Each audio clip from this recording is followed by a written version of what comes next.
guess the places that I've been. You never guess the places that I've been. 'Cause everything is like a dream, yeah, but only in that dream that I live in. I'm never gonna let the day begin. Never gonna let the day begin. 'Cause everything is like a dream, yeah, but only in that dream that I live in. Oh, don't wake me up before you go, and I'll just make this bed my home. Oh, darling, please just let me sleep. Give me my dreams.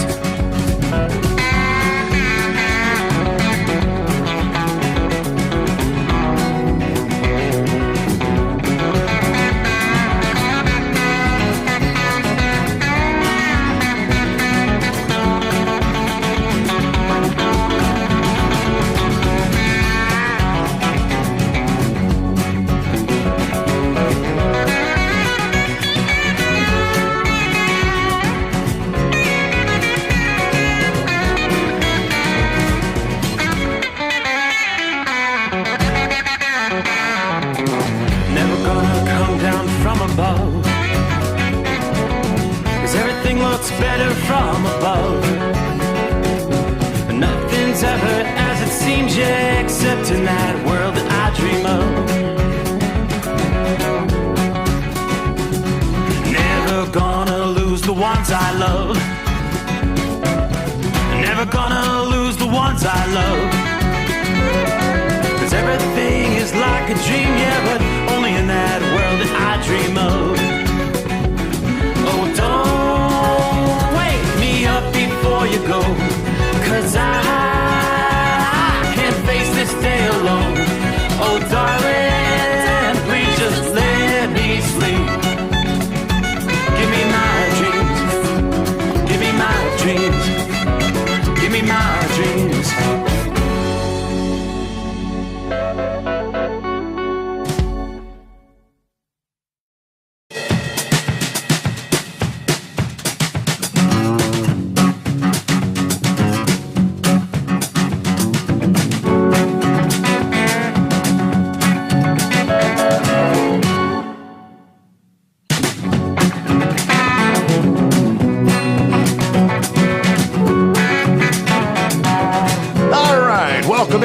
Welcome back, welcome aboard. Get another show underway. Live from the Hotshot Secret Studio bunker. It is the Steve Sommers Overnight Drive. Good to have you with us. Everybody be jumping on board here as we make our way into oh yeah, here it is, a Wednesday, 5th day of May. Enough with the May the 4th be wished you already. I think it was in the state of Massachusetts. They had all the road signs. You know, they come up with these quirky little comments about safety. Yeah, I think one of them was, speed is the path to the dark side. May the 4th be with you. Oh boy, Star Wars Day. That's it. Done. All right, we cross over the midnight hour in the Eastern time zone. We'll be working our way into a Wednesday from zone to zone across the country. And we're going to be looking at still some severe weather as we head right into the middle of a work week. Severe thunderstorms with more destructive winds, hail, and a few tornadoes. And, of course, flooding rain will continue hammering parts of the southeast, especially overnight through the early portions of the day today. This is the latest round in a siege that actually started Sunday, during which over 500 reports of severe weather received from the National Weather Service, stretching from the plains to the south to the lower Midwest and even into the east. National Weather Service warned of tornado-like wind speeds as this line of thunderstorms roared into Jackson, Mississippi this past afternoon. Yeah, just straight line winds, but tornado-like straight line winds. Trees reportedly snapped on the University of Mississippi Medical Center campus on the north side. And a live camera from WAPT television recorded power flashes near the state capitol. There's another video that showed what appeared to be a tornado tracking through part of the city there. Wind gusts 75 miles per hour clocked in Philadelphia, Mississippi, about 70 miles northeast of Jackson.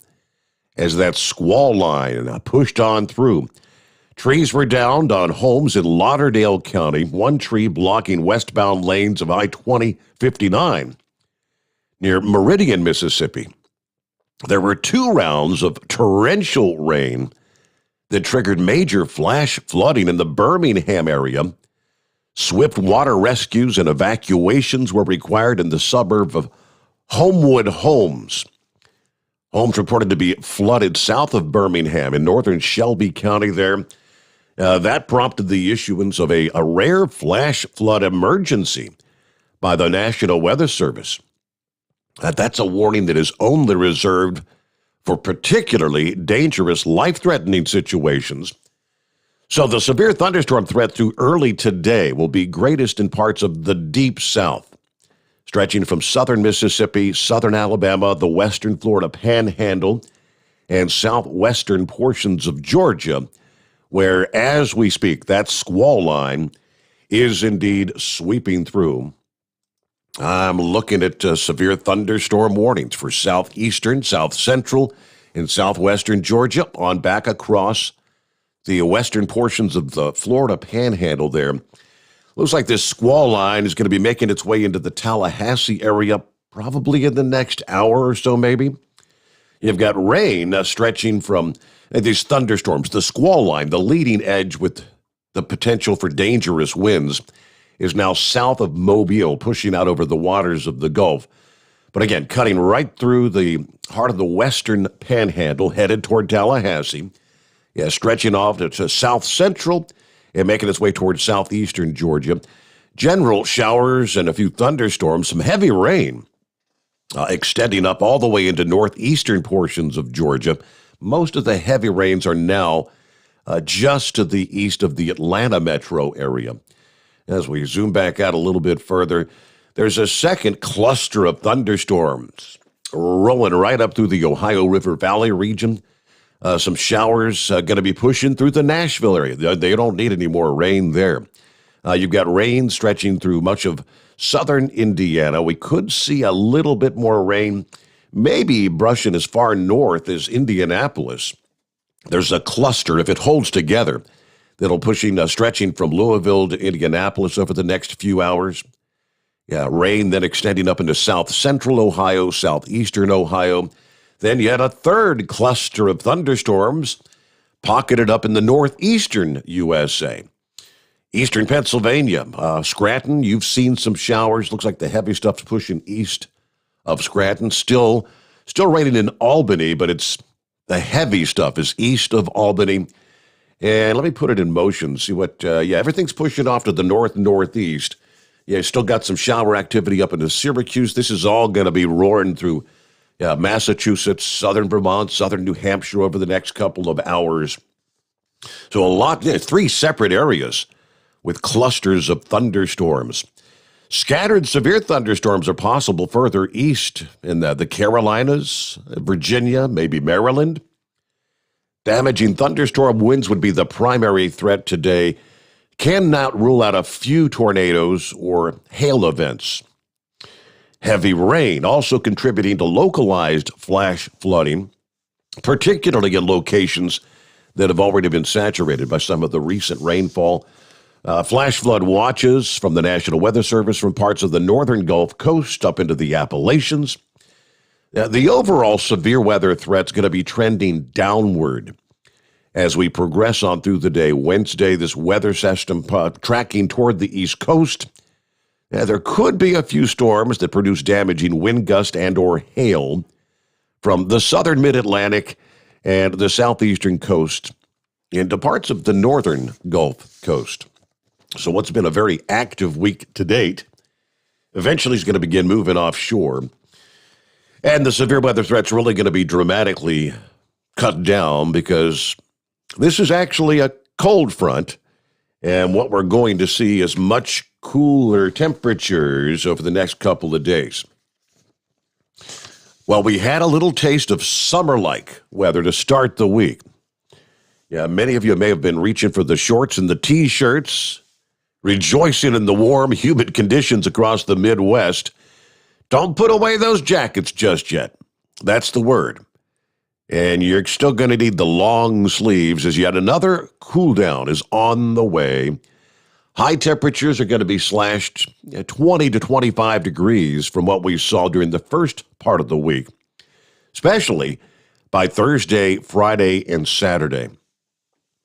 For example, Washington, D.C., you had a high temperature of 86 this past day.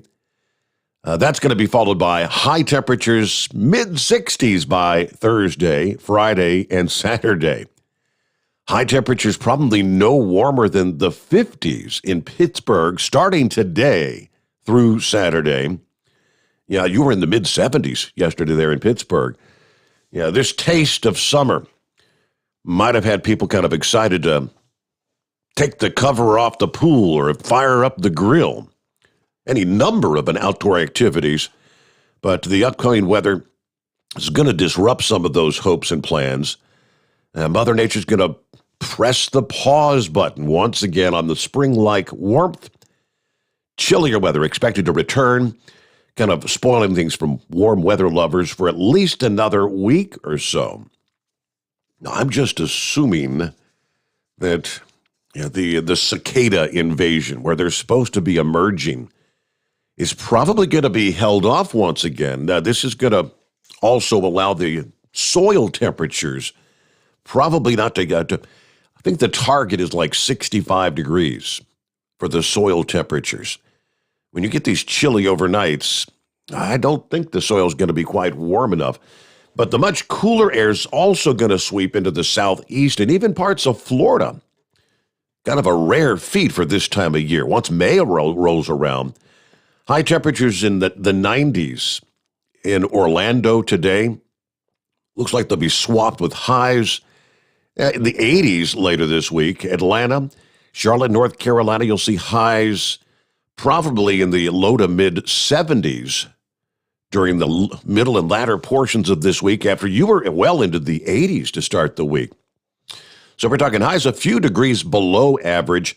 Most areas, the Midwest and the East, are anticipated to experience temperature departures anywhere from 5 to maybe 15 degrees below average here for the second week of May.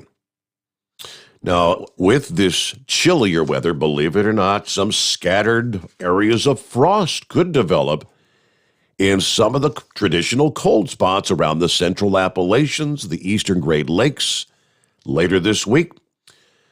Temperatures not likely to dip as low over such a broad area like we saw last weekend, you'll recall, when strong winds ushered in much colder air, where temperatures plummeted into the lower 30s, even the upper 20s, across a broad swath of the Midwest and the Northeast. We even had some snow that fell in parts of the Northeast, adding to that wintry feel. Not only will frost be less widespread, but no wintry precip this time around with this particular cool invasion. Yeah, more clouds, of course, will help prevent a widespread threat for frost. Still, where possible, you may want to take precautions if you live in those frost-prone areas this time of year. Parts of Michigan, Wisconsin, northern Indiana, northern Ohio, Pennsylvania, of course, upstate New York, northwestern New Jersey, on up into New England. You're going to have to pay close attention to your local forecast, as any patches of clear overnight skies may be enough to lead to some frost forming there.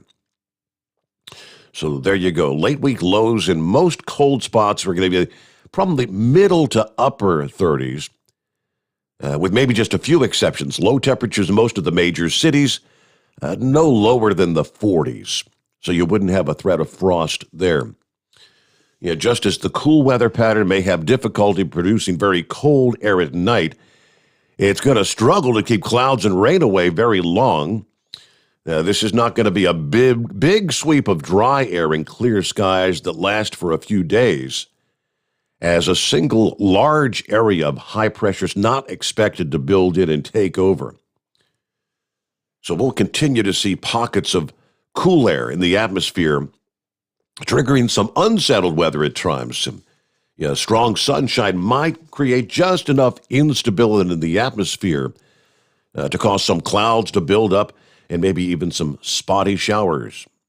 So give you more on our travelers' weather as we roll into midweek here, a Wednesday coming on. Coming up, of course, we'll kind of rehash what had transpired over the last couple of days. The good news for Tuesday's weather was not nearly as many tornado warnings, but really just a lot of straight-line wind damage, hundreds of thousands supposedly without power. The headline from AccuWeather, somewhere akin to 300,000 people in the dark tonight. You scroll down, I believe we got the map with some of the numbers here. They kind of went state by state, who's seeing the most. Let's see, Arkansas, about 30,000 plus. Mississippi, over 100,000 without power. You've got 11,000 plus in Georgia, 21,000 plus in South Carolina, close to 50,000 in Virginia, 15,000 plus in North Carolina. So pretty widespread in the southeast. Mississippi, though, obviously was the hardest hit with those straight-line winds. And then, of course, the flooding in and around Birmingham. I guess it was about 5 o'clock in the afternoon. Emergency management personnel reported storms produced heavy rain that unleashed 3 to 5 inches of rainfall in a short amount of time. National Weather Service in Birmingham officially said 3.46 inches of rain had fallen at their location within 2 hours' time. Now, for perspective, about 5 inches of rain typically falls in Birmingham in the entire month of May. So there was lots of flooding around the airport property there. Flooding is no joke. The National Weather Service was tweeting out, please stay off the roads. Jefferson and Shelby counties. In Birmingham, they were actually asking residents to seek higher ground due to the life-threatening flash flooding and thunderstorms, particularly like low water crossings, small creeks and streams. Urban areas, you had some highways and streets, underpasses that were underwater this past afternoon. All right, so it's not this weekend, but the following weekend, Mother's Day weekend. Yeah, it's almost here. And I got a message from Kyle there at the headquarters in Mount Gilead. A shout out to the Make-A-Wish Mother's Day truck convoy. Yeah, thanks to Overnight Drive, you, the listeners. Hotshot Secret has made a $3,000 cash donation to become a Star of Strength corporate sponsor for the event. I think he also threw in a bunch of Hotshot Secret products, some stiction eliminators, some FR3 reducer, friction reducer, diesel extreme, everyday diesel treatment, some T-shirts, hats, and other goodies to raffle off, and maybe door prizes to help thank the truck drivers that are going to be taking place in that Mother's Day convoy. We're honored to support such an awesome event, and we hope everybody has a safe, enjoyable time for the Mother's Day convoy. Special thanks to Horse Feathers for bringing this event to our attention and getting us all together, getting us in touch with the people there at Make-A-Wish. And I'm sure we'll be hearing from Horse Feathers in short order because you know what day it is, right? Yeah, that is correct. All right, I had a couple of emails here. Let me start with this one. Bill, who says, I'm always listening, and I'm an ex-truck driver. who listens to the Steve Sommers Overnight Drive faithfully daily on YouTube. I really enjoy listening to you and the regular callers and all their baloney, Knucklebuster. I've never written or never called in before, but we've connected via Facebook. I regularly draw trucking cartoons and post them on my page, which is Wild Bill's Truck Stop. Mine is actually like a cartoon site. And I didn't realize at the time that there's actually a truck stop that goes by that name, Wild Bill's Truck Stop. I drive an old Jeep Wrangler, and the transmission recently began making a noise and occasionally shifting rough. I heard about the Hotshot Secret Shift Restore on your show, so I tried it. The Jeep transmission immediately smoothed out, and the noise disappeared. So in the previous oil change, I used the other stuff, but for the next oil change, I'll be adding Hotshot Secret. Thanks to the sponsor of the program. He actually drew up a little caricature cartoon of Steve Sommers holding the microphone with the Steve Sommers Overnight Drive logo in there. I tried to copy and paste it, but I couldn't figure out how to do that from the email, so I could share that with the rest of you on the Facebook page. But all right, summer's just around the corner, right? We got a little taste of it here over the last few days. COVID restrictions are being lifted in parts of the country, making it possible for some in the not-too-distant future to be talking about maybe taking a dip in the local pool. Obviously, areas further to the south would be first in line for that. Yeah, it's typically Memorial Day weekend before we even think about taking the cover off of the pool in this region of the country, but that may be a problem all around the country this year. The local pool might not be open due to a nationwide chlorine shortage. Have you heard about that? It's like every night we come in and we've got a shortage of this, a shortage of that. And since so many Americans were forced to stay home, even through, of course, the summer of 2020 and now into the summer of 2021, apparently the installation of backyard pools skyrocketed, which has dramatically upped the demand for chlorine. To make it worse, there are only 3 chlorine manufacturers in the United States, and one of them, BioLab, caught on fire in the aftermath of Hurricane Laura last year. It's not expected to be back into operation until next year, 2022. So look out. Here comes your sticker shock, right? Experts think the problem is only going to get worse, saying chlorine prices may increase by 70%. Just tag that on to all the other commodities we've been talking about as of late that are forcing us all to pay much more for numerous items, especially at the grocery store. And we shared that whole list of how much various commodities increased. The lumber prices, of course, topping the list, where they've gone up like 270%. It's incredible. All right, we'll get to your calls coming up here. Jump on in on a Wednesday morning. As always, it's 844-844-3388. A couple of industry headlines first out of the box, though.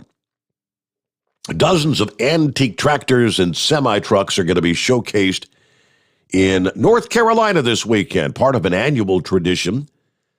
The Old Smoky Antique Tractor Show and Semi-Crazy Truck Show will be taking place Friday and Saturday at the former Haywood County Fairgrounds in Waynesville, North Carolina. And according to the Mountaineer News, this year marks the 25th anniversary of the yearly show funded by Gus Ledford and Gil Henry.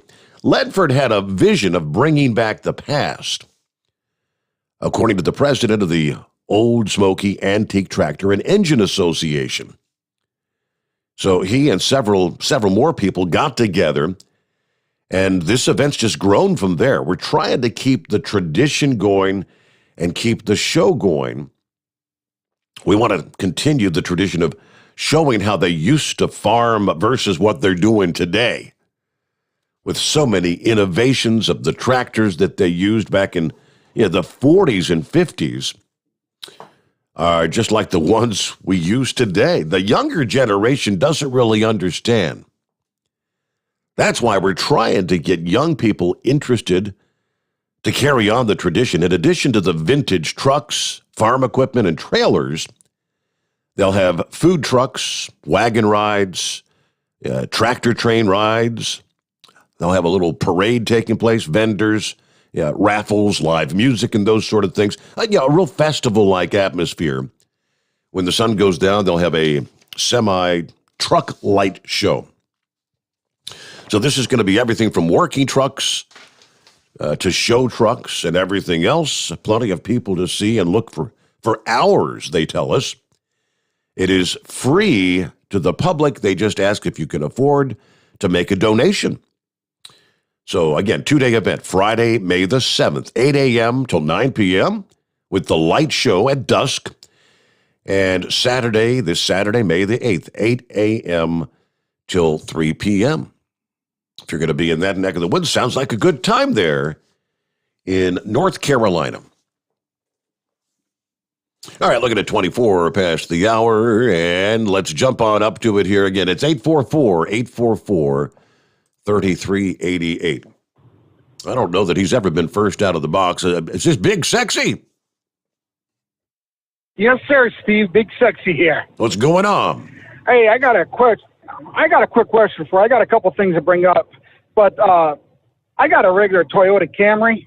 Does Hot Shot Secrets have something for gas engines? Absolutely. For like a four-cylinder? Absolutely. You would use the Hot Shot Secret Stiction Eliminator in the oil, and they have a product which is the Hot Shot Secret Gasoline Extreme for the gasoline engines.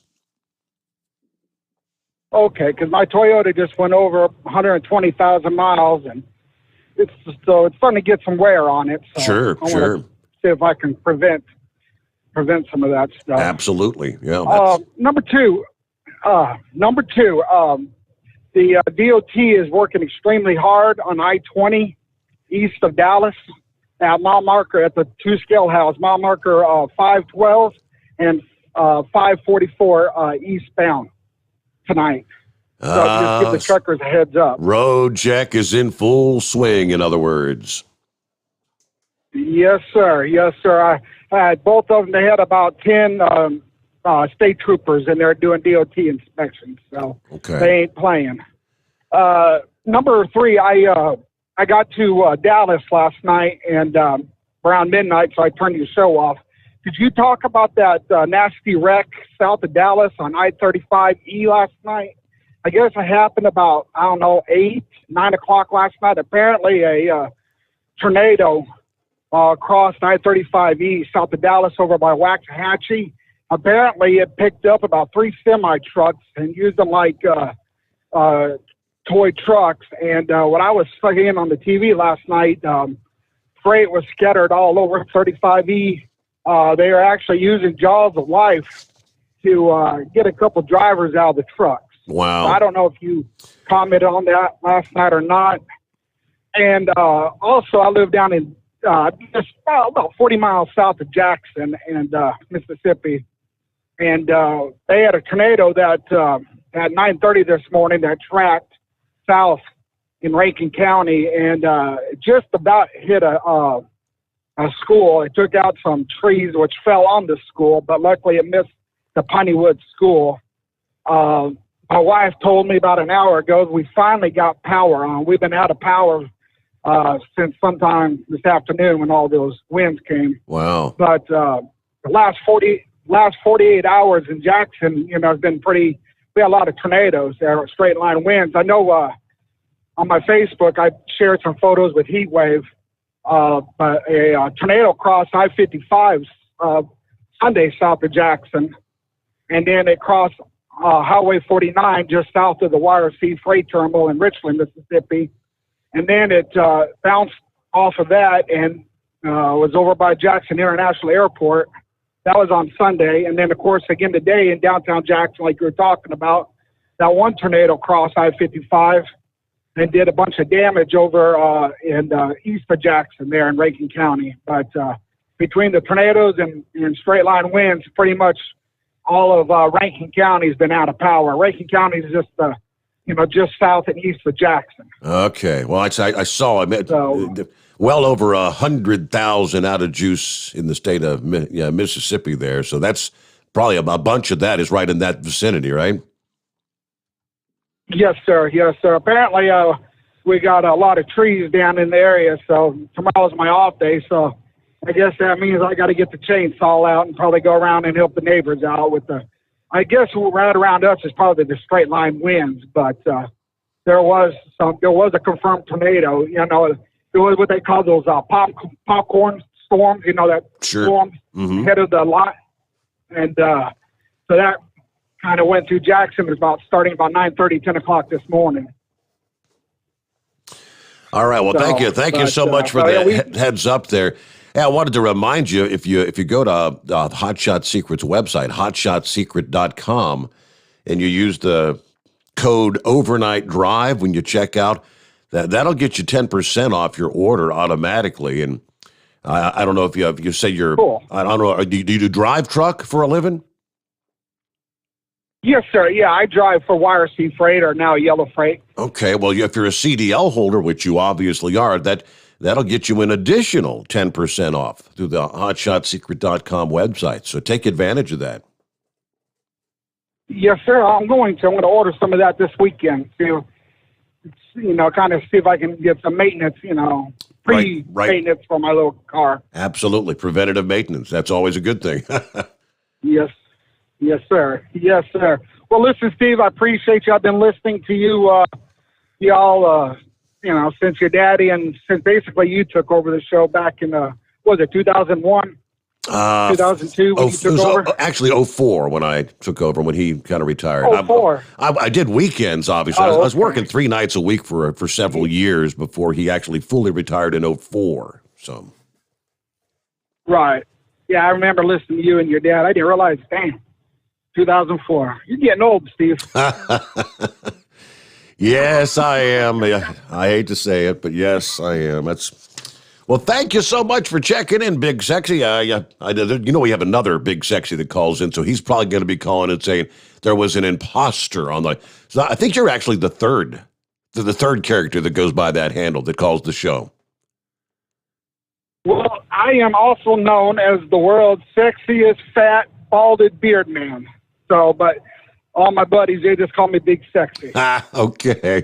If you tried to say that, I think my call screener, the little automated system, would have totally screwed that up. So. Yes. So I just went ahead with Big Sexy. That works. Well, hey, don't be a stranger, my friend. Great to hear from you, and thanks for listening into the program. Yeah, CDL Life. You had the story of one truck driver that was reflecting on when the tornado came through, that how he was totally flipped upside down in some of those incredibly strong winds. His was on Monday. But all right, so hang in there. We got to get a quick news break as we call it in, and we'll come back with more. It's 844-3388. The Steve Sommers Overnight Drive, live from the Hotshot Secret Studios. USA Radio News with Dan Naraki. President Biden set a new goal Tuesday for COVID vaccinations in the United States, saying he would push for 70% of the adult population to have received at least one dose by July 4th. The CDC says that about 56% of American adults have so far gotten at least one shot. Dr. Anthony Fauci says that we can reach that goal, but tells CNN that we aren't quite in a place to declare victory. We're going in the right direction. We're seeing the light at the end of the tunnel. But now's not a time to declare victory. It's a time to get more and more people vaccinated. Just the way the president said today, we want to get to that goal. It's a doable goal, and I believe we'll get there. And the death toll from the collapse of a Mexico City train overpass has risen to 24. as crews continue to try to search the wreckage for victims. The overpass collapsed Monday night onto a busy roadway as a metro train passed over it. More than 70 people were injured in the collapse. This is USA Radio News. Do you have an idea for a book, fiction, nonfiction, or a children's book? We can help you put it together and bring it to market at Dorrance Publishing. We have thousands of testimonials from people just like you that we've helped get their books sold in stores and online. We've even got a service called The Writer's Coach. It's perfect for people that have a book idea in their head and they just need someone to help them put it on paper. Dorrance Book Publishing has been helping people just like you who have a book idea, written or not, for over 100 years. Imagine being counted among the most famous authors in the world with your very own book. Call right now and let us help you turn a book idea into reality. It's easier than you think. You just need a little help. Call us now. 800-876-9035. 800-876-9035. 800-876-9035. That's 800-876-9035. Keep the bugs off your glass and the smokies off your ass. This is the Overnight Drive with Steve Sommers. Some say their truck reflects who they are. Dependable and reliable. That's why you trust Blue Def. Now the best just got better. Introducing Blue Def Platinum, a revolutionary innovation with advanced system shield technology to significantly reduce harmful deposits. To maintain fuel economy, save money on costly repairs, and sustain the life of your SCR system, there's only one DEF to choose. Blue Def Platinum. The best just got better. Diesel Army is on duty 24 hours a day, 7 days a week. Burning the midnight oil with the best diesel coverage. All the tech, all the torque. Diesel Army, where there's smoke, there's fire. For the latest news and event coverage, as well as feature and tech articles, sign up for the newsletter and don't miss a thing.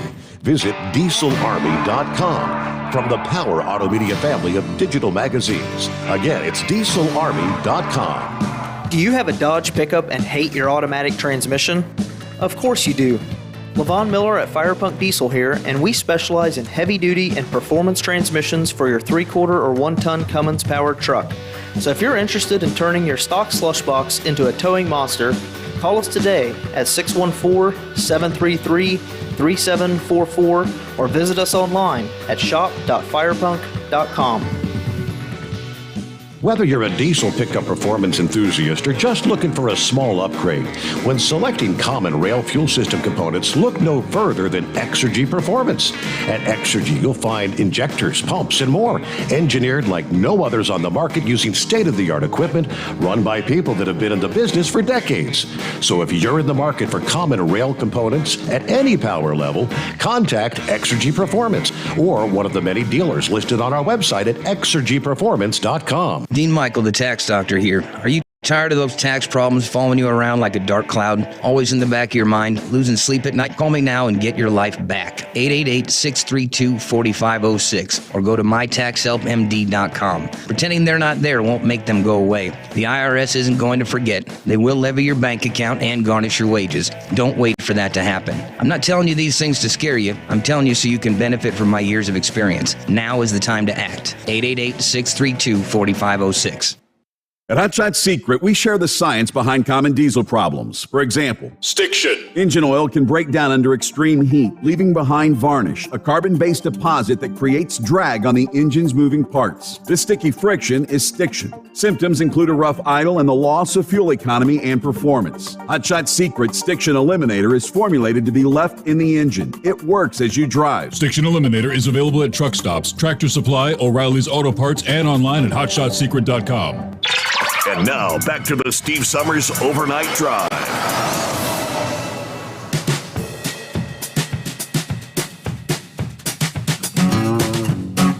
Okay, yeah, right back at it here. Look at this. Truck driver says he and his rig flipped totally upside down in those incredibly strong winds. This was actually in South Fulton, Georgia, about 11:30 a.m. Monday. According to KMOV, Jamaro Ritchie said he was waiting inside his truck to get loaded at Westgate Parkway when the storm came rolling in. Bunch of rain came, then the trees right in back of us started going real bad. The gate snapped next. Next thing I know, I saw the ground with a bunch of wind going. My truck just completely capsized, turned over, and slammed into another truck. He believes, and I would venture to say he's probably right, he believes it was a tornado that struck his rig. Happy he was able to make it out alive. Said, I'm still going to go to the hospital, be checked out, make sure, but I was able to climb out of the truck, and I've been able to walk around ever since, but I was like, oh no. The security lady thought I was a goner. I'm glad the other driver was inside as well. While officials had not yet confirmed a tornado touching down in the area, another trucker was able to capture some footage of the damage, which was not minor damage, they say. Now, although he made it through okay, Richie says, I learned at least one thing from the unexpected incident. Wait inside the building while you're getting loaded instead of waiting in the truck. Yeah, I've done this. I've waited in the truck a million times. I've been driving about 15 years. I never thought it would be a problem. Well, you're right about that. In most instances, it wouldn't be a problem. But yeah, when you have the inclement weather moving in, that might have been a good time at the first signs of that to maybe head indoors for shelter. Hey, what's up, Doc? Oh, hang on a minute, Steve. Let me get my teeth in here. Here, talk to you. Oh. All right, I got my teeth in now. That's good. Good morning there, Steve. Morning. What's happening? Happy Cinco de Mayonnaise. Ain't that what today is? Cinco de Mayonnaise? I didn't realize that. Yeah, Cinco de Mayo, Doc. Oh, yeah, de Mayo. Well, I guess they cut Mayo for mayonnaise for short, I guess.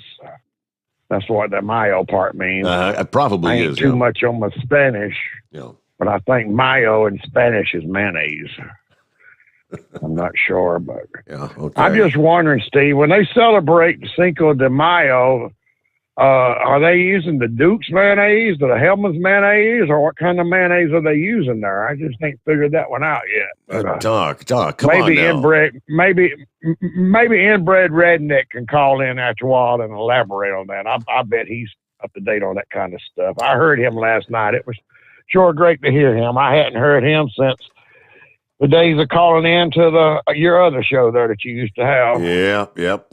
But I'm hoping to see you go nationwide, Steve. Maybe y'all will get real big here one day and get on XM radio and get your own private channel. That would be awesome. Just to we'd be able to hear you nationwide on the XM radio again. You know what I mean? Yes, sir. Well, you can hear us nationwide on your smartphone, Doc. Isn't that how you listen now? I do. That's how I listen to you. I turn my smartphone on going down the road, and I can hear you on YouTube or Facebook. Right. That's pretty neat. Or you haven't downloaded the app yet, Doc? It's so much simpler. Just download the app. If you go to the App Store. What app? Do you have? Do you have an Android or do you have an iPhone? I got an Android, that new S20 Galaxy Ultra Pro. Okay, so if you go to the Google Play Store, I think they call it, where you download apps, you go there and you type in overnightdriveradio.com, and you can download the free app. And then, like, when the show starts at the midnight hour Eastern time, you can set it to it'll send an alert, and your phone will ping, and then all you got to do is push one button to listen to the show. And you don't have to have it on Facebook or YouTube, and you can do other things with your phone while you're listening. What if I'm sleeping, Steve? Will it ping and wake me up? Well, if you have the volume up, it'll just give you a ding. It's just a little ping. It says, the show is ready to begin, so come on, join us. Oh, well, I didn't know that. You educated me tonight, Steve. That's something I didn't know. I'll have to do some research on that. You know, I'm always I'm always researching stuff. Like today, it was raining down there in Kentucky, and I got out, Steve, and I got wet. So I discovered that if you get out there in the rain, you're going to get wet. I'm pretty smart, Steve. You very well may be the smartest man in the world. Well, I've been told I could be. I'm just looking forward to my 34-hour restart this week. I don't know if I'm going to do it in Springfield or do it in Cincinnati. Either way, and I got a casino. My company, I got a good company. They pay me $200 to do a 34-hour restart, give me 2 nights in the hotel, and then I get to go to the casino too with that. You can't beat that. So I've been going to the Mohegan Sun up there in Connecticut. That is a huge place. I don't know if you've ever been there or not, but that place is huge. It's probably about 20 or 30 miles from Foxwoods Casino. Foxwoods, I guess, is the nation's largest, from what I've been told. But that Mohegan Sun is right there with them. I mean, it's like a monstrosity out there in the middle of nowhere. And you drive up on it, and it's just, the big giant hotels on top of the casino there, and it's awesome. It's a big place there. But I need to go down to the Hollywood too and give them some of my business down there because they trying to get poker players to come down there and play. And so I ain't decided.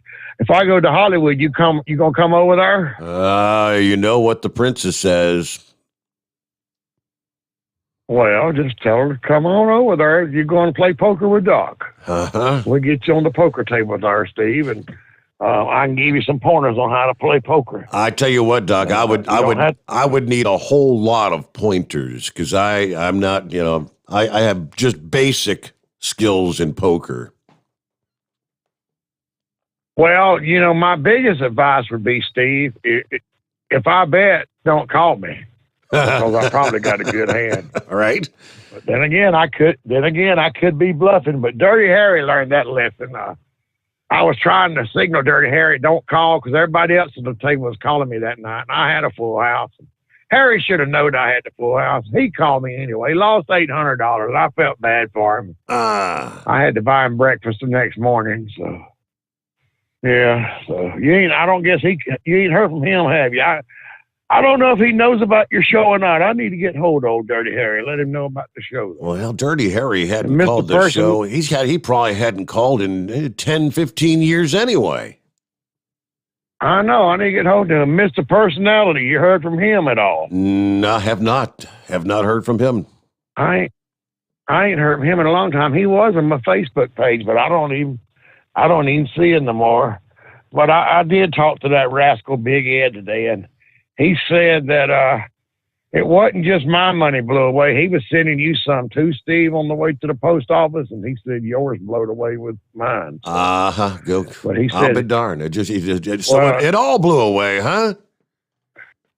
Yeah, he did promise, Steve, to get back. He did promise to get back with us, though, and send us some later on when next time he won. So we can really depend on that. So tell I'm looking forward to him winning again. Tell the scoundrel to give me a call sometime. We don't hear from Big Ed enough.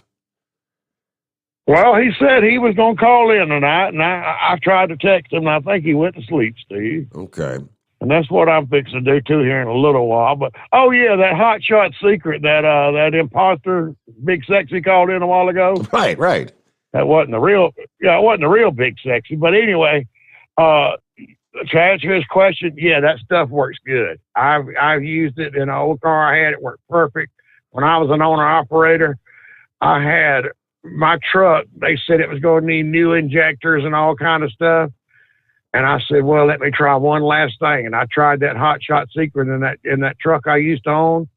And I didn't need new injectors, Steve. It worked great. So that stuff does work. I mean, there's no doubt about it. They don't know what they got in that stuff or how they make it work. But it freed my injectors up, and I didn't have to replace the injectors. I think I ran it another year before I did an in-frame overhaul, anything on it. So, wow. Yeah. So you saved several $1,000s there, work. Doc. I bet you went to the casino and spent all that money you would have paid for injectors. Well, now, Steve, I don't spend money at the casino. I make money at the casino. I don't go to casino to spend money. Now, I did lose one night here a while back. I think I may have called you that Yes, night. you did. I don't remember. It was $2,500. You found out that every time you go to the ATM, it'll give you $500. It's just over and over. Hey, that machine pays off more than any machine in the casino. I can tell you that. That ATM pays off, Steve. No doubt about it. But anyway, Steve, I'll let you go and get some of these other guys get online. I'm setting up here by Cleveland on the rest area, and I'm going to call it a night here in a little while. I think you may have set a record tonight, Doc, because you have now called me 3 nights in a row. I don't think you've ever done that before. Well, I know, Steve. I've been kind of working a little bit of the late shift. So, you know how it is when you got to work the late shift. I lost my phone, Steve. You know where my phone's at? Oh, no, you don't know where it's at. You ain't seen it. But at least I didn't lose my teeth again. I did get some new teeth. I didn't tell you that, did I? I got some new teeth, Steve. I got uppers and lowers. So yeah, you dropped the last ones in the lake, right? When you were out fishing. I dropped them in I dropped them at the casino, Steve. They's down there in Mississippi. They got this little catfish pond that runs underneath the thing, and I got to drinking too much tequila that night, and I was letting some of the tequila out as I came out the door over in the little catfish pond, and my teeth fell out, and this catfish, he grabbed my teeth, Steve, and I ain't seen him since, but one thing for sure, we got a smiling catfish out there running around. That's for sure. Wow. All right, Doc. I'll see you later, Thank Steve. you much. All right, have a good night. There you go. Good old Doc Holliday. He's lost more things in the water. He's lost his teeth more than once, if I'm not mistaken. He's leaned over and lost his smartphone in the lake at one point in time, I believe. I think that was Doc. All right, hey, it's 844-844-3388. Well, let's check over here who's checked in this morning. First out of the box, it said, hey, Mike. 3 guesses who that is. Second to check in says, copy in the mail. 3 guesses who that is, right? Tanks says, good morning, Steve. Happy hump day. I'm rolling east through Albuquerque, a nice 64 degrees here. Everybody be safe. Have a great day. Good morning from Florida. Wishing Steve and everyone a pleasant day. It's 72 where he is. That's Richard. Dale checking in from Jacksonville, another of our Florida friends, all back-to-back. Florida, where, let's see. By me, it's 80 degrees here at midnight. Supposed to go for another record high today of 95 degrees. Well, you're heard in my forecast there, Dale. That's going to be the end of the line for that. Your little heat wave there in Florida. You're going to cool off as we head toward Friday, Saturday, Sunday, Thursday, Friday, Saturday, whatever. Then Mariette, she was the first to say Cinco de Mayo. I forgot that was today. Right on the heels of May the 4th to be with you.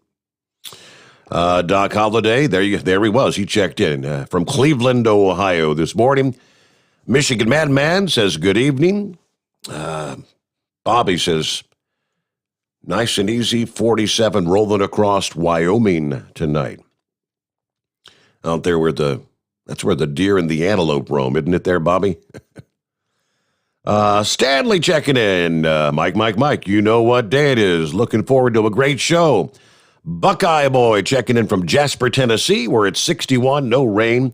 The area on I-4 you were talking about in Florida, where you were talking about the highest number of fatalities last night. I believe they also have a great deal of heavy fog fairly frequently there, which may very well contribute to the accidents. Maybe when Philip calls in, you can check with him, see if I remember that correctly. I'll see if I can remember. Dean, thank you so much.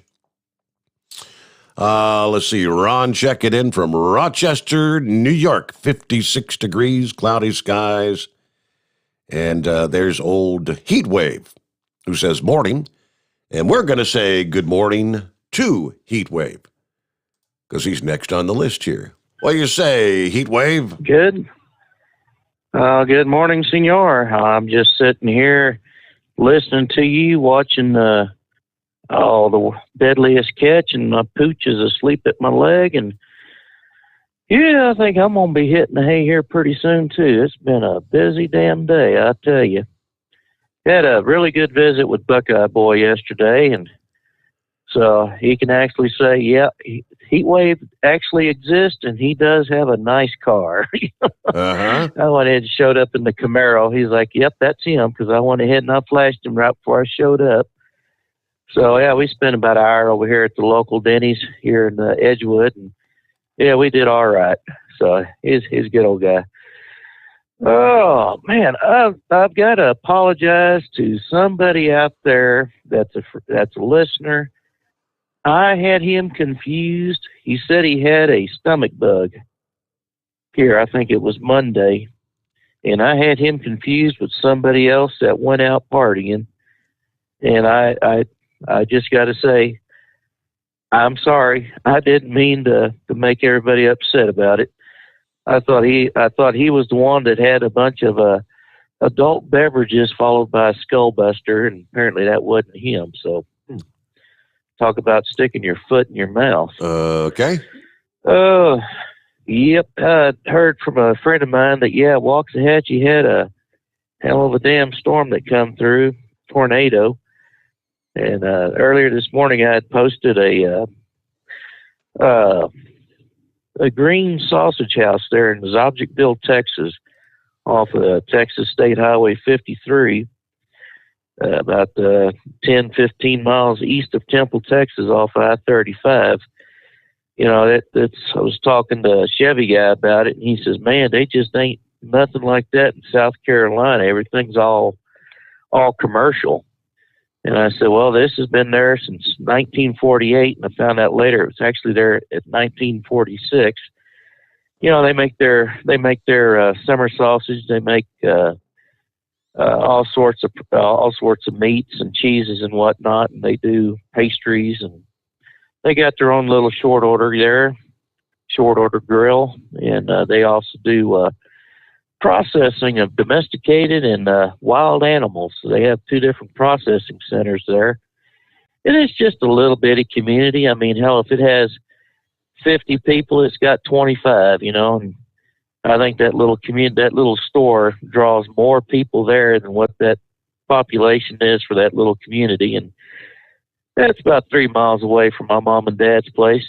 So whenever I go to the homestead there in Texas and visit my mom and dad, I always stop by Green Sausage House, and I bring some of the goodies back to New Mexico. So, yeah, I was trying to get a hold of Big Moose for the longest damn time, and I transposed the number. It's supposed to have been a 5, and I transposed it to a 6. And just as soon as I fixed it, and I let him know, hey, here I am. Just as soon as I hit send, I got a phone call from him yesterday, and he gave me a little joke that I was going to call in on earlier Tuesday morning, but I fell asleep. I was so damn tired.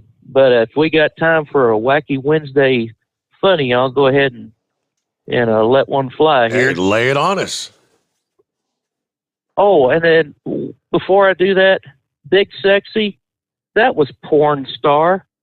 And you remember the last time Porn Star called in? It your automated system there had a B word in front of it. You remember that one? Ah, bitch porn star. Is that what it was? There you go. That's it. Bitches porn star. He said he wasn't going to have any issues this time around with it. And I says, well, you succeeded. So, yeah, all right, here's this one from Big Moose. He said I could use it with his blessing. School teacher's there in the classroom, and she's trying to get the kids to, let everybody know what their daddies did. And she goes, the little girl raised her hand, says, all right, little Susie, what does your daddy do? And he says, well, my daddy's a banker, and he's one that gives loans to people so they can get houses, buy houses and live in them. And she said, well, that's nice. Little Billy raises his hand, and I don't know what in the world it was, but he said, like my daddy's a fireman. He saves the houses so that they don't burn up. And she's like, well, that is really nice. And little Johnny raises his hand, and she says, all right, Johnny, what does your dad do? He says, well, he's a dancer at a gay men's bar, and he strips for men and makes a lot of money in the process. And the teacher was a little upset by that. And she's like, Johnny, we need to go outside real quick and have a little chat. So they go out in the hallway, and she says, Johnny, does your daddy really do that? And he says, no, ma'am, he's a truck driver, but we're all too embarrassed on that to let everybody know what he really does for a living. Okay. So, anyways, I might have screwed that one up, but at least it's funny. I get it. And, you know what? It's more embarrassing to drive a truck than be a male stripper, right? Yeah. I get it. But I tell you what, we were getting the accolades for being truck drivers last year about this time because everybody was running out of toilet paper, paper towels, water, you name it. They were out of it. And so then we were all acclaimed as heroes. And now I think America has a short memory, and they forgot just what kind of a good job we actually do out there. And I hope they never forget, because the next time we have something happen, they're going to be screaming and crying for us truck drivers to pull their fat out of the fire, rather. So, well, senor, I am going to hit the hay. So you have yourself a good morning, and everybody out there that calls in, just call me early in the morning because I'm going to go to sleep, and my wife told me to turn the phone off. All righty. There we go. Have a great night, Heatwave. Thank you so much. Great to have you with us. All right, I pulled up my email, and Spaceman is saying, "Holy!" Can't say it on the radio. Is it anybody sitting on Dogecoin? Tell him to sell it now. Inbred redneck should get rid of it right now. 65 cents per coin right now. What? Up 53% in the last 24 hours. Apparently, Elon Musk plans to promote it on Saturday Night Live. And I guess this is Saturday Night Live appearance coming up this weekend. Yeah, what is Elon Musk, anytime he says anything about Dogecoin, 65 cents. Now, Inbred Redneck was he was wishing for what, 50 cents? That's what he was looking for? No, he sent me okay. Let's see here. Redneck, I am looking here. I just clicked on the link in Spaceman. It's actually gone up 2 more cents since you last looked. It's 66 cents a coin. 24-hour change, up 54.45%. What? All right, we've got clean lines. In other words, room for you. All lines available. It's 844-844-3388. We'll get back at it. Round number 2 just ahead as we roll into a Wednesday. The Steve Sommers Overnight Drive live from the Hot Shot Secret Studios. USA Radio News with Dan Naraki. Lawyers for former Minneapolis police officer Derek Chauvin have filed an appeal requesting a new trial following his murder convictions last month. In the filing, attorney Eric Nelson alleges that the publicity surrounding the trial kept Chauvin from receiving a fair trial. It also alleges that the court's refusal to change the trial's venue or fully sequester the jury were abuses of discretion. Chauvin was found guilty last month of murder in the May 2020 death of George Floyd. And a man who tried to drive through the gates of the CIA's headquarters has died of injuries sustained after he was shot by guards. The CIA says Roy Gordon Cole was known to them because he had previously tried to enter the Langley, Virginia compound. Officials say there were questions about his mental health then. Cole was stopped at the front gates Monday afternoon, refusing to move and prompting a standoff between himself and the guards. The FBI says he eventually exited his car, holding what their agents believed to be a bomb, prompting them to open fire. Cole was pronounced dead at a local hospital. This is USA Radio News. Friends, Mike Lindell is a great supporter of conservative radio, but most of all, he's a man who has invented a great USA product that will help you get a great night's sleep. For over 3 years, I've told you how the MyPillow Premium Pillow has changed my life. I get the best sleep of my life. But more importantly, the pillows don't go flat. You can wash them and dry them as many times as you want. They maintain their shape, and they are made in the USA. Here's the best deal you'll ever get on a MyPillow Premium Pillow. $29.98 for a standard or queen size pillow. King size, only $5 more. You're saving $40.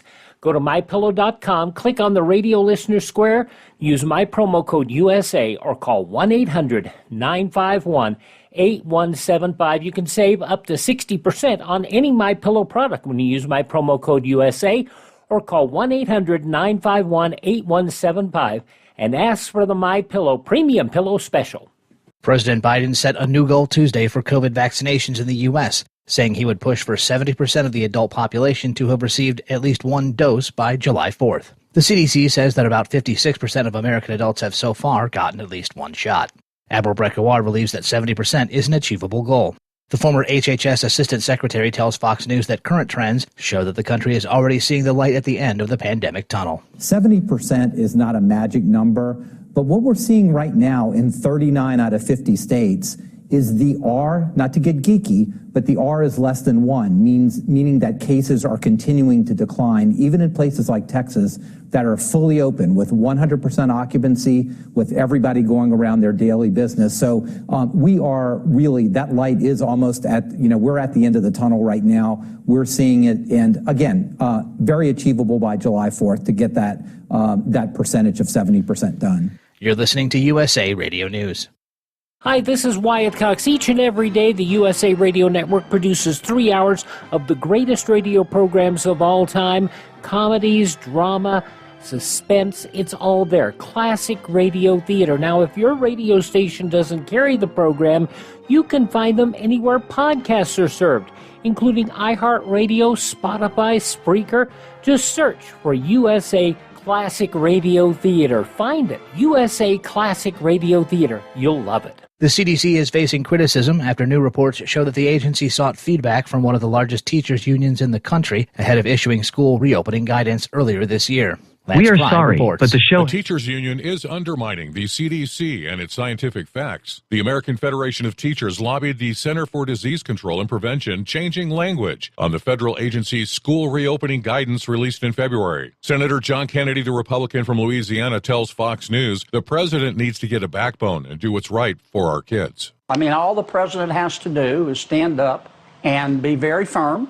The teachers aren't the problem. It's their leadership. It's the teacher unions. Teachers unions in America are not scientists, but it is being reported they did donate roughly $20 million to the President Biden campaign. Former Nevada Attorney General, Republican Adam Laxalt. This is an absolute smoking gun. And what's going on is that the largest teachers union that gave record amounts of money to Joe Biden and other Democrats last cycle, they're at the table. They're directly involved in helping to steer the science and being part of this process. Republican Senator Tom Cotton from Arkansas wants all kids back in school now. We shouldn't have a politicized public health bureaucracy like the CDC answering at the beck and call of the teachers unions. We need kids back in school.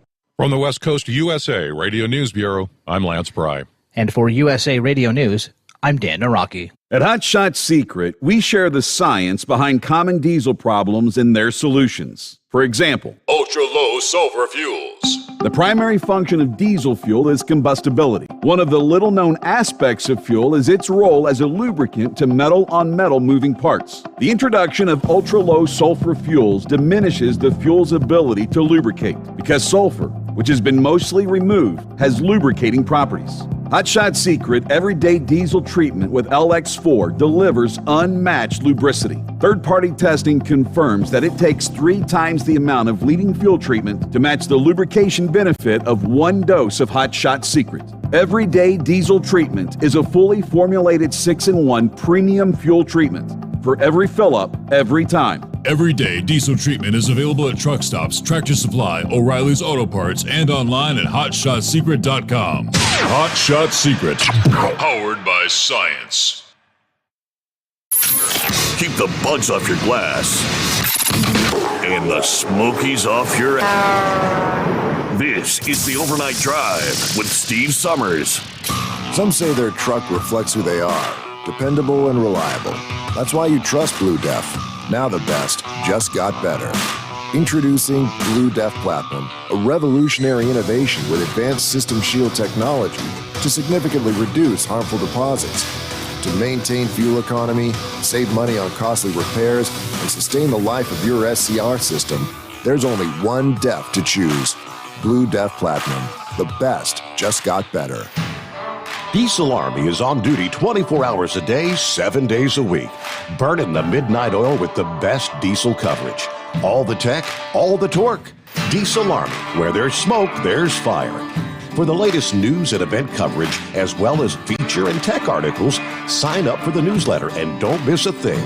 Visit dieselarmy.com from the Power Auto Media family of digital magazines. Again, it's dieselarmy.com. Do you have a Dodge pickup and hate your automatic transmission? Of course you do. Levon Miller at Firepunk Diesel here, and we specialize in heavy-duty and performance transmissions for your 3/4 or 1-ton Cummins powered truck. So if you're interested in turning your stock slush box into a towing monster, call us today at 614-733-3744 or visit us online at shop.firepunk.com.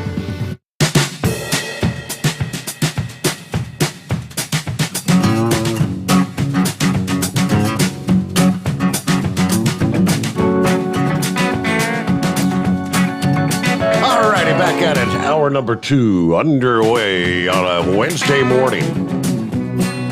About to have a panic attack there. Tried to go ahead and take care of the phone reset while I had clear lines, and it didn't want to connect. Third time's a charm. Okay, so we're back up and running. And we should be good to go right to the bitter end. I mean, the happy end. 5 a.m. Eastern Time.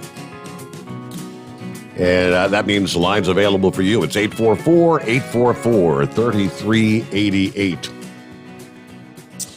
A couple of other quick tidbits, industry headlines. The FMCSA has increased the fine amounts for pretty much any trucking violations.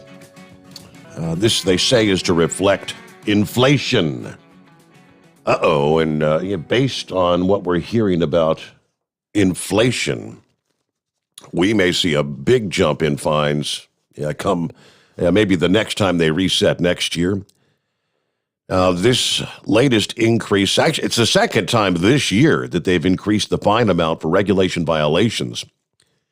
Per the Federal Civil Penalties Inflation Adjustment Act of 2015, federal agencies must increase fines each year to account for inflation. However, the 2020 increase didn't go into effect until January of this year. And so this is technically the 2021 increase that's now kicking in, and those new fines are effective immediately. They've got all the numbers here. Now, some of them are just, $10, $15 increase. Others are hundreds of dollars in increase. Some of the bigger fines, the bigger violations. What else on the list? A truck driver has been taken into custody after agents discovered more than 60 illegals inside his trailer. This occurred last Thursday at a Border Patrol checkpoint on US 59 in Texas, according to the website LMT Online. A blue and white tractor trailer driven by Trevor Hatchett was referred to secondary inspection after a canine alerted to possible contraband. Upon further inspection, agents discovered 62 illegal immigrants inside the trailer. Agents then took him into custody, where he admitted he didn't even have an active commercial driver's license, and acquaintance had asked him to drive to Laredo, pick up a trailer, and haul it to Florida. I said he did not meet up or see anyone while picking up the trailer in Laredo, so I just hooked it up and off I went. And that the acquaintance then changed the plan and instructed him to drop the trailer off in Houston rather than taking it to Florida. Also, once he was referred to the secondary inspection checkpoint, he did contact the male suspect that hired him and was told to erase his information from his mobile phone, according to the affidavit. So he's currently being charged with transport, attempt to transport, and conspire to transport the migrants.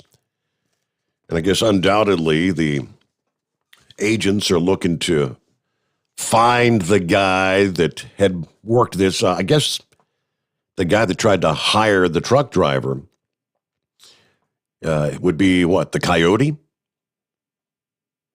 Probably the guy that was going to get all the money for those 60 illegals that were in the back of his trailer. All righty, it's 844-844-3388 here on a Wednesday morning. So some of the ongoing cleanup and recovery efforts from the severe storms throughout the southern states were obviously disrupted with a new round of storms this past day. From the Carolinas to Louisiana, portions of northeastern Texas, they were on watch on into this past evening as more storms erupted across parts of the Ohio Valley, the Central Appalachians, and on down into the southeast. Storms turned deadly earlier on Tuesday when a Tennessee woman was killed by a falling tree as one of those storms moved through the northwestern portion of the state. WKRN in Nashville reported the storms tracked through the area about 4 a.m. local time. Damaged at least 6 mobile homes. The victim was reportedly sleeping in her bed when the tree came down on her bedroom. The worst of the severe weather this past day focused on the central Gulf states. Moderate threat for damaging storms through Mississippi and Alabama, which indeed they did. Those storms began to fire over northern Louisiana and southeastern Arkansas early in the day before eventually coming together into a very intense squall line over Mississippi early this past afternoon. Weather Service office in Jackson, Mississippi said this is an extremely dangerous situation with tornado-like wind speeds expected even without an actual tornado. These storms have the potential to cause serious injury and significant property damage. So most of the damage yesterday indeed was from the damaging straight-line winds. He added the line of storms created localized winds as well as a couple of tornadoes. And there was a radar-confirmed tornado that tracked dangerously close to Jackson shortly after 2:30 this afternoon. Then, of course, the power outages began to skyrocket with more than 100,000 across Mississippi alone, hundreds of thousands of others with the states we were talking about early. People across the Washington, D.C. area hunkered down for a strong storm that passed through that area right about the home commute, the evening rush hour. Van Buren, Arkansas, a tornado warning storm wreaking havoc on power lines, sparking outages there. Now, of course, we had the flash flood emergency for the Birmingham metro area. About 5 p.m., emergency management personnel reported storms had unleashed 3 to 5 inches of rainfall there. All right, rain reports began to approach the 4-inch mark in areas across parts of Alabama and Tennessee this past day. Tuesday's severe weather and damaging storms were kind of a continuation from this storm that started over the weekend and into Monday, tracking across Texas and Mississippi. Of course, we had the Sunday night into Monday morning right there when we were first starting our show this week. The rare tornado emergency for about 100,000 people in Tupelo, Mississippi. All right, so it's been a rough and tumble kind of week. All right, let me see here. Spaceman sending me a bunch of messages. I'm looking at the Dogecoin numbers. So it's fluctuating. I mean, I guess things are, would it be called very volatile right now? Because you said it dropped back to 65 cents. I mean, and don't forget, these digital currencies trade round the clock. It's 24-hour a day kind of thing. So it just jumped back up to 66 cents at 60.669. So it's almost ready to hit 67. It could. That's crazy. Yeah, up 54% in just the past 24 hours. So if somebody put $1,000 on Dogecoin January 1st of this year, you would have $145,000 at your disposal right now. That's insane. Remember, Doge was at like 5 cents a coin when I talked to you about 3 weeks ago. The biggest regret I have in my life was not buying in then. But it took off before I got around to buying. Then 3 days later, it was like at 45 cents. So, I guess even if you bought into 45, now being at 66 per coin, you would have been able to make money. But you just, see, it's like gambling. It's like Wall Street. I think I'll keep this CoinDesk screen kind of up and running and see what happens during our program tonight. Where might it be come 5 a.m. Eastern time? That's crazy. Hope the inbred redneck's not sleeping tonight. He may want to capitalize on this, like Spaceman said, right now. I don't honestly know how much Dogecoin he actually has, but if he said he was going to be a Dogecoin millionaire at 50 cents, he may actually spend a few extra days with his banana hammock down there in Florida, because that's what his plan was, right? Unless he's just pulling our chain. You never know that guy. But I think he's serious about his investments in some of this cryptocurrency stuff. All right, it's 844-844-3388. Who's on the line? Would that be... Don't hit the wrong one there, Steve. You almost did drop call. Hello, Pappy. What's going on, Steve? Not a whole lot. What's going on in your world? Man, you talk about return in an investment. Holy moly. Wake that man up. Yeah. Trying to make that call. That's crazy. Man. Hey, let's take a walk down memory lane for a second, Steve, shall we? Absolutely. Remember a couple years ago, I was telling you about Washington, D.C., and what is Washington, D.C.? You talk about return and investment for these people in D.C. It's a massive money laundering scam, Steve. We said this how many times throughout the years? That's all it is.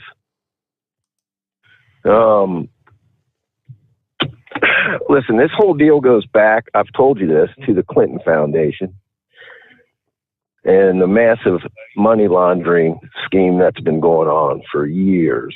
Not just the Democrats, but I'm telling you, the Clinton Foundation, everybody knows, was corrupt as could be. You go from the Uranium One deal, right, to the Skokovo project. I've told you about that. You know, the Clintons have sold this country down the tubes for money. You know, when they're promised that they will be taken care of, their kids and their kids' kids will be taken care of. You know, they sell their soul to the devil, man. This goes back to the Ukraine deal with Joe Biden and his son. And I'm kind of getting into the whole Rudy Giuliani thing here. Okay. I think. Remember when Joe Biden, there was that tape out that Joe Biden wanted that prosecutor fired, or you ain't going to get the $1 billion in U.S. aid? Absolutely. Right? They wanted that prosecutor fired that was going to investigate corruption in Ukraine. And Hunter Biden's son was working for one of them, gas companies that was corrupt and, was getting kickbacks from these companies. So he got him fired. Now, let's just talk about good old Marie Ivanovich. Steve brought her up the other night. She was the Russian ambassador to Ukraine, right? And do you remember a couple years ago, I asked you if you heard about the do not prosecute list? I mean, we're going back a couple years now. Yeah. She had a do not prosecute list. Okay, so you got the U.S. ambassador trying to strong arm Ukraine on who you're going to prosecute and go after and who you're not. Now, there was an organization in Ukraine called ANTAC. And George Soros had his paws in that. And that's, I think, what Steve was trying to get out the other night. It might have been last night. Mm-hmm. George Soros was going to invest $1 billion into Ukraine, in its energy over there. And so part of this do not prosecute list, Marie Ivanovich gave a list, and on this list was a company that was in the energy business, in the gas business, right? So they were rivals of George Soros. So she put the hit out on that country to get them shut down. Am I making sense here? You are.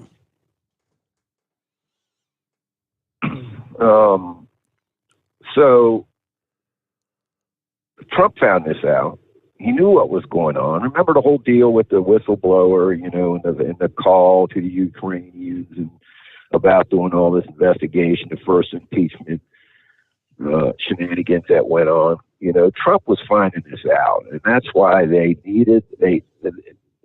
trying to cover up this massive money laundering that's been going on. And Biden's part of it. Obama's part of it. The Clintons are part of it. Hunter Biden's a part of it. Now, it's my understanding that John Solomon was investigating some information that Soros had some ties with the State Department, that the State Department exposed some Democrat big money hypocrisies going on there. And that was just recently. And I think he was sharing that information with Rudy Giuliani. So they're trying to intimidate these people, and they're trying to shut them down, because they're in the Trump circle, Anybody in the Trump circle, they're going to try to take out. Mm-hmm. And obviously, Rudy Giuliani was over there in Ukraine, right? Snooping around, trying to get the goods on Hunter, which he got, which he has. I don't think they're worried about this little hard drive they got. There's more to it than Hunter engaging in some improper sex acts with some minors, supposedly, hitting the crack pipe. The bigger story in that, so Man, I just wanted to throw that out there. When I heard Steve talking the other night, you know, it kind of refreshed my memory a little bit. And man, hold on tight, Steve. I mean, you know, they're going after the whole MAGA movement, you know, and when they start taking out everybody at the top, I think you said something last night, read something somebody read off, you know, it's all right as long as they don't come after you, but when they do, man, the ball game's changed, you know. So hold on tight, man. We're in for an interesting ride here. As long as they're going after somebody you don't like, as far as the left is concerned, if they're going after conservatives and the Trump supporters and things, that's all fine and dandy. But when the tables are turned, they'll rue the day. They'll say, "What have we unleashed in this country?" Yeah. You know, I think this whole cancel culture thing is going to be cannibalistic, you know, once they try to devour all the conservatives. I don't even want to say Republicans, you know, but people that won't fall for it. We got a lot of people starting to stand up now, you know, and not put up with this. You know, Michael Lindell, the pillow guy, starting his new, you know, social media outlet on, you know, I mean, there's people fighting back, you know. So we'll see what happens. But, you know, once they run out of people or they try to cancel them, and then people say, nah, not following it for it, you're not going to cancel us, they're going to start canceling their own. And that's happened. There was a deal, and I heard this a couple weeks ago, where some lady got some other lady cancel culture, got her fired from her job. And what was that about? Daggone it. She said and did something like 10 years ago when she was a teenager, and they cancel cultured her. And she was a leftist. And they fired her. Well, it was like 6 months later, the person that was responsible for getting her fired, they found out there was a video out on her when she was in high school where she threw out the N-word. Right? Mm-hmm. And this is a teenager still, you know, and they turn around and got her fired. So they're going to turn on themselves eventually because it's all a big power grab, you know. I think you're seeing some of the even moderate Democrats coming out against this craziness that's going on in this country. The woke I think culture. They're starting to see the writing on the wall. Yeah. You know, so, hey, it's the bottom of the hour. I'll let you go. You got a news break. Good talking with you. All right. Did you get your Dogecoin, by the way? How much Dogecoin did you buy? I didn't buy none. No? Okay. Okay. All right. No. It's bouncing around between 66 and 67 cents right now. Just absolute insanity. Yeah, I keep refreshing it. You know, like I said, it's bouncing at 67 right now. And it's been going like between 66, 67, up and down. Back is right in there. It bounces around. It kind of refreshes like every 5 seconds or something, I believe, as the live trading goes on. Yeah, we'll get a news break here. Is that the Grump on the line? Boy, it'd be the first time we spoke to him since the big lightning strike. That's it. Yeah, lines wide open here. It's 844-844-3388. The Steve Sommers Overnight Drive live from the Hot Shot Secret Studios. USA Radio News with Dan Naraki. President Biden set a new goal Tuesday for COVID vaccinations in the U.S., saying he would push for 70% of the adult population to have received at least one shot by July 4th. The CDC says that about 56% of American adults have so far gotten at least one dose. He also announced a plan to reach out to those who are more hesitant to get a vaccine that includes sending shots to pediatricians and family doctors. We're also going to slip vaccines directly to pediatricians, ship them to pediatricians during the following weeks, so parents and their children can talk to their family doctor about it and get the shot from a provider they trust the most. Easy, fast, and free. And India has suspended its most popular sports tournament as COVID cases continue to surge around the country. The Premier League cricket tournament was suspended Tuesday after several players tested positive for the virus. India recorded more than 350,000 new infections on Tuesday. This is USA Radio News. Dish TV is better than cable TV. Why? Because you can save 45% on packages compared to your high-priced cable bill.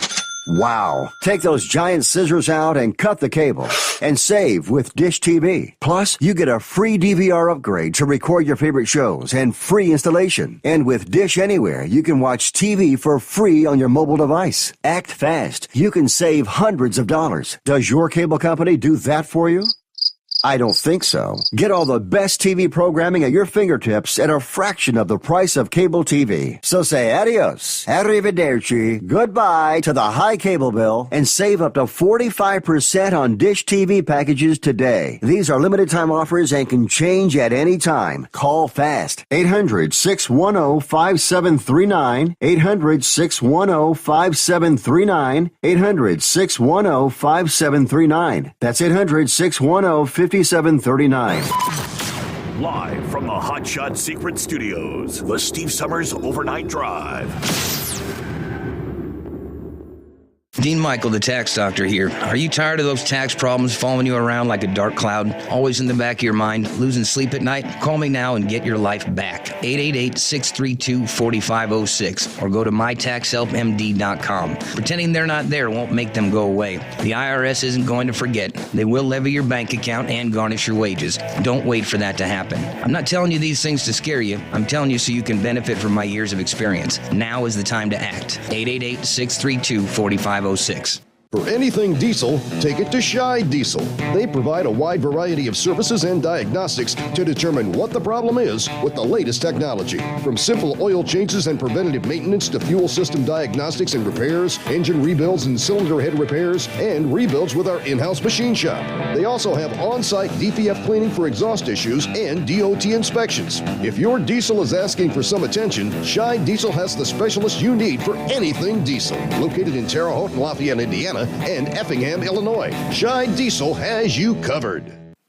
Getting a good night's sleep while on that long haul can be quite the challenge. That's why Commercial Vehicle Group has partnered with Serta Mattress to bring you the Bostrom plus Serta mattress for the best night's sleep possible while you're on the road. The Bostrom plus Serta mattress, manufactured with Serta's patented Cool Gel memory foam, acts to dissipate body heat and eliminate pressure points, which reduces the tossing and turning that can be so disruptive to your sleep. The Bostrom Serta mattress comes in two thicknesses, 7 and 10 inches, offering support to drivers of all shapes and sizes. The mattress comes in the standard 80-inch length with 4 widths, 32, 36, 39, and 42 inches. For more information on the mattress or where to buy, call us at 800-459-7328. That's 800-459-7328. At Hot Shot Secret, we share the science behind common diesel problems. For example, Fuel additives. most fuel additives either impact performance or provide protection. Hot Shot Secret Everyday Diesel Treatment provides both performance enhancement and fuel system protection. Everyday Diesel Treatment delivers a 6-in-1 premium fuel treatment for every fill-up, every time. Everyday diesel treatment is available at truck stops, Tractor Supply, O'Reilly's Auto Parts, and online at hotshotsecret.com. Keep the bugs off your glass and the smokies off your ass. This is the Overnight Drive with Steve Summers.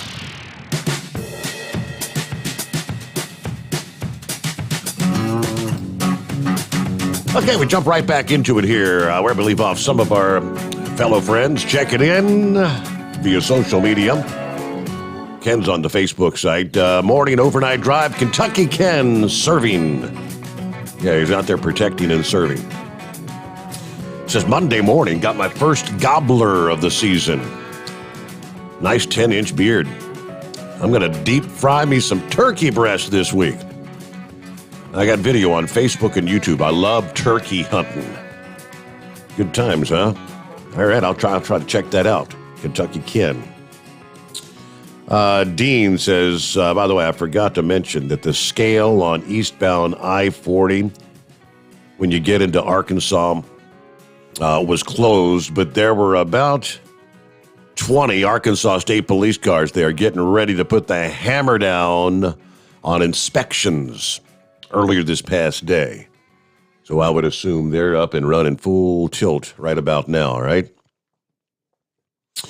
Michael replied to Dean. He said, I-71 just south of Cleveland was crawling with white DOT trucks. You know, 1 or 2 inspections per rest area with hoods open. Okay. Interesting. So, yeah, 72-hour road check is underway. Started officially yesterday, continues through today and Thursday. Karen checks in this morning. Good thing I got my boots on. Yeah, you're out there playing in the rain, huh? From Beaver Falls, PA. Be safe out there, guys. Let's see. Chris, the night shift nurse, checking in. Was on vacation for about a week. I'm back on the job now. Back in the unit. John checking in. John Sommers. Wow, there's a voice from the past, from the old days at WUBE. Yeah, John. I see you on social media. Of course, we're friends on Facebook, and I see some of your posts. And see, I remember you when you had the long curly hair back in the days. Well, you remember me when I had long brown hair, right? Nothing like yours, but yeah, it's all gray now. Good to hear from you, John. I hope everything's going well. Let me see here. Who else we got? Dan. Some of these guys are just talking back and forth to each other. So, yeah, good to have you with us. All right, let's get back to the calls here. It's 844-844-3388. What's going on with the grump this morning? What do you say, Steve? I'm doing all right. How about you? The electric. Buy into some of this currency? The electric man. Yeah. You know, man, I'll tell you what. I said to myself, that's why I don't play the lottery, because I'd come closer to getting hit by damn lightning than winning the lottery. Well, I started playing the lottery. Man, that knocked the hell out of me. I'm not kidding you. I was messed up it knocked my heart out of rhythm.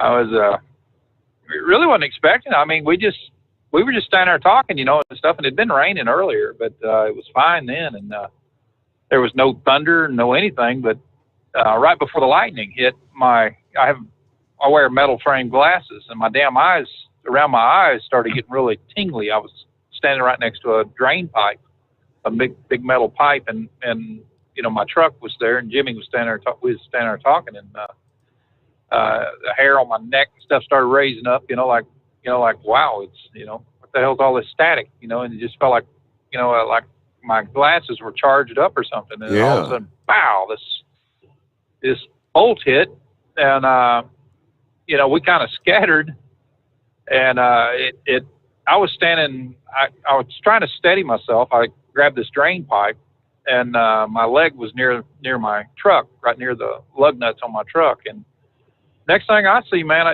I'm picking myself up off the damn ground. I'm like, what the hell just happened? And it was real shaky, and heart was really, thumping, and I got up in the truck, and I was sitting there, and just, trying to get my wits. But it was, I had eye surgery 10 days ago. Well, 2 weeks. It'll be 2 weeks Wednesday, and they ask you, a bunch of questions and ask, if you had any injuries or anything. I said, I got injured on my leg here in 2 spots, when I said, I guess I fell, and he said, you guess. I said, well, lightning hit, and they started asking me, said, did it kind of knock your heart out of rhythm? Well, they hooked an EKG up to me and stuff like that. And he's like, you still got a little goofiness going on here, so we're going to keep an eye on that. But, and this was, 7-8 days later. Wow. But, she looked at my leg and said, did any of these bleed? And I said, no. And I said, I had a hole in my pants there, in my knee, and she goes, "This looks like it cauterized itself. Did lightning go through you?" And I said, "I don't know." I said, "Hell, it just all of a sudden I was standing there. Next thing I know, I was laying on the damn ground." And I said, "It could have, I guess." I'd say yes. I'd say it did. It something I don't want to go through again. I can tell you that. But Gouger, he took off like a damn. I thought, I got up because he's waving that damn big lightning rod around. That the hook, that yeah. arm of his. I thought, oh hell, somebody, he got it. But I seen him. He was, when I got up, he was almost to his truck then. But that was the weirdest damn thing. On the building across where his truck was, I was looking at it, and there was looked like fire going down the side of the building, just a streak. And then all of a sudden, bam! It just everything just happened. But yeah, it was crazy. I guess we're lucky to go through that one. But there was a girl behind my trailer there, and it kind of knocked her a little loopy too. I think she fell backwards on her butt, but she got hopped right back up. Is what she told me. But I don't know, man. It was that was a smack of lightning, But it like I said, there was no warning, no anything. It just no thunder, no claps of anything. Just pow! It just hit. That was it.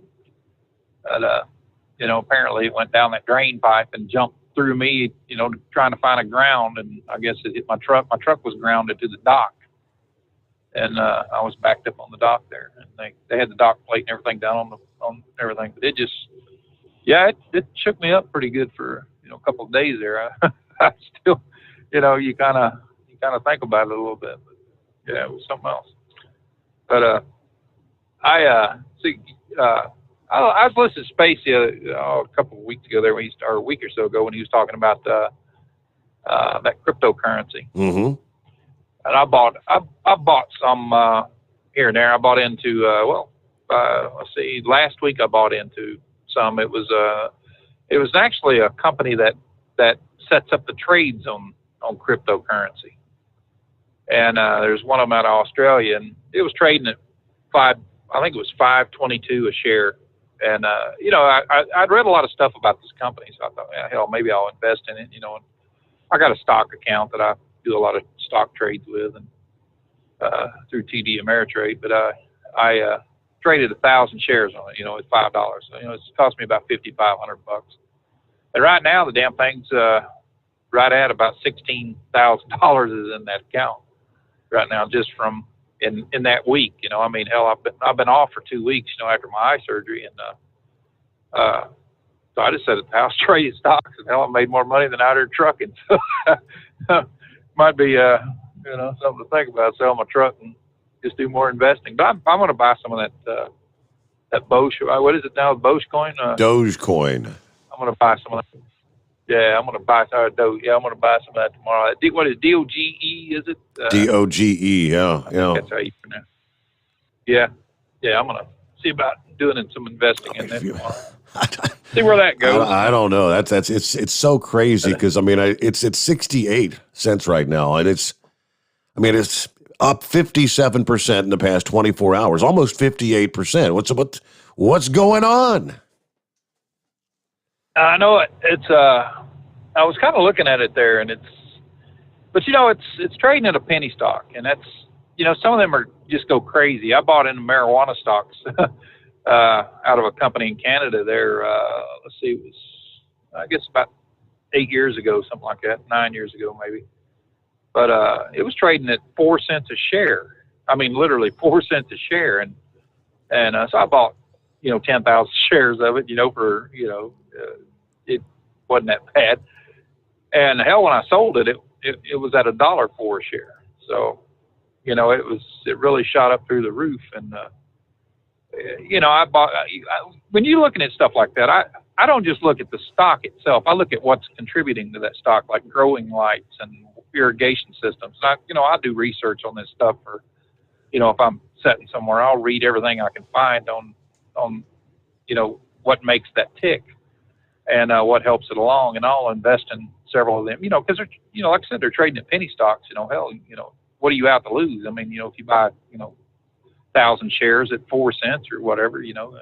I mean, hell, it's just the way it is. But yeah, I traded a lot of that did a lot of that buying in different marijuana stocks and stuff like that. But they've kind of played out. Some of them are really, really high now. I mean, they've really jumped up there. But that's, what goes up must come down. And all it takes is one goofy law and or something, and the stocks are gonna, those type of stocks are gonna come tumbling down. But I set triggers up on my accounts and stuff like that, to sell it if it drops below 3% or 4%, something like that. It just depends on what it is. And this last stock that I was telling you about there, it's up $16,000 right now. That damn thing, I kept setting it, like it, if it drops below 5%, sell off, everything. But it just, I just stick it back in my account. But no, it's holding, man. It's never even, it's not even come close to dropping that much yet. So I'm going to see how far it goes, So, hell, I'm getting to be an old guy, man. It's time to, think about settling down here. But, especially with this idiot we got in the damn White House, could America, I'm not kidding you, could we do any worse than that fool that we have in there right now? That's a legitimate question. Can we do any worse? Yep. Everything that he's done is just, it seems like it's passed backwards, Steve, from reality. I mean, it just, he acts like he can't just, stand the military. I mean, this moron is just, I don't know. It's just, I didn't think we could do any worse with Barack Obama, but I stand corrected on that one. This guy here is 10 times worse than Barack Obama was. And it's, gas prices are going up, the stock market, the Dow is just, all over the board, and NASDAQ, or, everything's just going crazy with this idiot. And, I don't know where it's going to stop, but I can tell you this, man, I've been reading a lot about this woke crap and all these idiots that are hollering, hey, we need to abolish the police. Are they really that damn stupid? I mean, do they not understand that the only thing standing between them and a good old-fashioned ass whooping is a cop? So, if they want to abolish the police and they want to start this crap, busting windows and acting like idiots and stuff like that, the people are going to get fed up with it. I mean, we're not going to stand for it. Like I said, I've made it clear that I carry with me everywhere I go. I don't care what it is. Somebody comes up, bugging me or ranting and raving in my face, they're going to back up. I've been there, done that. Got the damn T-shirt. Mm-hmm. And it's, this is the crap we see in third world countries. I'm not kidding you. Some of the craziness that's going on in this country right here is the stuff that we see, people that support dictatorships and Marxism and stuff like that. And I've been all over the damn world in the military.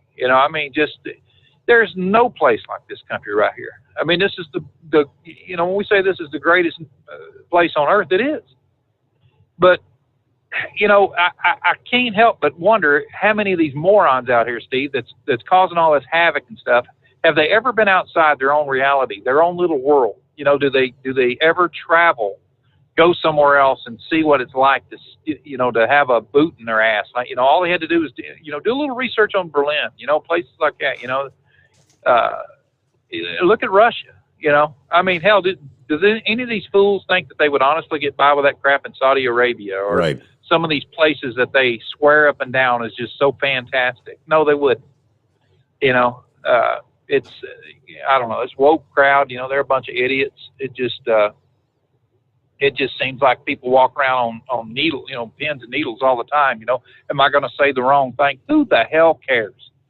I mean, honestly, I'll say what's on my mind. If they don't like it, they can kiss my lily white ass. I don't really care. They can either grow up, put their big boy britches on or whatever, and just understand that, that's my opinion. They have their opinion. I'll respect it. But when they start poking you with that finger and getting in your face and telling you to shut up and stuff like that, they don't want to hear your opinion. That's when we're going to rock and roll. I mean, we're going to get out here and roll around in the damn gravel. Old ass or not, I ain't going to put up with that crap. I mean, that's just the way it is, man. I'm sick of it. I'm sick of, this, my son's thinking about going back to college. And, finishing his master's up and doing some other stuff. And he's like, Dad, he said, I'm a lot like you are. I can't put up with this crap. He's 28 years old, and I don't know what, he's planning on doing a couple of different things, but he's about like I am. I mean, and he's the nicest guy in the world. It takes a lot to get him riled. In fact, ever since he was a little kid, I don't think I've ever seen him really riled up. He just kind of takes things with a grain of salt, but he's had enough of it too. And I don't know, man. I'll tell you, it's got to stop. And I think people are really getting fed up with it. We're going to see in the midterms just how fed up they really are. And I look for more states to be capitalizing on the voter registration laws and things like that, like Florida, like Texas, like Georgia just did.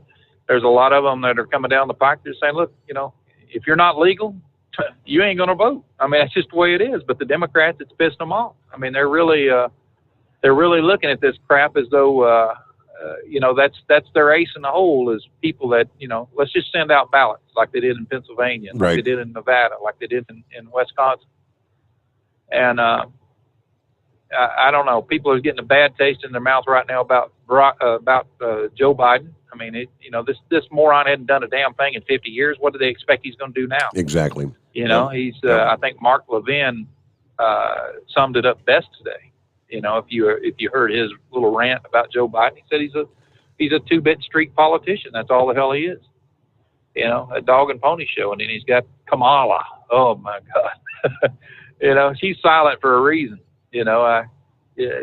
First off, she's too damn dumb to know anything, and secondly, she just, that's the best way to avoid answering questions is just don't put yourself out there. They need to take a lesson from Trump. Trump would stand there and he'd take the heat. He'd answer every damn question. He'd stand there for an hour if they were asking questions. We didn't see a lot of politicians like that over the years. They were very scripted. They were very, I guess poised in what they say. They tried to stay with that. Is it presidential or not? Donald Trump didn't give a rat's ass. He was like we are. Honestly, for a billionaire, he's just like we are. He come out there and he just told it like it was. If you liked it, fine. If you didn't, hey, take your butthurt feelings and go, Exactly. go to your safe space or wherever the hell you want to go. But man, I tell you, Steve, it's a crazy world, brother, and we're, I don't know if this is just the start of it or the finish. I just can't see the American people allowing idiots to take over this country to the fact that kids are not going to school and, these crazy teachers or, teachers unions and the likes are, just dictating, what the kids are going to learn and what they're not going to learn and things like that, man. It's got to stop. It really does. But other than that, man, how you doing? I'm doing well. Thanks for asking. I'm glad you're alive, Grump. I mean, lightning kills people every year. If to take a direct strike, look, it sounds like you did. Yeah, I think a lot of times when you get that hit, your heart could actually stop. It could have stopped your heart. Yeah, I was kind of worried about it. It was, it started palpitating really bad, and I was trying to cough and things like that to try to get it back in the sync and stuff. But I called later on that day, I called a friend of mine. She's she's been in the medical stuff. And she goes, look, you're no spring chicken, buddy. I hate to say it, but you might need to go to the hospital here, and stuff. So we kind of had a little chat about it, but by that time I was feeling a lot better, and it just it scared the hell out of me too. Just that sudden jolt, and I didn't, like I said, I couldn't see Jimmy, when it hit, and I didn't know what the hell happened to him. So when I was trying to get up, then I seen him over by his truck. So he covered some ground pretty quick for for an old coot, but and I just don't want that to happen again. Well, he said he turned around and he said, "Where?" He said, he turned around and said, "Well, where the hell's Grump? Where's he at?" That's apparently you're saying, "Get over here! I got knocked on my ass." Yeah, it was. There's still this little blank space there, and stuff. I don't really remember falling. I just all of a sudden just popped, and I was reaching up and grabbing a hold of my running board. I was laying on the ground, and stuff. I was reaching up and grabbing my running board and trying to get up. And I was like, what the hell? First, then I thought, well, hell, here he was with that hook waving around. I started blaming him. I was like, you get that damn lightning rod out of here, man. But bless his heart, it shook him up. I mean, he was worried about me, Ellie. That's Jimmy. But yeah, it was quite the experience. Well, you've been struck once, so that should be the only time that you get struck. Yeah, once in a lifetime, right? Is that? Yeah. What are the odds of being struck by lightning twice? All right, so almost to top of the hour news update. Dogecoin, 68 cents a coin right now. It's been bouncing between 68, 69, actually. It's hit 69 several times. Oh, boy, how high can it go? Inbred Redneck is on the line. He's going to check in here following our news break. We'll find out if he sold his Dogecoin when he hit the 50-cent mark this past day, which he was kind of wishing for, or did he hang on to it and maybe he'll end up being a Dogecoin billionaire instead of a Dogecoin millionaire. All right, real quick, if you are looking for a COVID-19 vaccine, you will have multiple opportunities to receive one this month at the Iowa 80 truck stop. This is obviously for the trucking community. I don't imagine the Big Moose will be stopping in to get one. But the Walcott Iowa truck stop is partnered with West Des Moines, Iowa-based Hy-Vee supermarket chain to offer 5 COVID vaccine clinics this month. Opportunities to receive the vaccine will be open to anyone age 18 or older. It'll be conducted at the truck stop's main building on the 3rd floor. According to the Iowa 80 truck stop, the clinic will offer the Pfizer vaccine as well as the Johnson & Johnson single-shot vaccine. You can pick between the two. So starting next Monday, as a matter of fact, May the 10th, Monday from 2 to 4, next Thursday, 5 to 8 p.m., Friday, 5 to 8. So Friday, it's so Thursday, Friday, Saturday, Sunday, 13th, 14th, 15th, and 16th, 5 to 8 p.m. each of those days. You can actually make appointment, or you can just walk in. Walk-ins are welcome. Any questions about appointments for free vaccines can be directed to the Hy-Vee Pharmacy. Okay, well, there you go. For truckers that are interested in getting the vaccine, free. There we go. We get news update and return with more. Lines available at 844-844-3388. The Steve Sommers Overnight Drive live from the Hot Shot Secret Studios. USA Radio News with Dan Naraki. President Biden will continue his tour this week to sell his spending plans to the American people, making stops in Louisiana on Thursday. The president's plans would cost more than $4 trillion and would be paid for through hikes to corporate tax rates and an increase of the tax rates of the highest earners. But Congressman Kevin Brady says raising taxes in a pandemic doesn't make economic sense. The Texas Republican tells Fox News that the hike will impact working families and ultimately cost jobs. Raising really crippling taxes as we try to recover from this pandemic makes no economic sense. I think it's the biggest economic blunder in our lifetimes. In the day, it lands on working families and will drive U.S. jobs overseas. So this it couldn't be a worse time to do this. This is USA Radio News. When thinking about life insurance, my accident reinforced you never know what tomorrow might bring. That's why I reached out to AccuQuote. AccuQuote helps people find a life insurance policy that meets their needs. Since 1986, they've helped millions of folks save up to 60% on their life insurance by comparing the rates and features of dozens of top-rated life insurance products. A healthy 50-year-old non-smoker can buy $500,000 of 10-year level term for less than $45 a month. A 60-year-old under $120 a month. Longer or permanent terms are available. Even if you already own life insurance, you really need to check out my friends at AccuQuote. Don't worry about health issues. Remember, they help me. As a pastor, I'm concerned about your soul and helping you to make sure your family is taken care of. Life insurance is more affordable now than ever, so don't make them wish you'd made that call. 877-437-4781. Call now, 877-437-4781. 877-437-4781. Rates, policy forms, and availability vary by state. The weekend crash of a human smuggling boat in the waters off of San Diego has brought more attention to a growing trend in human trafficking. Tim Berg reports. The smuggling of illegal immigrants by boat is becoming a more common occurrence off the coast of California. According to data from the U.S. Border Patrol, agents documented 309 maritime smuggling events in the San Diego sector in fiscal year 2020, and agents have logged 157 maritime smuggling events so far this fiscal year. Border Patrol agent Jeff Stevenson reminding everyone. The smugglers, they don't care about the people they're exploiting. All they care about is profit.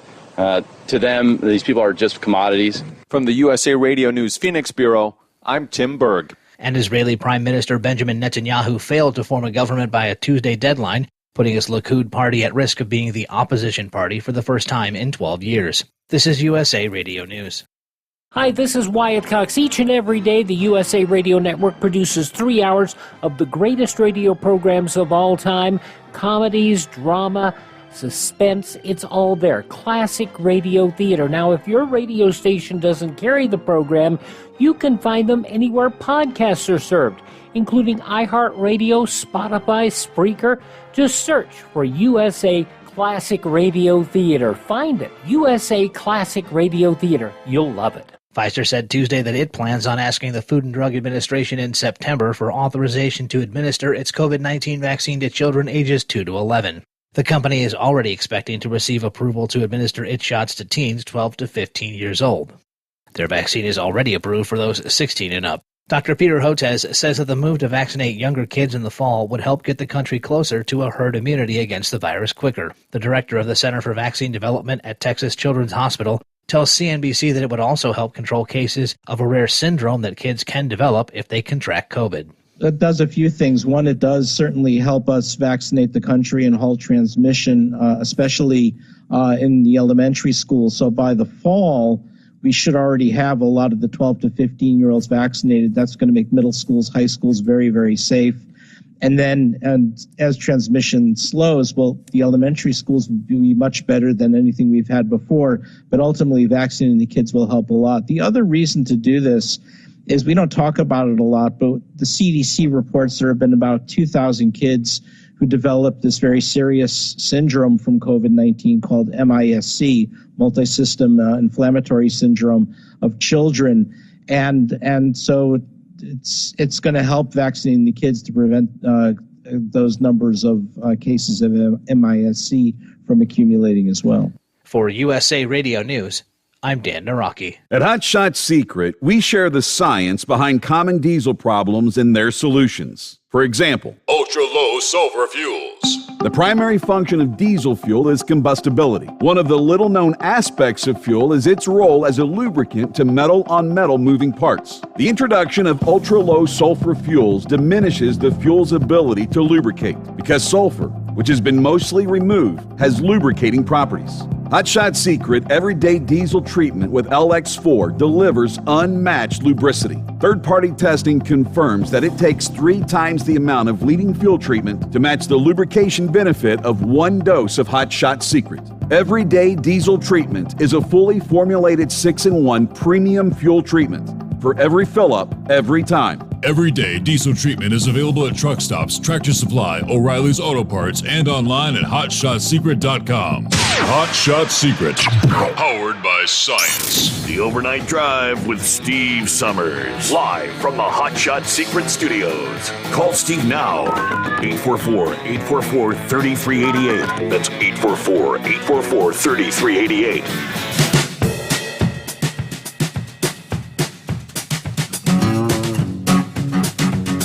Well, maybe, just maybe, Montana can set the precedent, get the ball rolling to get these people off their ass and go to work. Because right now, nationwide, the incentive is sit at home and draw a bigger paycheck than a $15 per hour job would pay. Someone shared the numbers. When you get this state unemployment, then you add the $300 on that the feds are giving you every week right now. It pays more than working a 40-hour week at $15 an hour. And what's going to change in Montana is the governor announced this past day they're going to stop participating, next month anyway, in the federal unemployment program because they can't find workers. The state is grappling with a worker shortage, just like everywhere else in the country. Okay, actually, it says beginning June 27, unemployed workers in the state will no longer receive $300 in extra weekly benefits. Foregoing the payment that had been approved through September the 6th. Montana is open for business again. But I'm hearing from too many employers all over the state, they can't find workers. Nearly every sector in our economy faces a labor shortage right now. The federal unemployment benefits are doing more harm than good. Under the new incentive program, workers currently receiving unemployment can qualify for a one-time $1,200 bonus after they've completed 4 weeks on a new job. Governor approved $15 million in funding for this incentive to go back to work. I don't know, maybe Montana was listening in. Someone the other night on this show called in and said, I'd like to see people being incentivized with maybe pay them to go back to work rather than paying them to sit at home drawing the unemployment. It's pretty much exactly what they're doing. There's about 25,000 people claiming unemployment in Montana right now, according to the Department of Labor there. The department estimates there are around 14,000 job openings in the state of Montana right now. So there you have it. Maybe some others will follow suit. All right, yeah, there you go. The inbred redneck. Well, brother, it's a great day to be alive, don't you think? So inquiring minds want to know, did you sell at 50? Are you still holding while it's at 68, 69 right now? Buddy, I sold almost half of what I had, $383,000. And by the time network fees got a hold of me and everything else, I come out $241,290.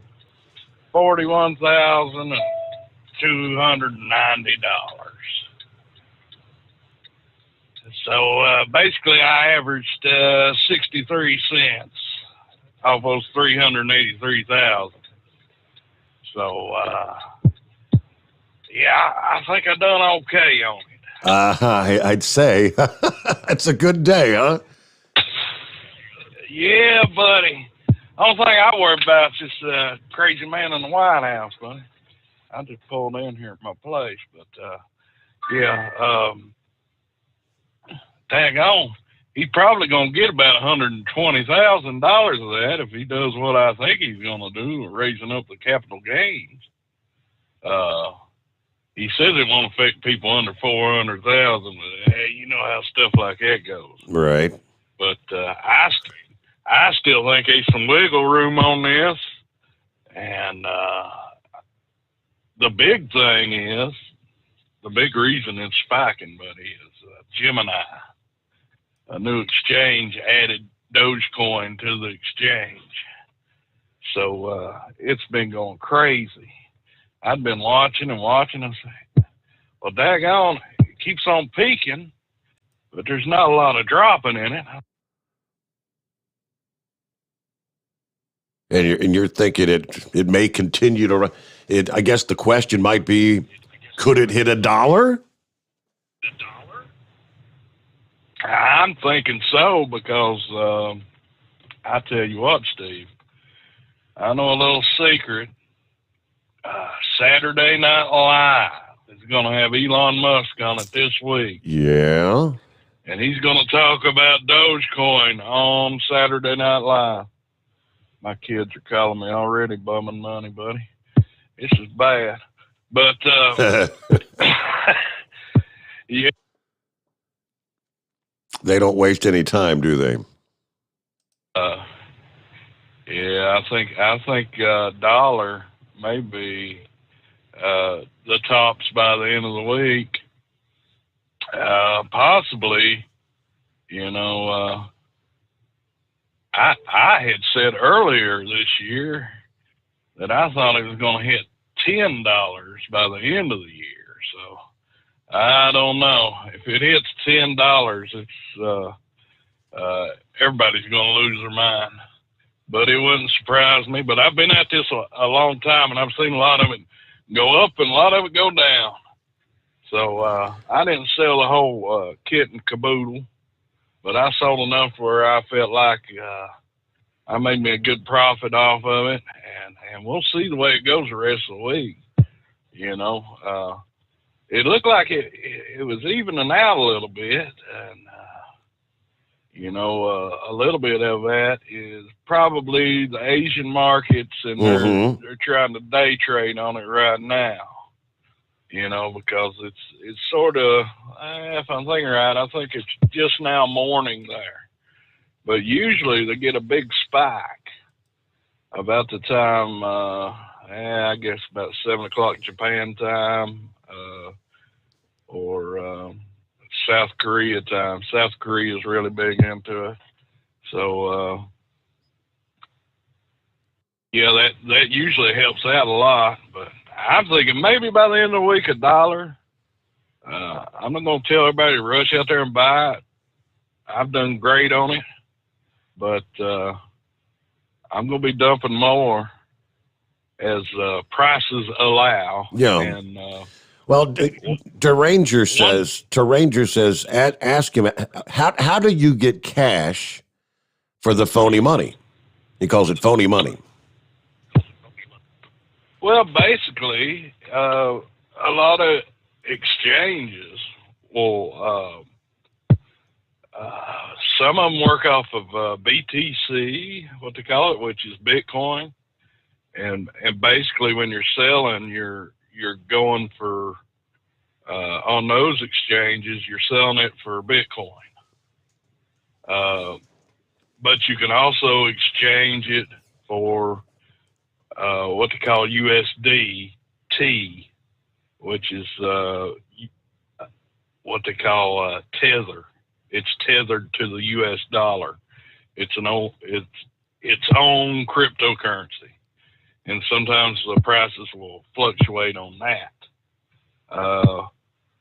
But mainly what I traded on tonight was Robinhood, but see, they're locking out any buys on Robinhood right now. They're only taking the sales. So I was in the catbird seat on that. The demand's there. They don't have enough room for the clearance or enough coins for the demand. So they're wanting me, you know, to sell, and anybody that's got it on there to sell. So yeah, there's some exchange. You're not technically gonna have whatever $1,000 like in your physical bank account. Then you're gonna have another type of digital currency that may be worth more than what the Dogecoin was worth, kind of thing. Well, at this time, right now, I'm in USDT, but it's pretty stable. It usually sits around $1. Sometimes it'll go up above $1, sometimes below, but it's more stable and it's easier to exchange for the American dollars. So there is a way, at some point, there is a way to actually get American $100 bills to trade in with. Yeah. And the good thing about Robinhood is you can link that straight up to your bank account. So, but a lot of times, you know, you're going to have some more transfer fees. You know, if you keep it in a cryptocurrency, a lot of times the transfer fees are a lot lower. That's why Dogecoin, one reason Dogecoin is going up so much, is the transfer fees are so cheap compared to Bitcoin. And they are so fast compared to Bitcoin. This could be the currency of the future. And they really don't have a big team behind it. I think they got 10 guys there working on the Doge project is what they call it. And it's not been extrapolated to the fullest, let's put it that way. Where Bitcoin, they've been, Lord, God knows how many projects trying to figure out how to get their speed up on their exchange and lower network fees for just even transferring the Bitcoin. But yeah, that's the big keys on it, Steve. And I think there's still some room on it. I'm thinking end of the week, $1. I think I'll dump out the rest if it hits $1. If not, I'm going to hold on to it. And I may leave some of this right now that I've got in the USDT so that if it drops, I could buy in a little bit and we'll see if it goes back up. But I don't know. $241,000 is burning a hole in my pocket. I hear you. Think about it. You know what I'm saying? Yeah. Yeah, buddy. I'm telling you what. I was just thinking a minute ago. You know, what is a banana hammock without some style, buddy? And I'm thinking I'm going to get me a good pair of ostrich skin boots or maybe alligator skin boots while I'm down there.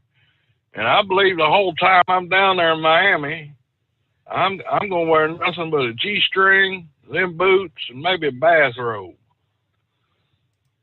And if y'all are so fortunate to see me down there, I'll probably have 2 beers, one in each hand. two fisting. Yeah, 2 fisting, buddy. Just staring at the sky. I got to call the boss in the morning. I'm going to tell him, you know, buddy, I like working for you, but, yeah, this only comes around once in a lifetime. It's time to take a little vacation, about 6 months. But I'm going to finish out the week, I think. Buddy, you probably ain't going to hear from me for a while. Only thing I might be calling in there is maybe next week trying to figure out a good hotel stay in down there. I'm sure there's some big ritzy places on South Beach there. No doubt about it. And, yeah. I don't know. I ain't much on boats and I ain't much on airplanes, Steve, but way I figured I'm going to head over to Lexington, get me a cheap flight down there, and I'm going to have a good time, buddy, a good time. And I'm going to send you some pictures of the banana hammocks, buddy. And you post them up on Facebook, everybody to see.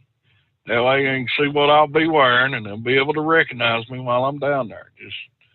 I'm thinking a red one, a white one, a blue one, a red, white, and blue one, probably a yellow one, and Lord, well, we got to get at least 7 of them. One for each day of the week. You know, yeah.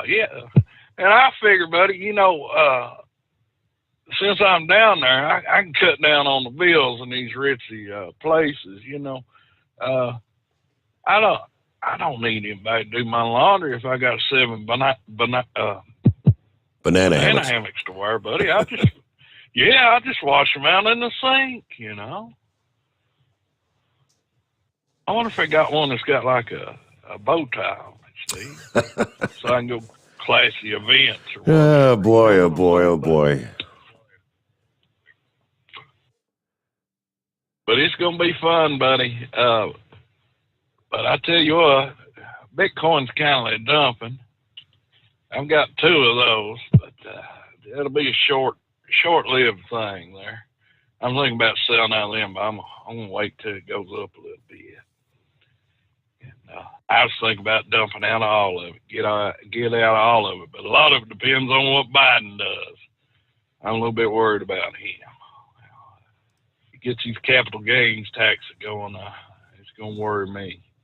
I hope it don't get through the Congress, because it's really going to mess up my end of the year taxes. And I don't think I can run through all that money. I ain't going to do it, buddy. I ain't going to do it. I'm a smarter man than that. I'm going to hold at least half of it back for them taxes. Yeah. I suggest any man out there do the same if they're in it. But, but I guess Spaceman's probably doing pretty well on his Ethereum there. He was talking about getting some of it. And it's spiked up here in the past little bit. I think it almost doubled there from what I've seen. I'm really not into it because it's got, even though Bitcoin and Dogecoin's got fees, Ethereum's fees are way out of whack compared to Bitcoin and Dogecoin. It scares me to death to even think about it. When you go trade that stuff or pull it off of this exchange and that exchange, you've got to have what they call gas, which is a totally different little thing, and it costs you all kinds of daggone money. So that's one thing to consider, people, if you're thinking of going that route. But I think there's some room, buddy. I think there's some room. And y'all might not get the big gains I got, but I'm saying probably 50% by the end of the week, buddy.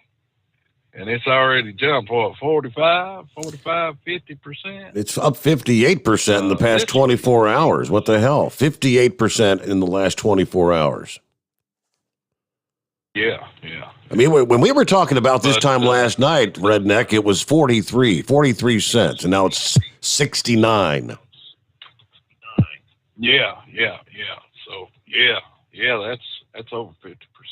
So, I think there's another 50% in it. But with these cryptocurrencies, Steve, once they start running, sometimes they go up 500% in 2-3 days, 600%. So $1 may be a meager estimate, buddy. A meager estimate. But that's what the deal is. The Gemini come online and Gemini Exchange. I'm checking them out and seeing what their deal is. I've never fooled with them before, but and the Saturday Night Live announcement, and the big thing is they're always looking to get the only maybe 10% of the population at most, maybe even fools with this. If you can get the other 90% into it, these little gains that are going on now would be nothing, buddy. Would be absolutely nothing. It would skyrocket to the moon. Dogecoin would be $100 by the end of the year. So, yeah, buddy, it's been a good day. I still call it funny money. It's funny money. And one thing you mentioned, the $400,000 thing that Biden said he's not going to hit anybody that's making over or less than $400,000. They did kind of clarify that that's per household, right? And it's $200,000 for an individual, $400,000 for a couple. Oh Lord, I'm sunk, buddy. I'm sunk. Lord, Steve, you're bringing me down, buddy. It was such a good day, and I just spoiled it all. Well, you'll still have something, but yeah, Joe's going to claim his chunk. Oh, Uncle Sam. All right, rolling toward news break here, bottom of the hour. And what are we looking at? It's 844-844-3388. Wait a minute, it has Tom. That's not the right guy. It's supposed to be Mike. As it's hump day coming on. What else we got to cover when we come back? Looks like, Liz Cheney maybe about to pay the price for not just voting to impeach Trump, but ever since then, relentlessly not stopping talking about, negatively about Trump with each passing day since then. House Minority Leader Kevin McCarthy says he has concerns about Liz Cheney's ability to serve as one of the party's top leaders. Yeah, she's losing support because she's constantly criticizing former President Trump. He says, quote, "I've heard from members concerned about her ability to carry out the job as conference chair, to carry out the message. We all have to be working as one if we're able to win the majority." Spokesman for Cheney says the Republican conference chairwoman said in response, "This is about whether the Republican Party is going to perpetuate lies about the 2020 election and attempt to whitewash what happened on January 6th. Liz will not do that. That's what the issue is." So she's essentially sticking to her guns, right? That she doesn't think there was anything funny that happened on Election Day. Nothing. And Donald Trump is wholly responsible for what occurred on January the 6th, which, of course, by now she should know, because we all know many of those that participated that day had thought this out well in advance. It was all premeditated. All right, adding more tension to the relationship. A report from Axios this past afternoon. Comments that were supposedly made to Fox News host before their segment started. Apparently there was a hot microphone, as they say. According to the audio of the remarks, Mr. McCarthy said, quote, "I think she's got problems. I'm sorry. I think she's got real problems. I've had it with her. I've lost confidence." So that was caught on the hot mic. Not supposed to be heard by everybody. But you know how that happens. Anytime you're around a microphone, you kind of have to assume it might be on. All right, plenty of room for you. Jump on in here. It's 844-844-3388. The Steve Sommers Overnight Drive, live from the Hot Shot Secret Studios. USA Radio News with Dan Naraki.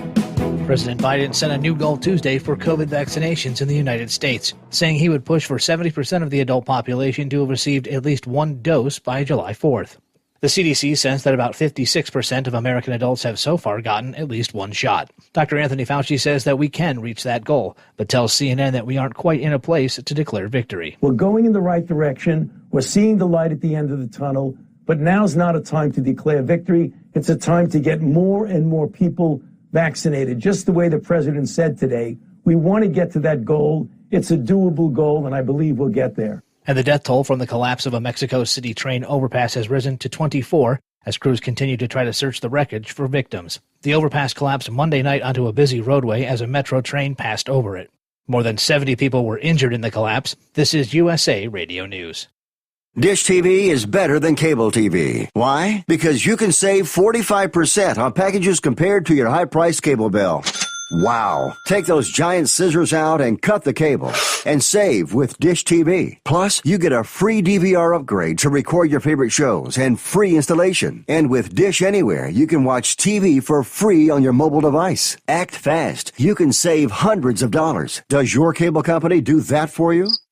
I don't think so. Get all the best TV programming at your fingertips at a fraction of the price of cable TV. So say adios, arrivederci, goodbye to the high cable bill and save up to 45% on Dish TV packages today. These are limited time offers and can change at any time. Call fast. 800-610-5739. 800-610-5739. 800-610-5739. That's 800-610-5739. 5739. You're listening to the Overnight Drive with Steve Summers. At Hot Shot Secret, we share the science behind common diesel problems and their solutions. For example, Hot Shot Secret Diesel Extreme. Today's ultra-low sulfur fuels leave injector deposits causing frequent DPF regens and low throttle response. Diesel Extreme is a once every 6-month treatment that will clean your entire fuel system, including the tank, lines, pump, and the injectors. Hot Shot Secret Diesel Extreme is available nationwide at truck stops, fine farm and auto stores, and online at hotshotsecret.com. Some say their truck reflects who they are, dependable and reliable. That's why you trust Blue Def. Now the best just got better. Introducing Blue Def Platinum, a revolutionary innovation with advanced system shield technology to significantly reduce harmful deposits. To maintain fuel economy, save money on costly repairs, and sustain the life of your SCR system, there's only one DEF to choose. Blue Def Platinum. The best just got better. PureFlow AirDog, your leader in fuel air separation system technology. Our systems filter out water, particulates down to 2 micron, and remove all of the air out of your diesel fuel. This allows for nothing but pure, clean diesel fuel to reach the expensive injection system equipped in your vehicle. Not only do our fuel systems protect, they also come in a variety of flow rates to meet your performance needs. Our systems are compact and use OEM-style fittings for an easy installation. Learn more about our product at www.pureflowairdog.com and be sure to follow us on Facebook and Instagram. Protect your investment with PureFlow AirDog. Diesel Army is on duty 24 hours a day, 7 days a week. Burning the midnight oil with the best diesel coverage. All the tech, all the torque. Diesel Army, where there's smoke, there's fire. For the latest news and event coverage, as well as feature and tech articles, sign up for the newsletter and don't miss a thing. Visit dieselarmy.com from the Power Auto Media family of digital magazines. Again, it's dieselarmy.com. Dean Michael, the tax doctor here. I have one question for you. Do you want to stop worrying about the IRS? If the answer is yes, then look no further. I've been around for years, I've helped countless people across the country, and my success rate speaks for itself. So now you know where to find good, honest help with your tax problems. What are you waiting for? If you owe more than $10,000 to the IRS or haven't filed in years, call me now at 888-557-4020 or go to mytaxhelpmd.com for a free consultation and get your life back. For anything diesel, take it to Shy Diesel. They provide a wide variety of services and diagnostics to determine what the problem is with the latest technology. From simple oil changes and preventative maintenance to fuel system diagnostics and repairs, engine rebuilds and cylinder head repairs, and rebuilds with our in-house machine shop. They also have on-site DPF cleaning for exhaust issues and DOT inspections. If your diesel is asking for some attention, Shy Diesel has the specialist you need for anything diesel. Located in Terre Haute and Lafayette, Indiana, and Effingham, Illinois, Shy Diesel has you covered.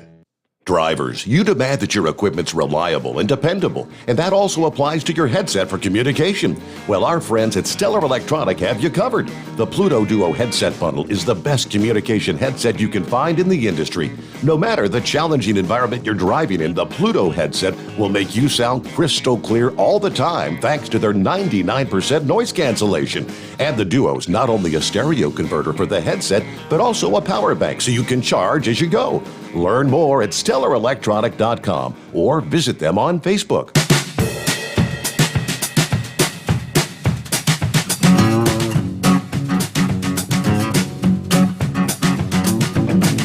A little more on Liz Cheney here. According to top allies of Kevin McCarthy, others around him, that McCarthy's reportedly planning to oust her as chairwoman of the House Republican Conference by the end of the month. because she refuses to put the party first, while she continues to harp on former President Trump. One quote from a top McCarthy ally on Monday, he says, quote, "There's no way that Liz will be conference chair by month's end. And when there is a vote, it won't be a long conference. It'll be fast. Everybody knows the outcome. She is a big distraction right now. And I don't see McCarthy saving her this time. There is a broad range of lawmakers who've had it with her. According to another McCarthy ally, she's a liability. And McCarthy's fed up as the rest of us that she's focused on the past rather than winning back the House. The focus is supposed to be on 2022, not constantly harping back on November the 3rd or January the 6th. All right. Apparently, Liz voted to impeach Trump back in February. We all know that. She was promptly censured by the Republican Party in Wyoming shortly after that. Most recently, she criticized Trump claims of election fraud. She tweets, "Anyone who claims it was stolen is spreading the big lie, turning their back on the rule of law and poisoning our democratic system." To which Trump fired back in a statement. "Heartwarming to read new polls on big shot warmonger Liz Cheney of the great state of Wyoming. She's so low that her only chance would be in vast numbers of people run against her, which hopefully won't happen. They never liked her much. I say she'll never run in a Wyoming election again." And of course, Trump also took aim at other Republicans that voted to impeach, like Mitt Romney. Yeah, so nice to see the rhino Mitt Romney booed off the stage at the Utah Republican Convention. They're amongst the earliest to have figured this guy out. Stone cold loser, Mitt Romney. All right, and speaking of which, somewhere in the mix, we've all been hearing about Mike Lindell firing up his own, his new social media platform. Was it Frank? And I believe Donald Trump fired up a new platform, or will soon be. I've got it in the mix over here. We'll get to that coming up here. I'll dig it up for you. Meanwhile, let's get back to your calls here on a, what day is it? Hey, morning, Your Honor.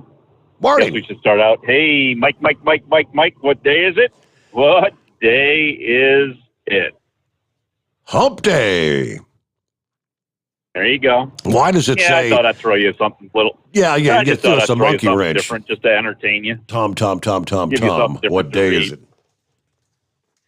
I heard the guy talking about getting the turkey there with the big beard. And, I'll just do that for him or whatever. Tom the turkey. Give you some Okay. entertainment there. So, do you think inbred redneck there? Do you think he can go down to the local toy store and buy a bunch of Monopoly games and take out some of them $500 bills and pay his capital gains there with Monopoly money? Since he's buying funny money, he's been working on the funny money anyways. There, you think he could do that? Because doesn't sound too good there on the capital gains tax there for him, does it? So I'm just, anyways. Hey, one of the things I forgot to talk to you about there. One of the things I sent you the other day. Did you see that deal there on the Delaware officer that was beaten to death? One of the stories I sent you. I didn't know if you picked that up or indeed, not. yes. I saw the headline and whatnot. I didn't get to the heart of the story though. Yeah, I didn't either. I know he responded to a call, and whatever happened, he ended up on the wrong end of everything that was going on, and I guess he was beaten to death on whatever call he went on. So I didn't get to see what the whole thing was about. But glad to hear the grump on there. glad he's doing all right. Yeah, we had a few storms come through. I guess we got today they're talking 90% chance of rain in the mid-Atlantic area here, for Delaware, Maryland, Virginia, and this area. So it's kind of dry right now. So I don't know when you and the AccuWeather gods are shipping it up here for us, but we're getting our galoshes out and umbrellas or bumper chutes or whatever you want to call them, and trying to prepare for the worst and hope for the best, right? Mm-hmm. So, but as far as the 72-hour road check goes, I've been by my 2 scales this morning, and they're both all locked up. Everybody went home. Nobody hanging around. So the 83 coming out of Pennsylvania down into Maryland, that was all locked up. Looked like yesterday morning they didn't even open until 6 o'clock. If Trucker Path is accurate. And as I say, this one down here on the Capitol Beltway is all locked up now, where 95 and 495 meet each other. So they only draw traffic in there from 3 ways. The one way, if you're going 95 north, they don't bother you going north. So that's a free pass all the time. But I don't know. It's not a whole lot going on. I didn't get to see hardly any news at all last night, so I don't know what's going on. But yeah, Grump was saying there he couldn't imagine anybody worse than Obama until we got Biden.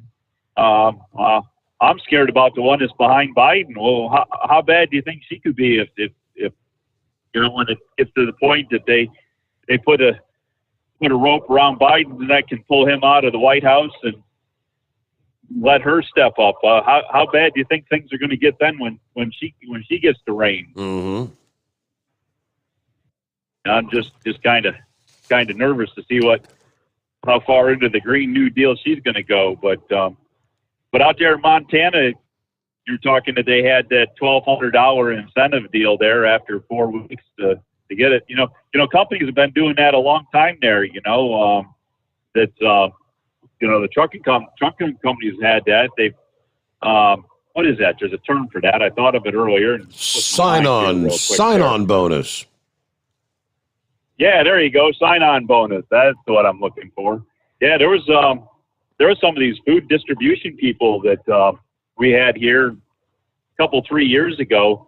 They were, the ones that, do the service to fast food restaurants and that, and they were having trouble getting people. They were actually offering 8 and 10, and I think one place actually had a $12,000 sign-on bonus. And it was almost tempting me to go back to doing that, because that was actually my first operations in a paying field in the transportation department there. I actually worked for one of those food service distribution companies, and it wasn't too bad a job, but kind of crazy because doing it up in New York there, because you got a freezer section and a refrigerated section in the trailer, and you have to get in and out and get all the orders out.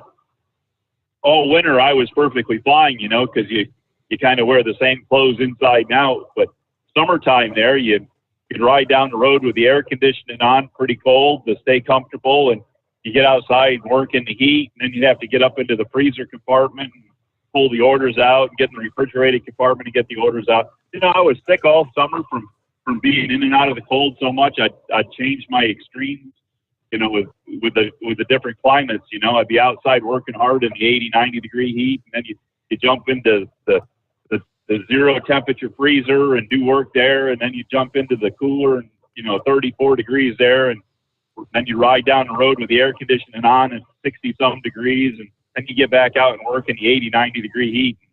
Just say I was good all winter, but I tell you what, summertime came around. It seemed like I had a cold all summer from that. So I don't know. I guess it kind of messes up your immune system. Mm-hmm. And hey, there you go. There we can tangent right into that, the immune system. So now they're talking about doing the vaccination for the children.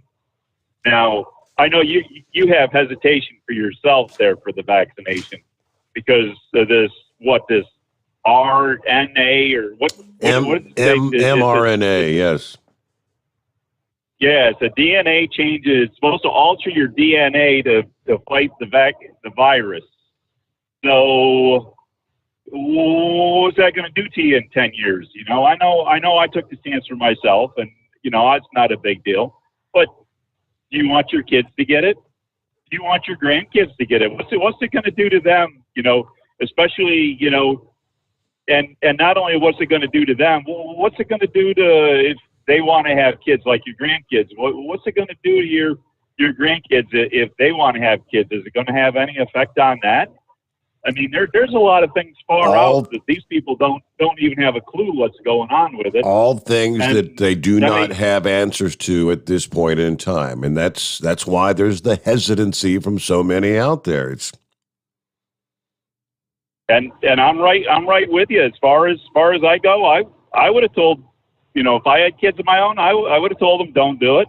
I said, especially if you're thinking about having kids of your own after getting that vaccination, I would have said hold off on it, find out more about it, because a lot of these other vaccinations don't mess with the DNA.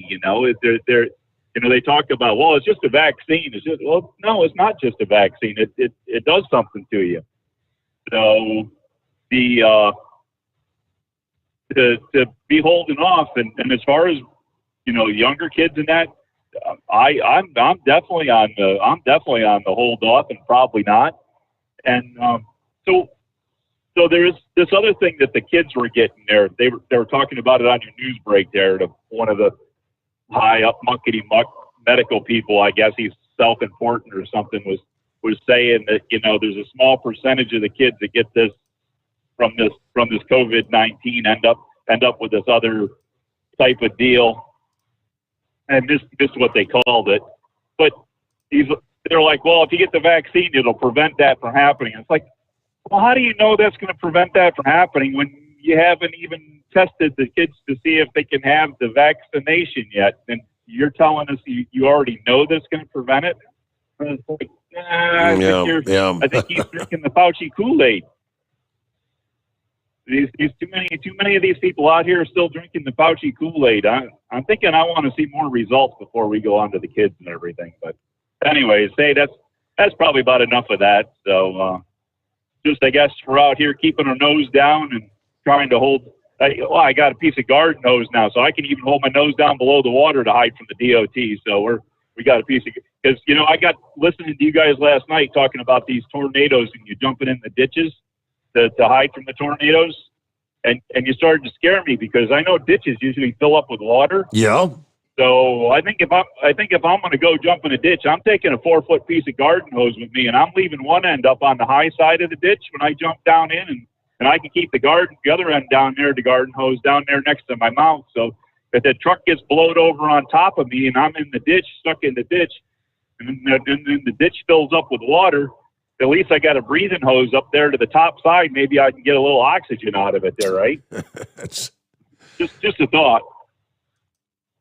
But I think that's one of my safety things I'm carrying with me when I go to run and jump in a ditch there when the tornado's coming. Garden hose.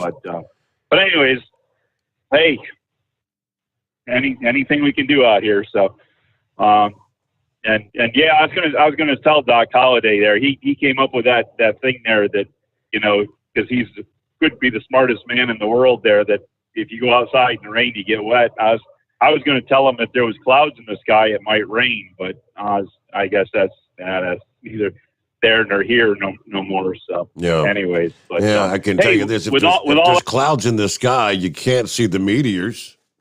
Tell you that one. Because this is, right now, right about now would be the time to go out and look toward the heavens for the peak of the meteor shower tonight as the Earth is moving through some of the debris of Halley's Comet. But most of the eastern portions of the country, for sure. We've got the clouds and the rain, so I'm not going to see any this particular meteor show. All right, Spaceman sent me a handful of emails there. Going back to the Inbred Rednecks call, he said, ask Inbred to explain what he means with that Robin Hood was locking out on the cells, but only taking it was vice versa, right? Because they were only taking people wanting to sell them the Dogecoin. They weren't taking any buys. Okay. And in response to Deranger's question, Redneck did mention that. He said you can link your bank account to Robinhood and transfer the crypto back as cash right into your bank account. All right, a couple of other here. Maybe he could call back and explain that when he sold his crypto, how long did it take for them to get buyers on that? I'd be afraid to hold on to it until it got too high, and then there would be no buyers. Okay, that's kind of like a two-part question, I suppose, there. Now, in regards to the first part of the question, I'm thinking maybe this was the issue because they were saying early in the day yesterday, Robinhood, the investing app, was having issues processing orders again. The trading frenzy. Dogecoin, made the all-time high and continues making all-time highs, right? It was, at one point, it was at 60 cents. Then it was back down to like 53 cents. And of course, now back up to 68, 69, last I checked. 66 right now, okay? So let's see. They go on, many cryptocurrency traders flocking to Robinhood to place orders may have instead learned that service was disrupted. In a tweet, Robinhood assured users they were working to resolve the issue as fast as possible. Of course, that's not the first time they've experienced platform issues. January, they had blocked trading in some volatile stocks, including GameStop and AMC, during the buying frenzy. They faced lawsuits following that blockage. Then last month, Robinhood faced technical issues due to heightened cryptocurrency trading volumes during what was a nearly 15% sell-off in Bitcoin. Robinhood later noted that they had resolved the issues. That they sent out a tweet. Update: crypto trading is now fully restored. We know some customers may have experienced intermittent issues earlier. We continue to monitor the situation closely. We're sorry if you were impacted. Please contact us if you have outstanding issues. So again, that was, I guess, the chain of events that transpired with Robinhood this past day. All right, looking at about 6 before the hour. Let's get back to the calls here, and I have no idea who that would be. Best Road, North Star. I'll look at the phone number. If it says 801, it might be Red Mule. Okay. So what's happened in Red Mule?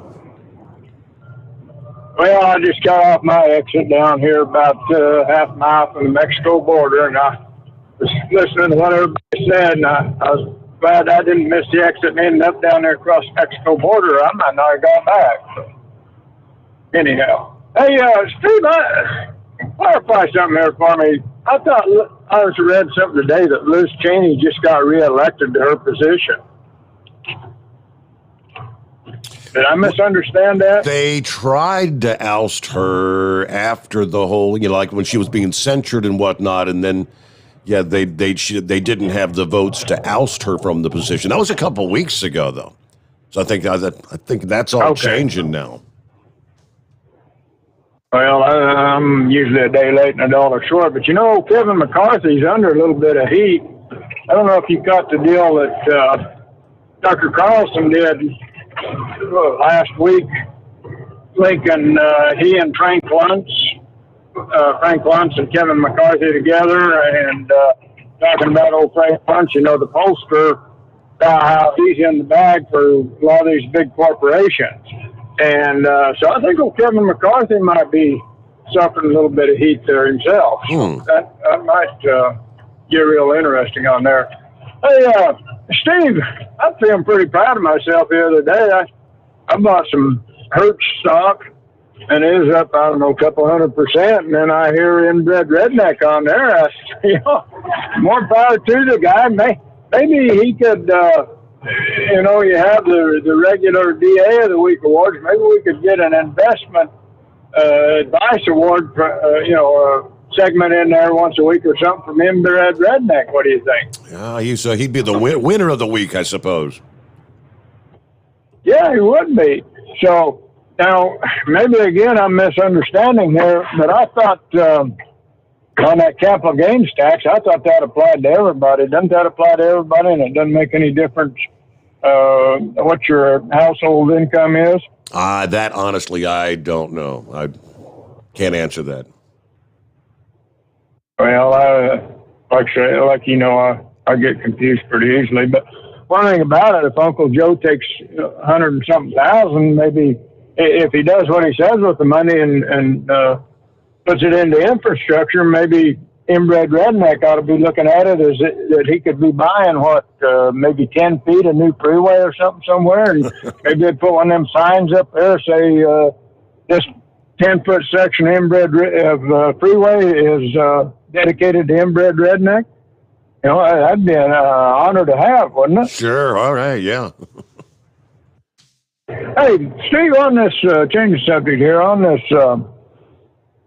nationwide DOT check, I don't know what the state of Utah is doing, but I come down the other day, I got passed a couple of different times by a DOT guy in his pickup with a beehive on the side like they got there for the state of Utah. And the thing I couldn't understand is he had a bike rack on the back and had a bicycle strapped to it. Now, what the heck would a DOT man be doing with a bicycle? Interesting question. I don't know. He passed me a couple of times, and I wanted to take a picture of him, but I was afraid, he might see me doing it and pull me over, and I didn't want to draw no attention to myself. So, Steve, how much more time we got? I want to bring up a couple other subjects. Go ahead, lay it on us. Okay. Like the rest of your audience here, I'm concerned about the state this country's in and kind of look at different things and learn stuff and kind of buy a book on the French Revolution. I've seen pros and cons on it and how it compared to the American Revolution, and it happened about the same time and all this other stuff.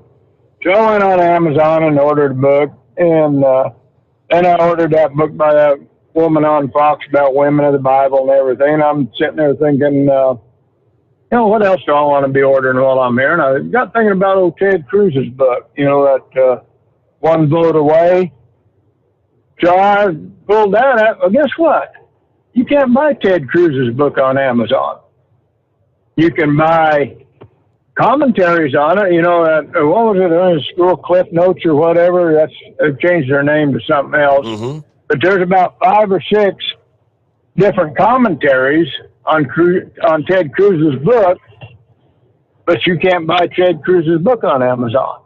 Now, you reckon that's just because they don't want to contribute a little bit of money to Ted Cruz? What do you think? I would venture that's probably the case.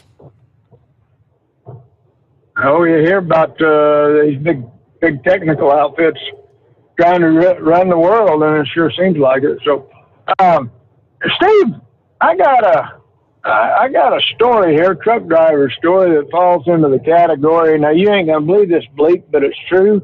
Gonna take a couple of minutes. You want me to launch into that, or you want me to wait? Oh, if you've got the time, let's go ahead. Yeah, because we got to get they call it our news break update here, top of the hour. So, yeah, hang in there.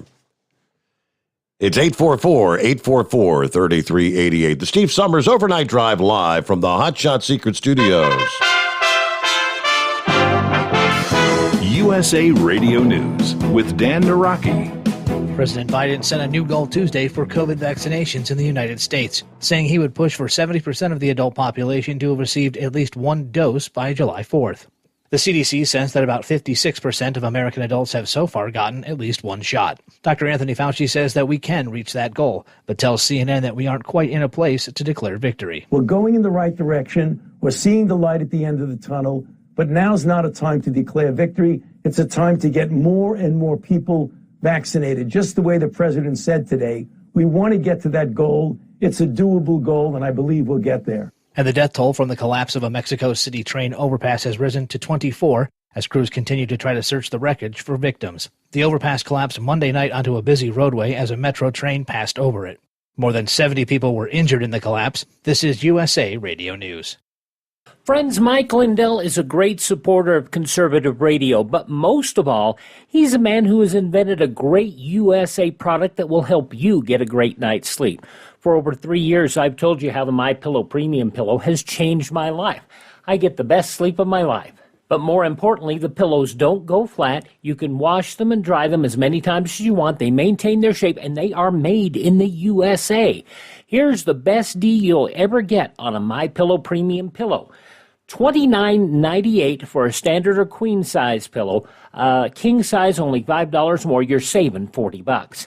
Go to MyPillow.com, click on the radio listener square, use my promo code USA, or call 1-800-951-8175. You can save up to 60% on any MyPillow product when you use my promo code USA, or call 1-800-951-8175 and ask for the MyPillow Premium Pillow Special. One of the jurors in the Derek Chauvin trial is under scrutiny after admitting in an interview that he'd attended a Black Lives Matter rally in Washington, D.C. Tim Berg has the story. Brandon Mitchell, a juror in the Derek Chauvin trial, may have jeopardized the guilty verdict by attending a rally last year and wearing a Get Your Knee Off Our Neck /BLM t-shirt, raising questions about whether he told the truth during jury selection. Mitchell, known as Juror 52, told Minneapolis news outlets Monday that he attended the August 28th march in Washington, D.C., featuring speeches by George Floyd's siblings, while a photo circulating online of him and his cousins show the t-shirt as well as a Black Lives Matter hat. From the USA Radio News Phoenix Bureau, I'm Tim Berg. And a man who tried to drive through the gates of the CIA's headquarters has died of injuries sustained after he was shot by guards. The CIA says Roy Gordon Cole was known to them because he had tried to enter the Langley, Virginia compound before. Officials say there were questions about his mental health then. This is USA Radio News. Hi, this is Dr. Joel Wallach, and I want to tell you that arthritis is not a genetic thing. It's not a disease of aging. Neither is osteoporosis. Get a hold of my book. It's all in your head. It goes into the 25 different diseases you get when you have osteoporosis of the skull. These are all reversible. You take the Healthy Bone and Joint Pack, the MSM, vitamin D3, stay away from all the bad foods, including gluten, and guess what? You'll regrow all your bones, including your skull and your legs and your hips and everything else. Contact us at usaradiohealth.com. That's usaradiohealth.com. The CDC is facing criticism after new reports show that the agency sought feedback from one of the largest teachers' unions in the country ahead of issuing school reopening guidance earlier this year. Lance Pry reports. A teachers' union is undermining the CDC and its scientific facts. The American Federation of Teachers lobbied the Center for Disease Control and Prevention changing language on the federal agency's school reopening guidance released in February. Senator John Kennedy, the Republican from Louisiana, tells Fox News the president needs to get a backbone and do what's right for our kids. I mean, all the president has to do is stand up and be very firm. The teachers aren't the problem. It's their leadership. It's the teacher unions. Teachers unions in America are not scientists, but it is being reported they did donate roughly $20 million to the President Biden campaign. Former Nevada Attorney General, Republican Adam Laxalt. This is an absolute smoking gun. And what's going on is that the largest teachers union that gave record amounts of money to Joe Biden and other Democrats last cycle, they're at the table. They're directly involved in, helping to steer the science and being part of this process. Republican Senator Tom Cotton from Arkansas wants all kids back in school now. We shouldn't have a politicized public health bureaucracy like the CDC answering at the beck and call of the teachers unions. We need kids back in school. From the West Coast USA Radio News Bureau, I'm Lance Pry. And for USA Radio News, I'm Dan Naraki.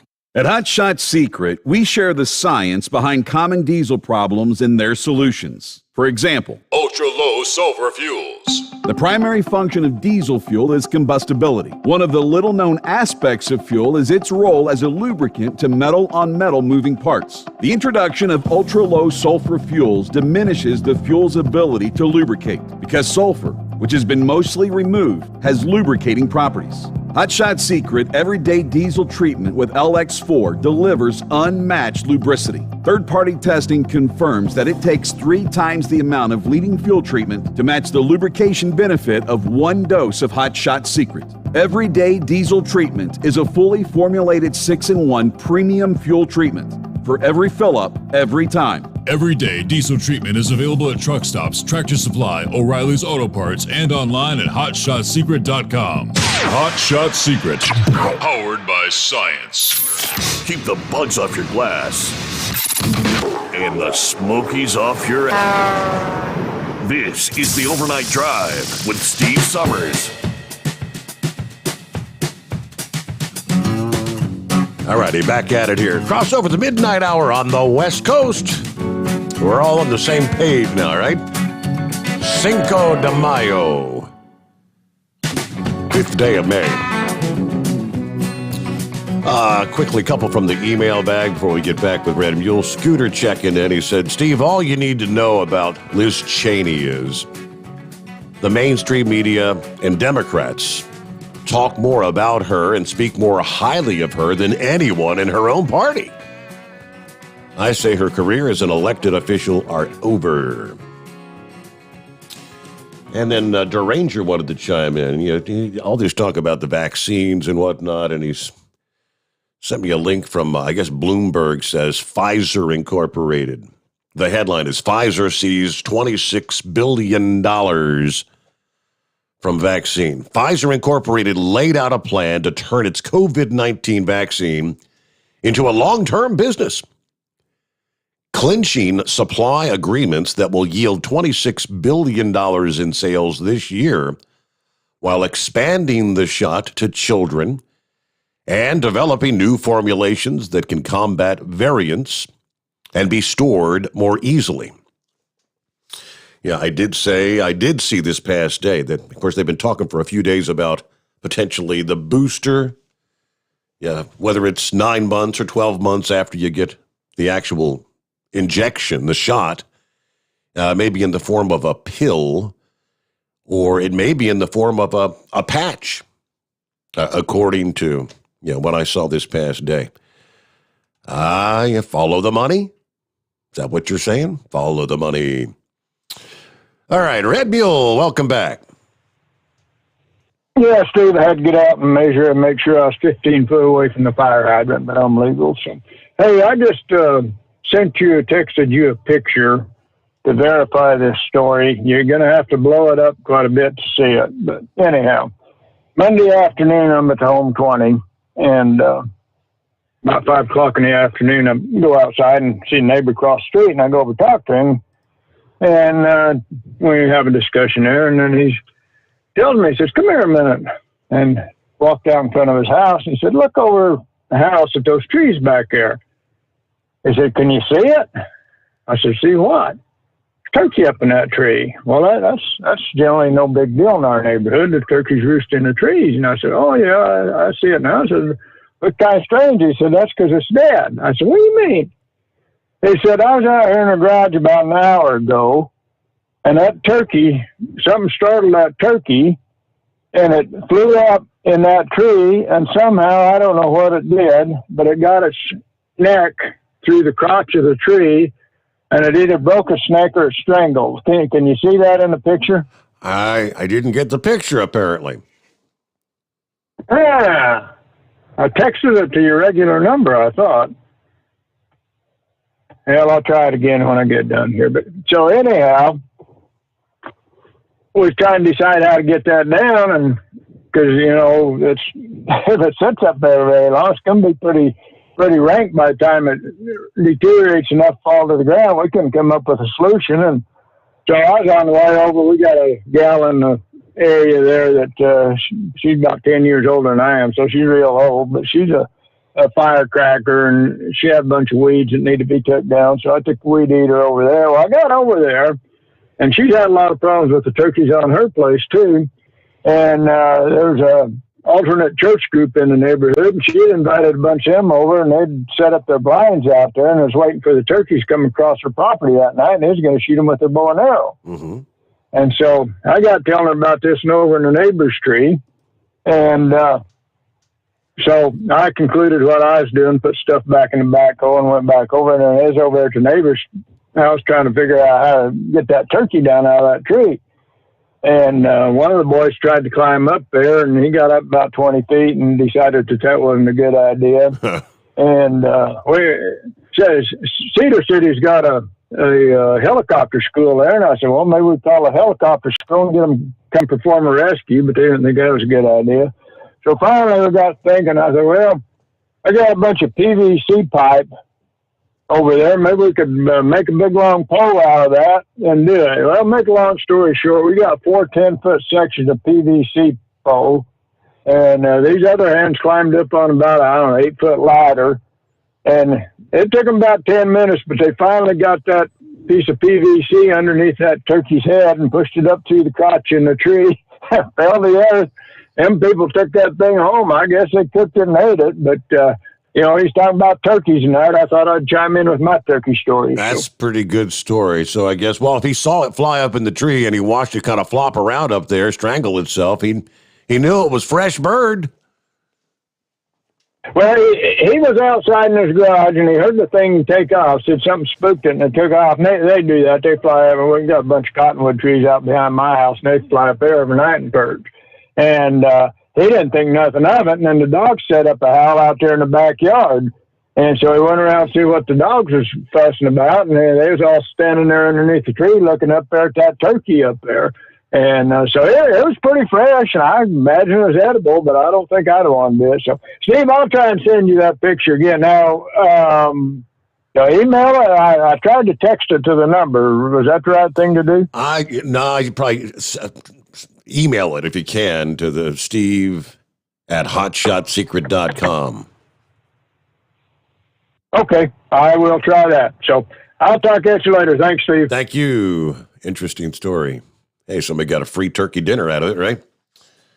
All right, Cinco de Mayo. Doc Holliday snoozing by now, but Cinco de Mayo. That's mayonnaise, right? That's what Mayo. No, it's May, you dummy.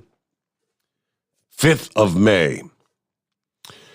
Celebrating the date of the Mexican Army's May 5th, 1862 victory over France in the Battle of Puebla, the Franco-Mexican War. Wednesday, May the 5th this year, also known as the Battle of Puebla Day.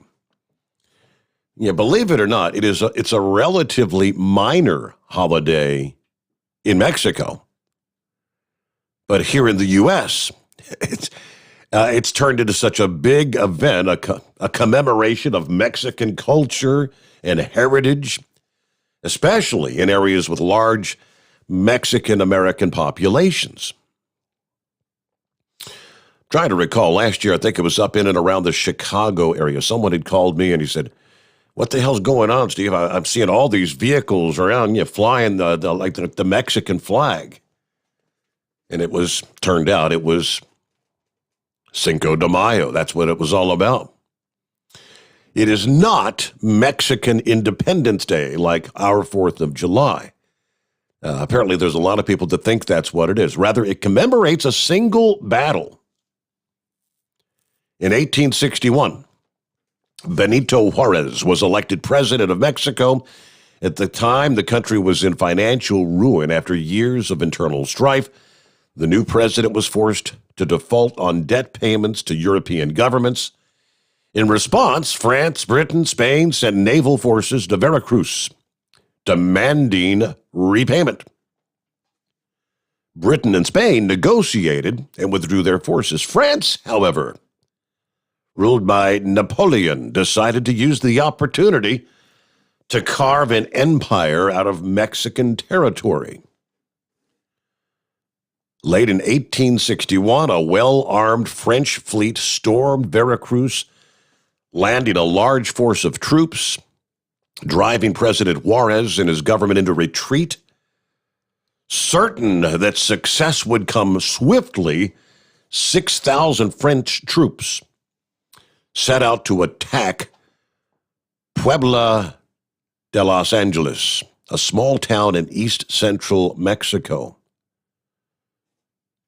From his new headquarters in the north, Juarez rounded up a ragtag force of 2,000 loyal men, many of them either indigenous Mexicans or of mixed ancestry. He sent them to Puebla. The vastly outnumbered and poorly supplied Mexicans fortified the town, prepared for the French assault, and obviously we know the outcome. The battle lasted from daybreak into early evening, and when the French finally retreated, they had lost nearly 500 soldiers. Fewer than 100 Mexicans had been killed in the clash. Although not a major strategic win in the overall war against the French, the success on that day, May the 5th, represented a great symbolic victory for the Mexican government, which bolstered the resistance movement. 1867, thanks in part to military support and political pressure from the United States, which was finally in a position to aid their besieged neighbor. After the end of the Civil War, France finally withdrew. All right, there you go. All right, back to the calls here. Who's next up on the line this hump day morning? Hey, Steve. Good morning. Morning. This is Rick. Well, how you doing, Rick? The one that sent you the baseball cards to your grandchild. Ah, Rick Friend. Yes. So happy to be a first-time caller, long-time listener, and I was happy to able to send those cards to you. I hope you enjoy them. Yeah, that's pretty nifty. I know what got you to be such a Mark McGwire collector. You've got, that whole binder full of Mark McGwire cards. Because he crashed the home runs all the time. Yeah. Now I'm trying to remember: are the record books are there asterisks next to him because of the whole juicing thing or whatever? You got that right. That's what I thought. Okay. It was him and Barry Bonds, wasn't that the other one? Yes, that is correct. And who was the guy on the Cubs that got so many home runs? Sammy Sosa. Sosa. Now, was he juicing also? Yep. Everyone back in the 80s basically were. Isn't that something? Wow. So, yeah, I was happy to get on here, and I'm kind of in the corner so I won't wake up my mom and girlfriend so I won't get in trouble. Yeah. Well, I see you chime in on the comments. Are you Facebook, YouTube? I'm not sure which platform you're on, but I see you chime in with all the listening. Facebook, okay. Yep. So happy that Chris got you back on the air. I really appreciate your show. And I really appreciate what the truckers do for us. What your dad said back in the day, if it wasn't for the truckers, we'd be homeless, naked, and hungry. Yeah. That is 100% I really appreciate correct. what the truckers do. Yeah.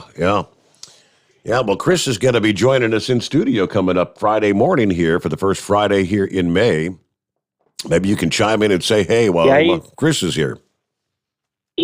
Yeah, I usually listen to you guys at night because I'm medically retired and I got weird hours. And most of the time I'm usually up around between 1:30 and 2. So, yeah, I get weird hours. So I'm happy to listen to your show. I'm glad you're back on. I see where you post your comments. You always you chime in for a few hours and you typically say, all right, I got to hit the hay. Got to get some Z's, So, yeah, I appreciate you hanging out with us.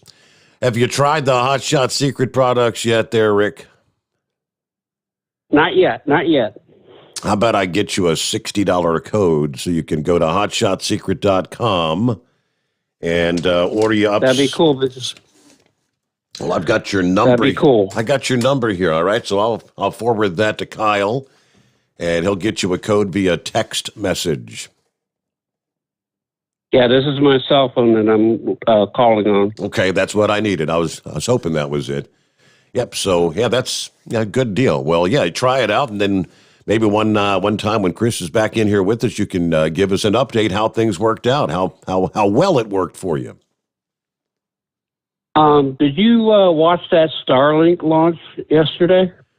I did not. I missed that.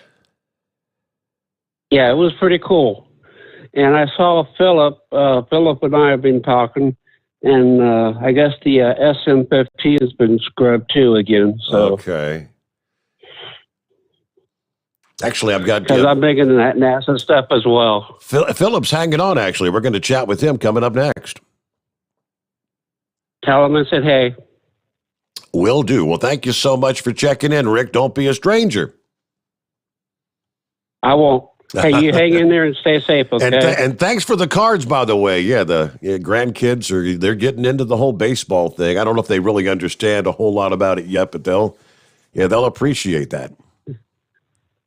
How's Avery enjoying T-ball? I remember those days with my son. Yeah, it was actually he was T-ball last year, and now it's actually where I've got, I think it's called coach pitch ball, where the coach pitch. So so they just kind of lob it up there for them, and they're not really yet counting 3 strikes and you're out kind of thing. They're just trying to get them all learning how to hit the ball and how to run the base. Yeah, the first time Avery hit the ball. And his first game was last Saturday. Oh, my God. He started running toward... sweet. He started running down to third base. It's like, no, not that way, the other way. My son did the same thing. Yeah, so that was classic. Yep. Hey, like I said, stay safe and have an awesome day. Be careful going home. Thank you for listening in. There you go, Rick Friend. He's a friend of the show, as they say. And so is this guy. What's going on, Philip? Not much, man. I like Rick Friend. Now, that's a good feller there, man.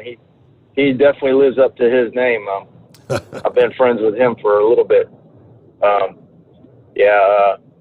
didn't get a chance to see that Starlink. I was driving home yesterday, and guess who I was talking to yesterday, Steve, when I was driving home? Who's that?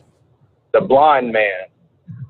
The blind man. How about that? So I got to chat with him. Chat with him yesterday, and I also got to chat with Big Moose yesterday. Oh, yeah? Had a really good conversation with Big Moose yesterday after we got off the phone with you. Had a really good time talking to him all the way up there till I got to work. So, yeah, it was a good day yesterday for SpaceX. They got that rocket off at Cape Kennedy, but that Starship didn't take place. I don't know.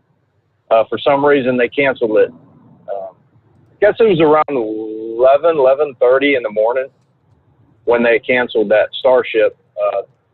The way they found out about it was they evacuate the village and they send a message to all the people in the village that they're going to get ready to go. And they sent a message that said, don't even worry about it. We're not evacuating nobody today. And that's how it came about that they had canceled it. And it was like an unofficial thing. And then it became official when I believe Musk tweeted about it. That's how they watch it. They watch his tweets and SpaceX and stuff. So, because they don't announce when they're launching anything with that test program. So, but not to change the subject, but did you hear who's going to run for governor again down here in the state of Florida? Oh, what's his name? Crist? Charlie Crist. Yeah, Charlie Crist is going to run it again. Now, I'm kind of interested to see this, Steve, because you know who Nikki Fried is, our agricultural commissioner down here? Not really familiar, no. All right, she's pretty liberal, and she's Democratic, and she's pretty hard at it. And her and DeSantis have went around a couple of times, but supposedly she's going to run for governor too. So if he runs and she run, or they run together, I'm kind of interested to see how that race is going to be, because Charlie Crist, he was a Democrat before he converted over to being a Republican, right? Well, he went to work for Morgan & Morgan, which is a big law firm down here in Florida. And after he worked for them for a while, then he became Republican. But I don't know. I'm kind of interested to see what he's going to do, because he might be a spoiler. I don't think he's a diehard Republican like everybody thinks he is. So I'm just gonna have to see how it plays out. He's been out of the scene for a while, and as a governor, he did a lot of positive things, but he didn't turn enough around to make a difference. So, and then after him, we had Rick Scott, and you know who he is. Mm-hmm. So, I mean, with the popularity, with the popularity you've got with DeSantis, I mean, would anyone stand a chance to run against him? I don't think so, but a lot of people are speculating, and I am too. I'm kind of speculating that he's going to run either full president or he's going to be a running mate for President Trump. Gotcha. So that, yeah. I think he's going to step up. If he runs for governor again, that's amazing. I hope he does. I know me and my wife, we kind of go around and around a little bit about that. She's not a big fan of DeSantis, but we deal with it. But I think he's done a lot of positive things for the state. He's helped us out a lot. I mean, he stepped up during the storms. He stepped up during a lot of things that a lot of people would have cut and run from what I've seen on the other states especially with this COVID thing. Did you hear though Biden is going to cut back the vaccine if they're not using it for the allocations for the states? What do you mean cut back? He's going to.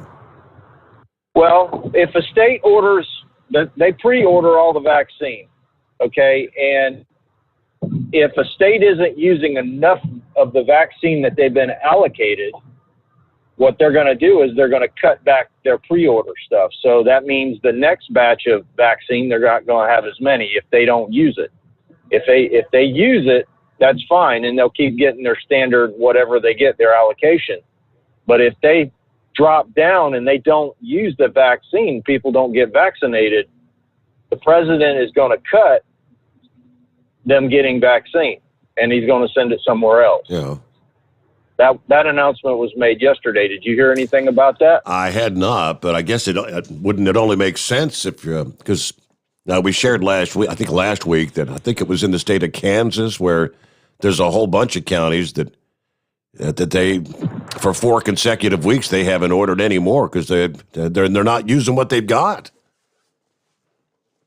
Yeah. Now here's something else that I kind of question, Steve. Yesterday they started talking about, well, I've heard it off and on about the Pfizer for the adolescents. Did you hear anything about that? Yeah, they're looking at 12 to 15-year-olds, I believe. Okay, so this is where me and my wife had a discussion about this yesterday. Okay, so say, for instance, a child goes back to school. We have to have immunization to be in school, right? Mm-hmm. Are they going to make that the COVID vaccine part of the immunization package for requirements for a kid to be in school? Now, if they do that, it's going to be kind of questionable because of the status of people wanting to take the vaccine or not. Could that turn into a legality thing? Do you think it could? Under the current emergency use status, they could not order you to take it or order anyone to take it. Once it gets full FDA approval, I think then they could make it kind of like the current vaccines that kids have to have around the country. Yeah, and that's going to be a big what if, I'm thinking. And so that's what we were talking about yesterday. Me and my wife was like, that's kind of turning into a legal thing. I said, yes, it is. I mean, it's going to be interesting to see how this plays out because they're trying to get everybody to get the vaccine. They're trying to get up to that 70% mark down here in Florida because that's the reason the governor went ahead and released all the stuff down here. He thinks we're close enough to do it, but I don't know. I think it's just more politics than it is anything. So, but I'm hoping though today they try to do that Starship again, and well, hopefully we can get her off the ground. So I'll let you go, Steve. You have a good one, and thank you, Rick. I appreciate you calling in, man. There you go. Yeah, Pappy said it's about time. Rick Friend called in. All right, let's get a news break and come back with more at 844-844-3388. The Steve Sommers Overnight Drive live from the Hot Shot Secret Studios. USA Radio News with Dan Naraki. President Biden set a new goal Tuesday for COVID vaccinations in the U.S., saying he would push for 70% of the adult population to have received at least one shot by July 4th. The CDC says that about 56% of American adults have so far gotten at least one dose. He also announced a plan to reach out to those who are more hesitant to get a vaccine that includes sending shots to pediatricians and family doctors. We're also going to slip vaccines directly to pediatricians, ship them to pediatricians during the following weeks, so parents and their children can talk to their family doctor about it and get the shot from a provider they trust the most. Easy, fast, and free. And India has suspended its most popular sports tournament as COVID cases continue to surge around the country. The Premier League cricket tournament was suspended Tuesday after several players tested positive for the virus. India recorded more than 350,000 new infections on Tuesday. This is USA Radio News. Dish TV is better than cable TV. Why? Because you can save 45% on packages compared to your high-priced cable bill. Wow. Take those giant scissors out and cut the cable and save with Dish TV. Plus, you get a free DVR upgrade to record your favorite shows and free installation. And with Dish Anywhere, you can watch TV for free on your mobile device. Act fast. You can save hundreds of dollars. Does your cable company do that for you? I don't think so. Get all the best TV programming at your fingertips at a fraction of the price of cable TV. So say adios, arrivederci, goodbye to the high cable bill and save up to 45% on Dish TV packages today. These are limited time offers and can change at any time. Call fast. 800-610-5739. 800-610-5739. 800-610-5739. That's 800-610-5739. The Overnight Drive with Steve Sommers. Live from the Hot Shot Secret Studios. Call Steve now. 844-844-3388. That's 844-844-3388. At Hot Shot Secret, we share the science behind common diesel problems and their solutions. For example, ultra-low sulfur fuels. The primary function of diesel fuel is combustibility. One of the little-known aspects of fuel is its role as a lubricant to metal-on-metal moving parts. The introduction of ultra-low sulfur fuels diminishes the fuel's ability to lubricate because sulfur, which has been mostly removed, has lubricating properties. Hot Shot Secret Everyday Diesel Treatment with LX4 delivers unmatched lubricity. Third-party testing confirms that it takes 3 times the amount of leading fuel treatment to match the lubrication benefit of 1 dose of Hot Shot Secret. Everyday Diesel Treatment is a fully formulated 6-in-1 premium fuel treatment for every fill-up, every time. Everyday Diesel Treatment is available at truck stops, Tractor Supply, O'Reilly's Auto Parts, and online at HotShotSecret.com. Hot Shot Secret, powered by science. Dean Michael, the tax doctor here. Are you one of those truck drivers that came home after a long haul and found the only thing waiting for you was a stack of IRS letters? Your significant other was gone, but your newfound IRS problem is still there. I've heard this story many times over the years. While I can't help you with your broken heart, I can fix your tax problems. If you owe more than $10,000 to the IRS or haven't filed for many years, call me for a free consultation at 888-557-4020 or go to mytaxhelpmd.com. Like I always say, you keep your eyes on the road, I'll keep mine on the IRS. Whether you're a diesel pickup performance enthusiast or just looking for a small upgrade, when selecting common rail fuel system components, look no further than Exergy Performance. At Exergy, you'll find injectors, pumps, and more, engineered like no others on the market using state-of-the-art equipment run by people that have been in the business for decades. So if you're in the market for common rail components at any power level, contact Exergy Performance or one of the many dealers listed on our website at exergyperformance.com. Do you have a Dodge pickup and hate your automatic transmission? Of course you do. LaVon Miller at Firepunk Diesel here, and we specialize in heavy-duty and performance transmissions for your 3/4 or 1-ton Cummins-powered truck. So if you're interested in turning your stock slush box into a towing monster, call us today at 614-733-3744 or visit us online at shop.firepunk.com. Getting a good night's sleep while on that long haul can be quite the challenge. That's why Commercial Vehicle Group has partnered with Serta Mattress to bring you the Bostrom plus Serta mattress for the best night's sleep possible while you're on the road. The Bostrom plus Serta mattress, manufactured with Serta's patented Cool Gel memory foam, acts to dissipate body heat and eliminate pressure points, which reduces the tossing and turning that can be so disruptive to your sleep. The Bostrom Serta mattress comes in 2 thicknesses, 7 and 10 inches, offering support to drivers of all shapes and sizes. The mattress comes in the standard 80-inch length with 4 widths, 32, 36, 39, and 42 inches. For more information on the mattress or where to buy, call us at 800-459-7328.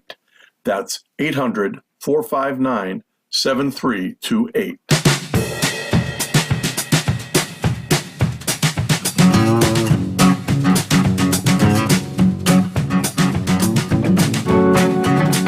All right, back at it here on a Wednesday. All right, hump day. We mentioned earlier, yes, indeed, former President Trump launching this past day a new online platform to communicate with his followers after being banned from Twitter, Facebook, and other social media platforms. Twitter has said he's permanently banned. And let me see here. Facebook is set to decide, apparently today, they say, whether they're going to reinstate his account. Either way, the new platform called From the Desk of Donald J. Trump, and visible on Trump's website on the page donaldjtrump.com/desk, is up and running. It allows Trump to post comments, photos, videos. According to Fox News, they first broke the story. The site currently does not allow for people to comment on his posts. Campaign Nucleus, which markets itself as the digital ecosystem made from efficiently managing political campaigns and organizations, and created by his former campaign manager, Brad Parscale, appears to be behind the creation of the site. So right now, this is just a one-way communication. This system allows Trump to communicate with his followers. Neither Facebook nor Twitter had comment to Fox about the development. Several posts already are on the site, dating back several weeks at least. Most appear to be postings of his public statements. Some are rather long, but posts from this week appear more like his familiar tweets. Jabs at his political adversaries or encouraging people to vote for his allies. A couple of those were those that we actually talked about earlier. The one about Liz Cheney, the other about Mitt Romney. Let's see. Today is Election Day in Texas. Go out and vote for Susan Wright. She'll be strong on the border, crime, pro-life, our brave military and veterans, and will always protect your Second Amendment. She'll never let you down. Vote today. And obviously that was for this past day.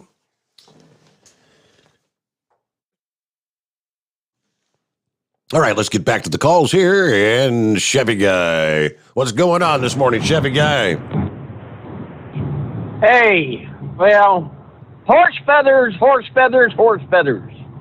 My goodness, a 4-foot air hose as you jump in the ditch when the hurricane comes down, blows your truck over on you, and you're going to breathe. Have you not seen enough shots of Wile E. Coyote and his ideas? Because the first thing that's going to happen is that truck's going to land on top of you and that air hose, and you won't have any air. So you'll be purple by the time they pull you out from under that thing. He's going to buy the air. He's going to buy the hose from Acme Incorporated. There you go. Dadgummit. That was my next punchline. But it worked out better with you saying it. Hey, you get paid to be on the radio, and I don't. That's cool. Now, but here's, you really let me down, Steve. I kid you not. Inbred Redneck was on here, and his dream come true, the financing of his dream to come true of being at the Hyatt Hotel down at Hanover Beach, Florida, with his high-powered telescopic video player, and sitting up there on that top level in the suite and taking pictures of the beautiful moonscapes across the Atlantic, the stars at night, and that beautiful sunrise. And then when the daylight comes, being able to take close-up shots with that telescopic lens of the nudists down on the Hanover Beach, you see. Well, here you come along and tell him that the capital gains tax, or what Biden was saying, it went from 400,000 to 200,000. You could just hear how his voice just changed. You moved him from up there at the top level of the Hyatt Hotel down to the Motel 6 across the street. That was cruel, man. It was just absolutely hideously cruel. But I mean, talk about theater of the air. That was good. I'm tickled to death. Our trucker families are hitting it, winning big. That's good. I'm glad, rejoicing, hearing from them. Of course, we haven't heard from Big Ed since he got his winnings, did we? I haven't have heard him. No. And a matter of fact, he hadn't been on Facebook, but I think he's worried everybody's going to hit him up for a loan. That's okay. But yeah, it's just Liz Cheney. Do I have to go? I'll go back into it. Liz Cheney, Romney. I was scared to death that Philip. By the way, Philip, be careful driving across that graveyard on I-4 back and forth every day in Florida. What's his name? Jeb Bush. I was afraid he was saying Jeb Bush was going to try to do it again. And these are all swamp people. They are absolutely swamp people. If Donald J. Trump did anything at all, he shed light on the swamp people.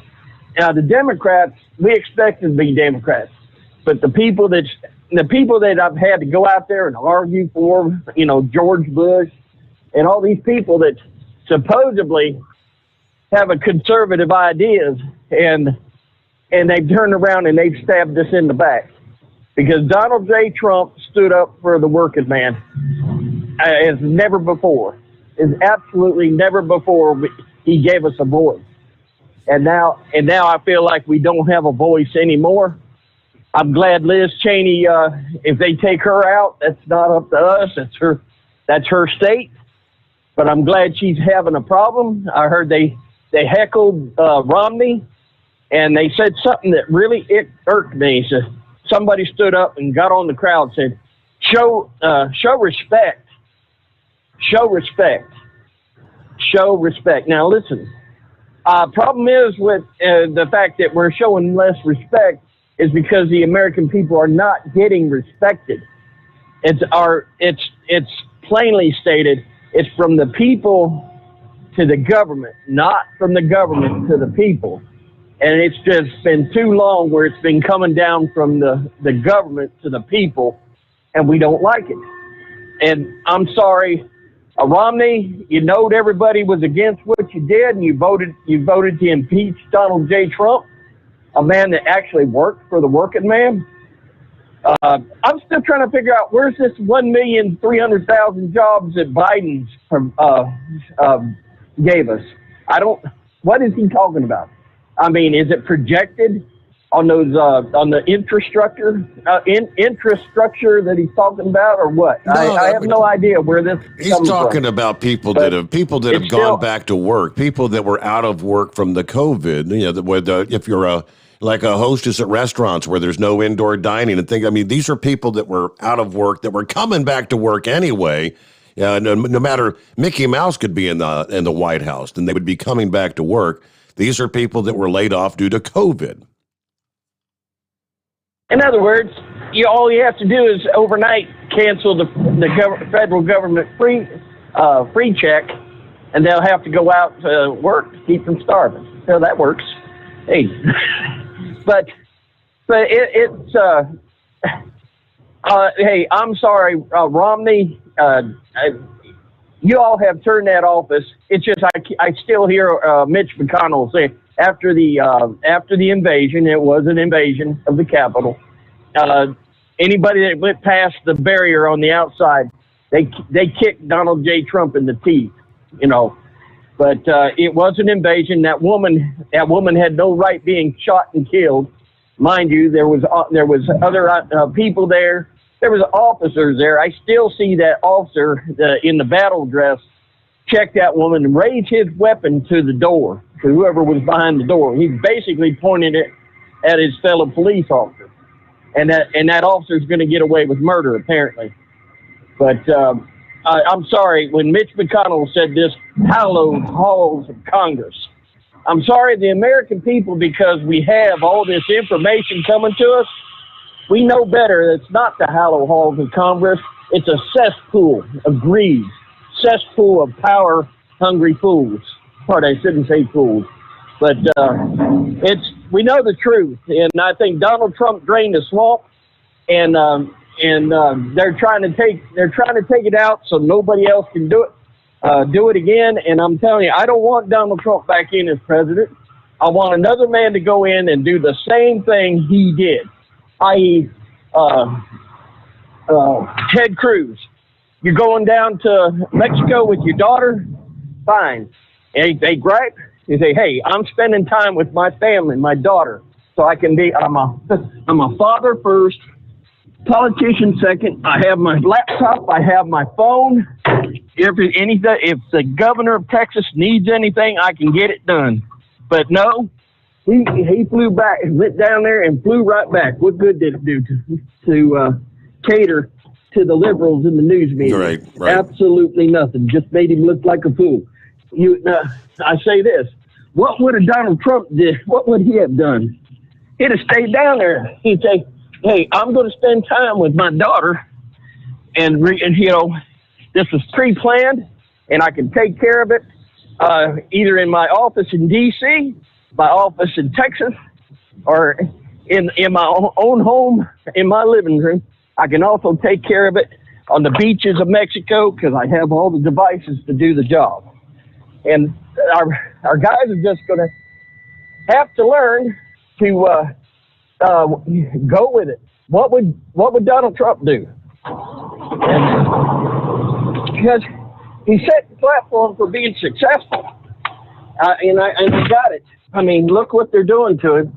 But how do I say this? I bet when Biden said this, I believe he let the cat out of the bag. When they said, if Donald Trump's going to run again, he said, I don't know if there will be a Republican Party. That's exactly what they're trying to do, is eliminate any sign of the Republican Party by taking out every bit of power they can go through this election control from D.C., hunting down anybody that had anybody that worked for Donald J. Trump, maybe going after some of us out here because we supported him. And it's already been done. I mean, think about it. They took over abortion a black fire chief that donated to a pro-life cause, and he lost his job. Now that fire chief in Atlanta, he did get he won the lawsuit on that, but that's beside the point. That we have a government, people in government that believe they have a right to do this stuff. And I think, I got to honestly, the biggest fear I have, because I thought after the FBI was exposed and what they did to the black population to disrupt, maybe even get killed, some of the people in the black population, and what was his name? Not Hoover. The head of the FBI was there forever, and he kept records on everybody. Well, we thought all that was cleaned up. I mean, kept records on presidents. You know, they got in office. Right, you're going to do it the way I say because I got all this evidence on it. Well, it looks like they're still doing it, and it needs to be cleaned up because this just doesn't make any sense. And I mean, don't the people at the FBI, the agents, all these people, they got to be seeing that they're not fighting for freedom. They're not fighting for the principles and the Constitution that they all swear to uphold. So, hey, we are in an amazing time. And listen, they're trying to destroy our vote. They're trying to take our power. It's the number of us all out here that get together and go vote. And that we got to get there, and we've got to vote. And that's the only power we have. Other than that, we're just out here blowing smoke because nothing's going to get done. And that's hopefully a vote in these guys, or it sounds like Georgia's going to get this thing passed. There's nothing they can do about it. That I understand that they're struggling to get the bill where to try to take over the elections, control of the elections, and have it done by D.C. They're struggling on that because maybe some people are getting some sense about them. That would be HR. We're in a time. HR1. You're talking about there on the federal level. HR1. Yeah, they don't have the votes. They're not going to get whatever they need, 10, 11 Republicans to vote with them on that. That's not going to happen. You mentioned the FBI and corruption, and maybe some things never change. I mean, just yesterday, House Republicans have called on FBI Director Christopher Wray to provide a, quote, detailed accounting of every instance since 2019 that they have used warrantless surveillance authority to obtain information unrelated to national security while accusing the FBI of illegal spying activities. That's what they've been doing. Jim Jordan of Ohio, Andy Biggs of Arizona, in a joint letter to Wray, cited a 67-page opinion from the Foreign Intelligence Surveillance Court, the FISA court, which they said shows the FBI has been seriously and systematically abusing their warrantless electronic surveillance authority, overstepping the limitations under Section 702 of the Foreign Intelligence Surveillance Act, FISA. You get that? The key there is foreign intelligence. They're not supposed to be spying on you or me or leaders of the country like a presidential candidate at the time in 2016. Section 702 allows the Attorney General and the Director of National Intelligence to jointly authorize warrantless surveillance of non-U.S. citizens residing outside the United States, subject to certain constraints. These include requiring investigators to adopt targeting procedures to make sure the information obtained under the warrantless surveillance is indeed limited to non-citizens and to prevent the intentional acquisition of communications within the United States. Section 702 requires a FISA court order for review of query results in criminal investigations that aren't related to national security.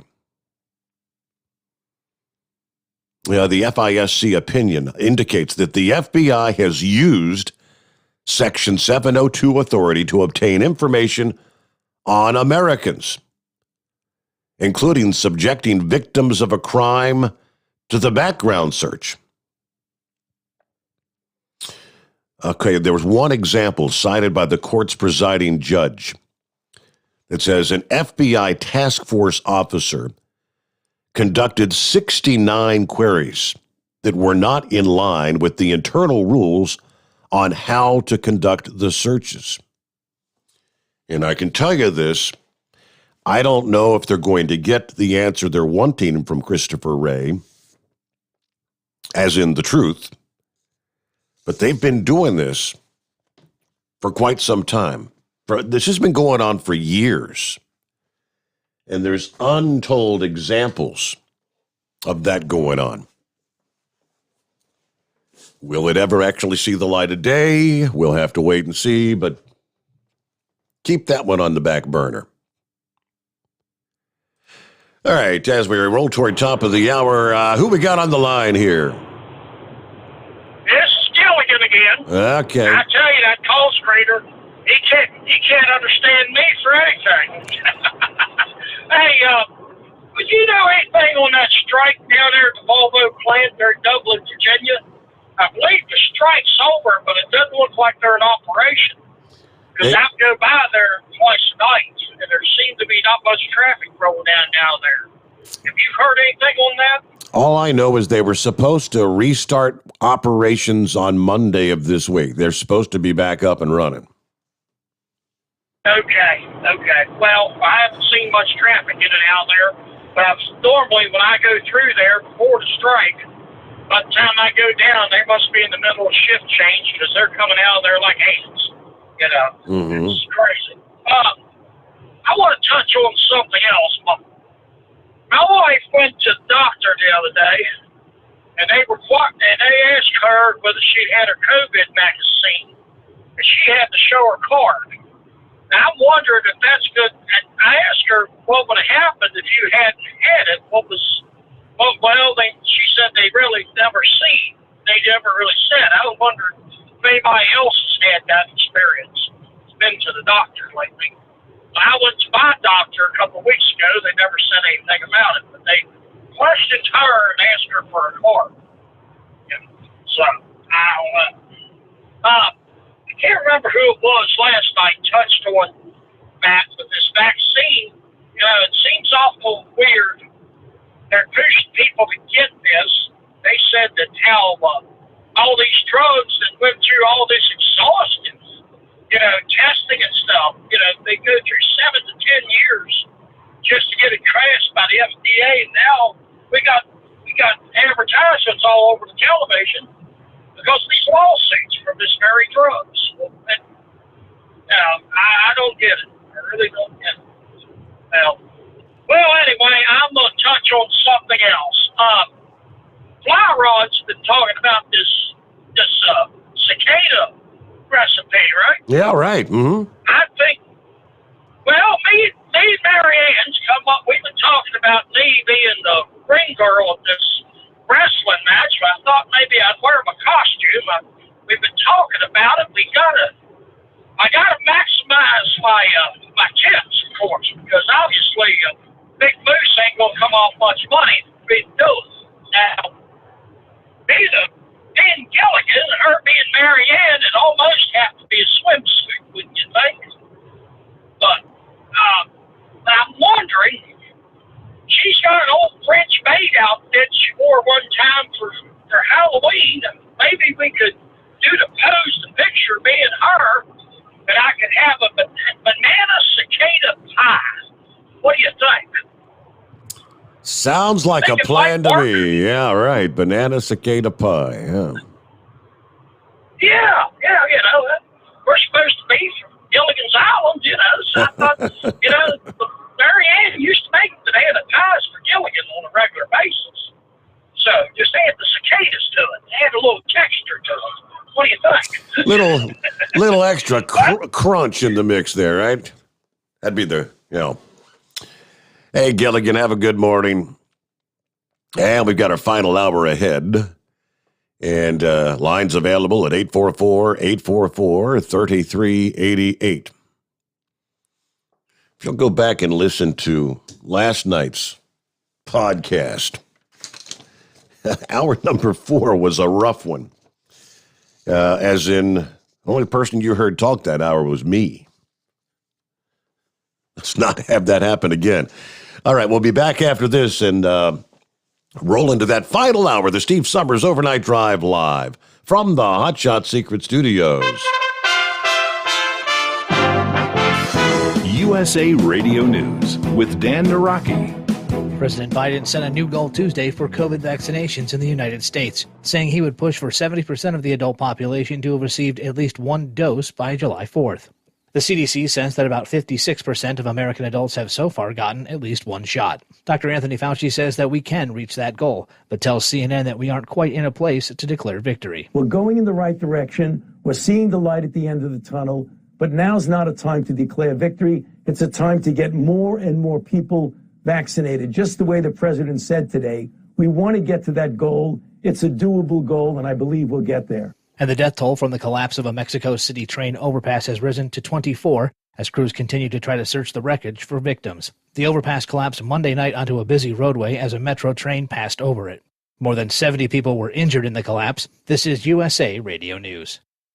Friends, Mike Lindell is a great supporter of conservative radio, but most of all, he's a man who has invented a great USA product that will help you get a great night's sleep. For over 3 years, I've told you how the MyPillow Premium Pillow has changed my life. I get the best sleep of my life. But more importantly, the pillows don't go flat. You can wash them and dry them as many times as you want. They maintain their shape, and they are made in the USA. Here's the best deal you'll ever get on a MyPillow Premium Pillow. $29.98 for a standard or queen size pillow. King size only $5 more. You're saving $40. Go to MyPillow.com, click on the radio listener square, use my promo code USA, or call 1-800-951-8175. You can save up to 60% on any MyPillow product when you use my promo code USA, or call 1-800-951-8175 and ask for the MyPillow Premium Pillow Special. One of the jurors in the Derek Chauvin trial is under scrutiny after admitting in an interview that he'd attended a Black Lives Matter rally in Washington, D.C. Tim Berg has the story. Brandon Mitchell, a juror in the Derek Chauvin trial, may have jeopardized the guilty verdict by attending a rally last year and wearing a Get Your Knee Off Our Neck /BLM t-shirt, raising questions about whether he told the truth during jury selection. Mitchell, known as Juror 52, told Minneapolis news outlets Monday that he attended the August 28th march in Washington, D.C., featuring speeches by George Floyd's siblings, while a photo circulating online of him and his cousins show the t-shirt as well as a Black Lives Matter hat. From the USA Radio News Phoenix Bureau, I'm Tim Berg. And a man who tried to drive through the gates of the CIA's headquarters has died of injuries sustained after he was shot by guards. The CIA says Roy Gordon Cole was known to them because he had tried to enter the Langley, Virginia compound before. Officials say there were questions about his mental health then. This is USA Radio News. Hi, this is Dr. Joel Wallach, and I want to tell you that arthritis is not a genetic thing. It's not a disease of aging. Neither is osteoporosis. Get a hold of my book. It's all in your head. It goes into the 25 different diseases you get when you have osteoporosis of the skull. These are all reversible. You take the Healthy Bone and Joint Pack, the MSM, vitamin D3, stay away from all the bad foods, including gluten, and guess what? You'll regrow all your bones, including your skull and your legs and your hips and everything else. Contact us at usaradiohealth.com. That's usaradiohealth.com. The CDC is facing criticism after new reports show that the agency sought feedback from one of the largest teachers' unions in the country ahead of issuing school reopening guidance earlier this year. Lance Pry reports. A teachers' union is undermining the CDC and its scientific facts. The American Federation of Teachers lobbied the Center for Disease Control and Prevention changing language on the federal agency's school reopening guidance released in February. Senator John Kennedy, the Republican from Louisiana, tells Fox News the president needs to get a backbone and do what's right for our kids. I mean, all the president has to do is stand up and be very firm. The teachers aren't the problem. It's their leadership. It's the teacher unions. Teachers unions in America are not scientists, but it is being reported they did donate roughly $20 million to the President Biden campaign. Former Nevada Attorney General, Republican Adam Laxalt. This is an absolute smoking gun. And what's going on is that the largest teachers union that gave record amounts of money to Joe Biden and other Democrats last cycle, they're at the table. They're directly involved in, helping to steer the science and being part of this process. Republican Senator Tom Cotton from Arkansas wants all kids back in school now. We shouldn't have a politicized public health bureaucracy like the CDC answering at the beck and call of the teachers unions. We need kids back in school. From the West Coast USA Radio News Bureau, I'm Lance Pry. And for USA Radio News, I'm Dan Naraki. At Hot Shot Secret, we share the science behind common diesel problems and their solutions. For example, ultra-low sulfur fuels. the primary function of diesel fuel is combustibility. One of the little-known aspects of fuel is its role as a lubricant to metal-on-metal moving parts. The introduction of ultra-low sulfur fuels diminishes the fuel's ability to lubricate because sulfur, which has been mostly removed, has lubricating properties. Hot Shot Secret Everyday Diesel Treatment with LX4 delivers unmatched lubricity. Third-party testing confirms that it takes 3 times the amount of leading fuel treatment to match the lubrication benefit of 1 dose of Hot Shot Secret. Everyday Diesel Treatment is a fully formulated 6-in-1 premium fuel treatment for every fill-up, every time. Everyday Diesel Treatment is available at truck stops, Tractor Supply, O'Reilly's Auto Parts, and online at HotShotSecret.com. Hot Shot Secret, powered by science. Because Channel 19's a little congested. Call Steve now at 844-844-3388. The Overnight Drive.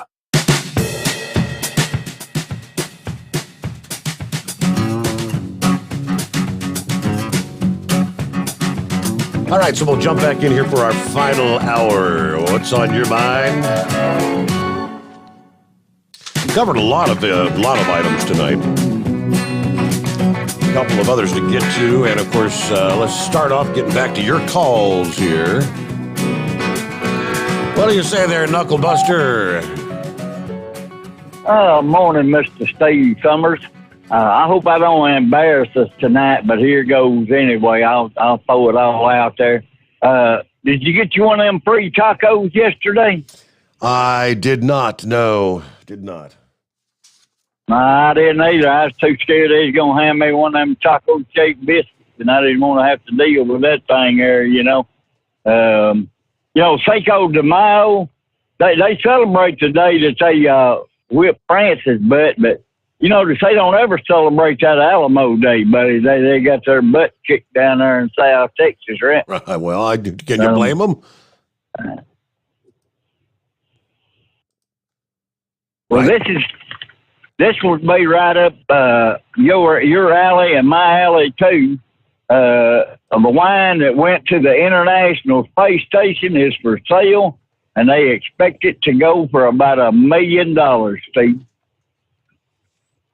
So they sent a bottle of wine, and when the astronauts came back over the weekend, they brought a bottle back. So it's a bottle of wine that's actually been in space. Right, absolutely, and they expect it to go for about $1 million there. So okay. That's a chunk of change there, buddy. I just sent you the link there to it. Shoot, this guy he chunked a marshmallow 225 feet and 10 inches, and this other guy caught it in his mouth. I mean, that's boredom there, Steve. I mean, you got to really be bored to be doing that, right? How many times do you think they had to practice, make attempts at that before successfully doing it? There ain't much chilling there. They probably chunked it around all day long there. Like I said, they ain't got nothing better to do. They're probably getting that unemployment bonus anyway there.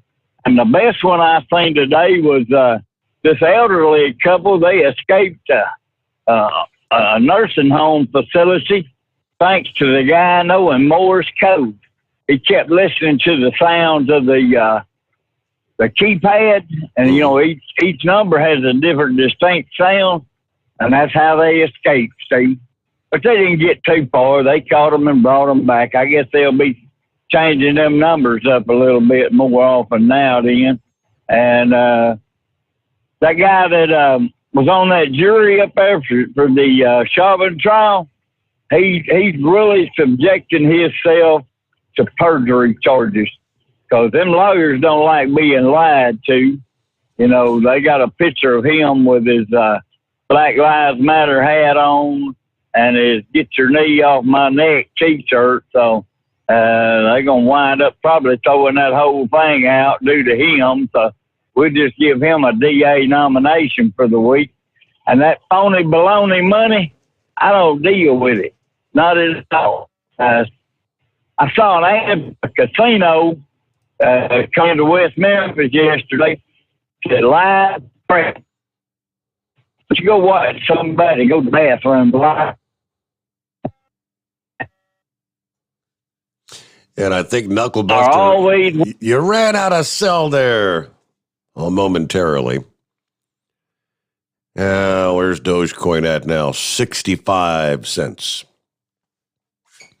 So, yeah, fluctuate a little up, little down, back and forth it goes.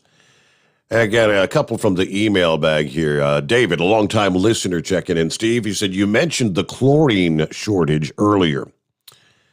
I just wanted to share my experience and ask if you've bought yours yet for your pool. The answer to that is no, I have not. If you haven't, you're going to be in for sticker shock from what you were paying in previous years. Our local pool supply store isn't open due to the owner unfortunately losing his battle with cancer. So I've been shopping the last week or so for chlorine, and I could not believe the increase in cost. I ordered a 50-pound bucket of the 3-inch tablets for $155, only to find out, their system messed up from all the orders placed, and they were out of stock. So now back to the drawing board. I went to find most places are sold out, and some of the other local dealers that did have some wanted an arm and a leg for just a 25-pound bucket. I thought we were going to be in trouble, but we went to Sam's Club for some other items, and I happened to find a 40-pound bucket for $99. That's still more than we would have liked to spend. But due to the shortage, we picked up 2 buckets just to be on the safe side. Thanks for everything you do and another great show. Our listening friend Roy had sent me the link this past day that there's quote, nationwide shortage of chlorine. What's next on the list? Every day. And the prices, everything going through the roof. That's called inflation, last I checked. All right, not good. Okay, who's next up here? Let's get back to the calls at 844-844-3388. Morning, Carolina Ghost Rider. What's happening? Oh, just about to wrap up the night here. Talking about the chlorine thing, a couple weeks ago I told you I put a new pool in, got the salt system and all. It sure is nice just to go out there and tune that dial and you go check the chlorine level and she's up or down depending on which way you turn it. Don't have to worry about buying that stuff. But I tried to call you back last night, I don't know, about 15 minutes before the end of the show, and tried several times, and it would ring one time and then go to a busy signal. Really? So, I haven't heard anybody else mention that tonight, but I actually sent you an email about it at the very end of the show. And so I don't know if that might have been part of why you were so lonely last night or what. That must have been it. I mean, everything looked like it was still connected, but I kept looking up at the screen and I'm like, there's nobody there. There's nobody there. I said, I've never gone a full hour with nobody calling, I was like, what the hell's going on? Yeah, I was like, I'll reach back out to you, but I kind of, at that point, I felt like, well, maybe it's just a technical issue, and that was the issue, the problem. That was it, yeah, because I was... last night, last night you were talking about the tankers and the shortage of drivers and so forth, but, I got to thinking about that, much like with horse feathers, when there's a high demand for the propane and stuff. I guess they could just waive the hours of service for tanker drivers, fuel drivers, and that should offset some of the shortage if they would do it. I mean, do you think it's really an issue? I mean, they're trying to say 25% of the tanker trucks are sitting, not running because they don't have drivers to put in the seats. Just sounds kind of odd to me.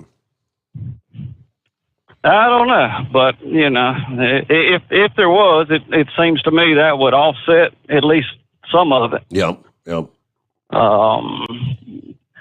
Sent you an email earlier today. I don't know. You may have seen it this evening. I saw it was on social media, but did you see where the I think it was California cop pulled over the woman that just was giving him down and out, calling him a murderer and all that?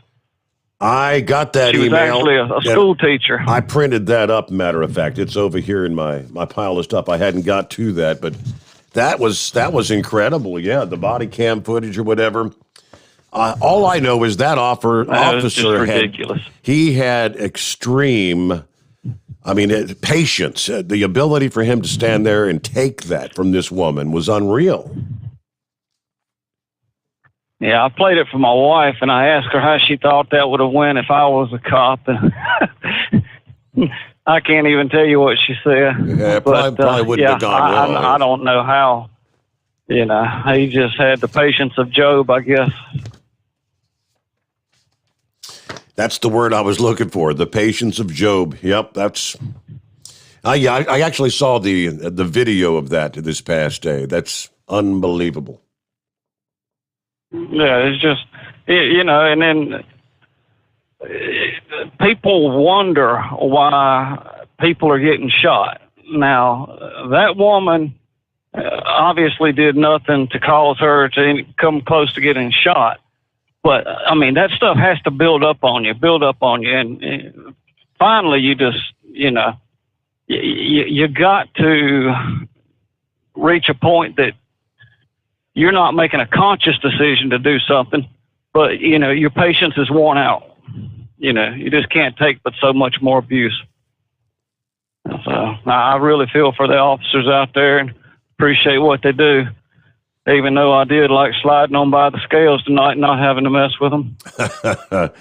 Amazing that you got to do that, especially during road check.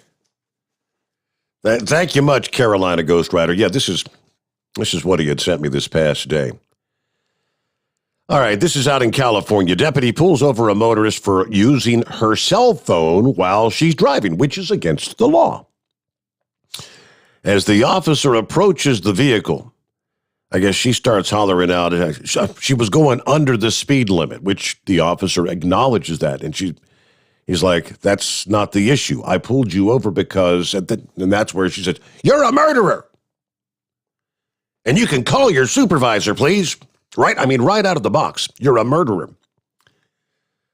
The motorist accuses the deputy of harassing her, telling him, you scared me. It made me think you were going to murder me.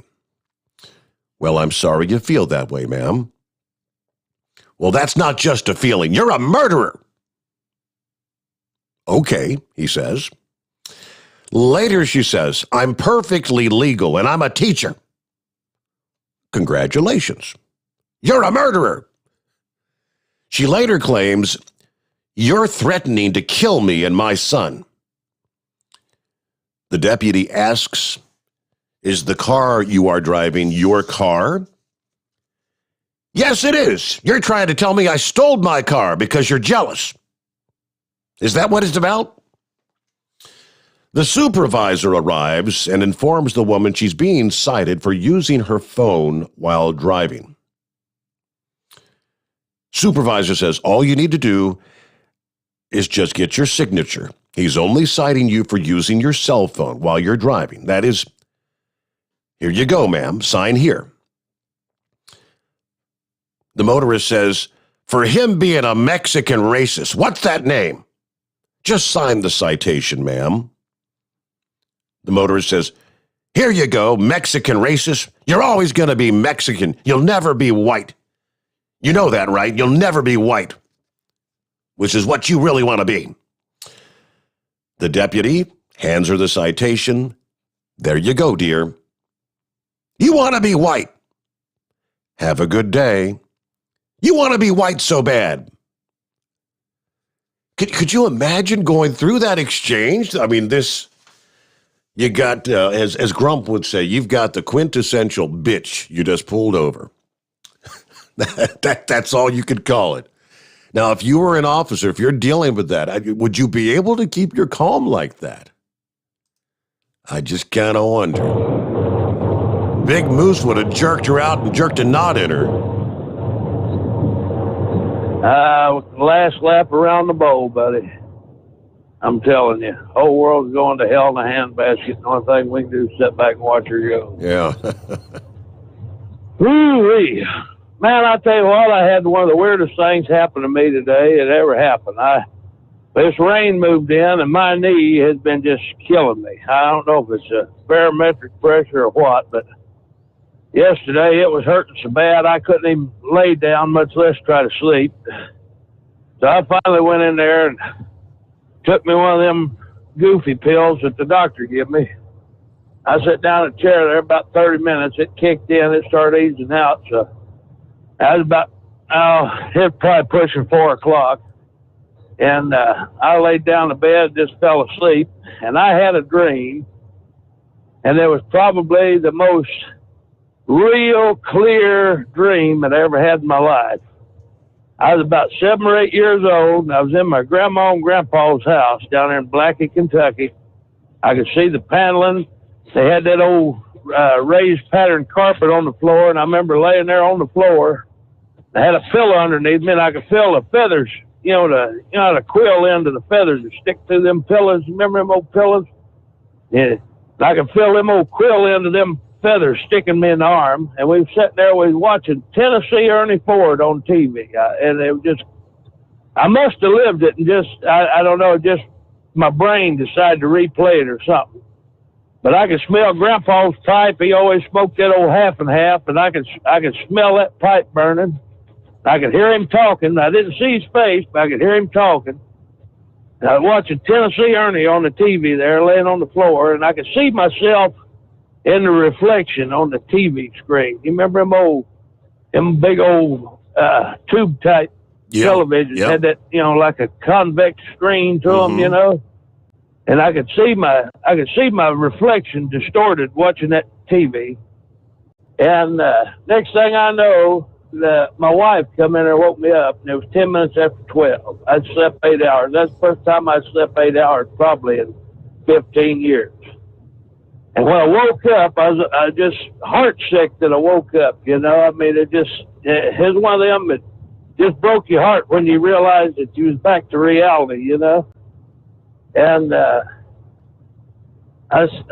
had the fog in my head, so I got up, drank a couple cups of coffee, trying to balance out my caffeine and nicotine levels. And I walked out the door there to get my little pick-em-up truck to go over to get the big truck. And WBZI radio down there in Xenia, I keep a radio tuned to that because there's only good music left on terrestrial radio, And I pulled out there and I turned that radio on, and I'll be damned. It was Tennessee Ernie Ford on there singing 16 tons on that radio. Kind of spooky, Right. And my knees not bothering me now. I don't know. I just sad to see the world it's in today because I remember how good it used to be, And I feel sorry for the kids being born right now because they'll never have no idea, They'll never get a chance to operate a real automobile. They'll never have any idea what true patriotism means. They'll never be able to hear them stories from them great men that went off and won the wars. They just, it's just decayed to the point where, it's just pitiful, And before I get myself wound up to the point where I want to siphon the copper and lead out of a 357, I'm going to say keep it twixt and spotted and solid. I'm going to try to get some work done. All right. Thanks for checking in, Big Moose. Yeah, we don't want to get you all riled up because you, as you said more than one occasion, you don't normally get that pitch till at least the noon hour. All righty. I see. About 25 past the hour. I guess we shouldn't be scared, but this week, 2 asteroids. One entitled 2021 HC3, and then you've got 2021 AE4. Roughly the size of football fields. Should glide safely past our planet, according to NASA's Center for Near-Earth Object Studies. close encounters. These two asteroids should be about 18 times further away from us than the moon. And when I think of that, well, that's not really that close, right? Astronomers calculate the distance in what they call AU, astronomical units. That's the distance from the Earth to the Sun. These two asteroids scheduled to make a pass are a 0.0047 AU away. Now, in AUs, that's pretty damn close, right? But that's still 4.3 million miles. But due to the proximity, they are considered PHAs, potentially hazardous asteroids. Now, the first 2021 HC3 actually passed by this past day, about 2 in the afternoon. 2021 AE4 will pass at approximately the noon hour Eastern Time on Thursday. HC3 is about 460 feet in diameter, or about football field size.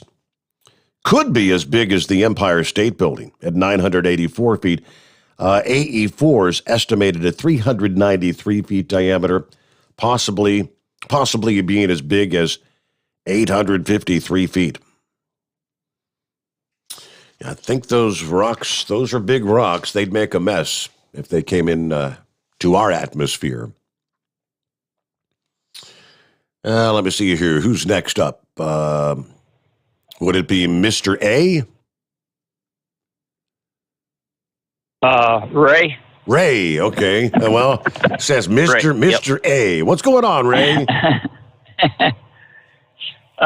Steve, thank you for coming back on the air first.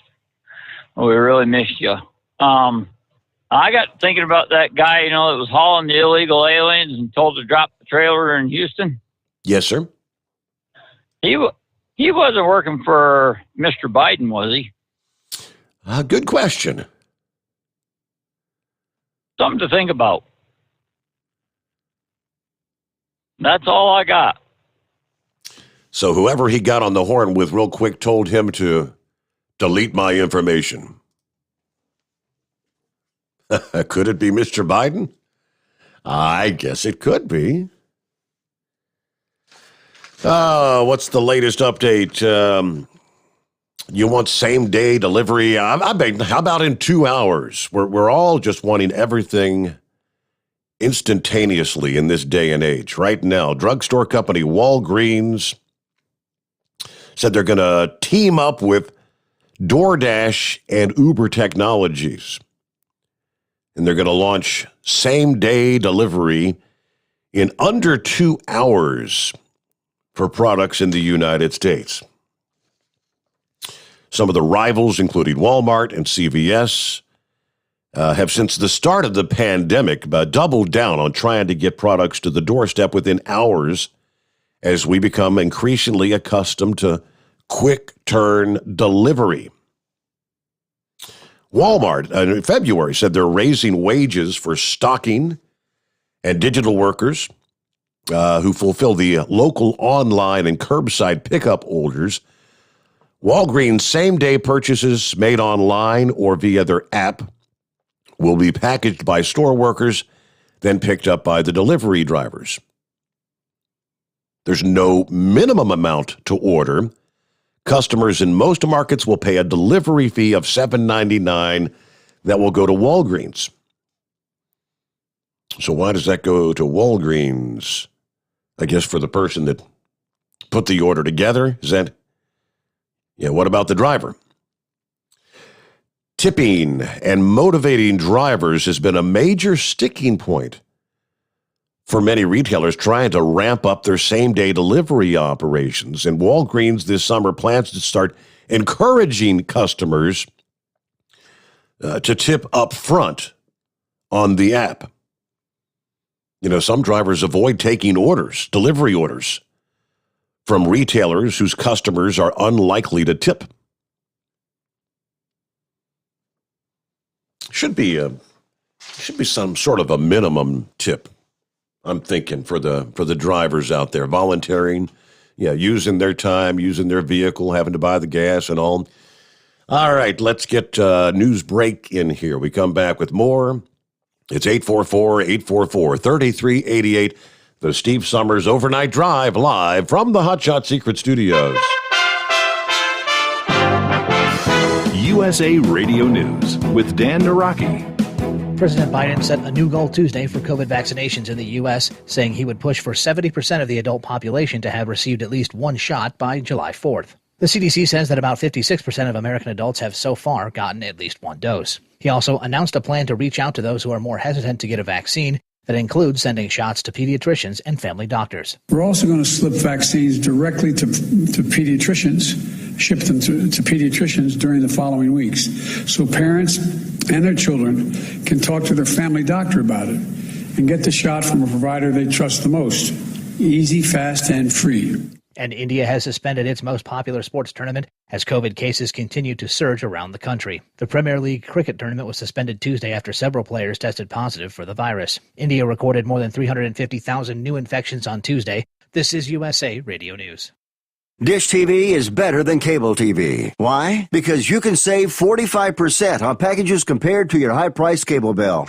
Wow. Take those giant scissors out and cut the cable and save with Dish TV. Plus, you get a free DVR upgrade to record your favorite shows and free installation. And with Dish Anywhere, you can watch TV for free on your mobile device. Act fast. You can save hundreds of dollars. Does your cable company do that for you? I don't think so. Get all the best TV programming at your fingertips at a fraction of the price of cable TV. So say adios, arrivederci, goodbye to the high cable bill and save up to 45% on Dish TV packages today. These are limited time offers and can change at any time. Call fast. 800-610-5739. 800-610-5739. 800-610-5739. That's 800-610-5739. 5739.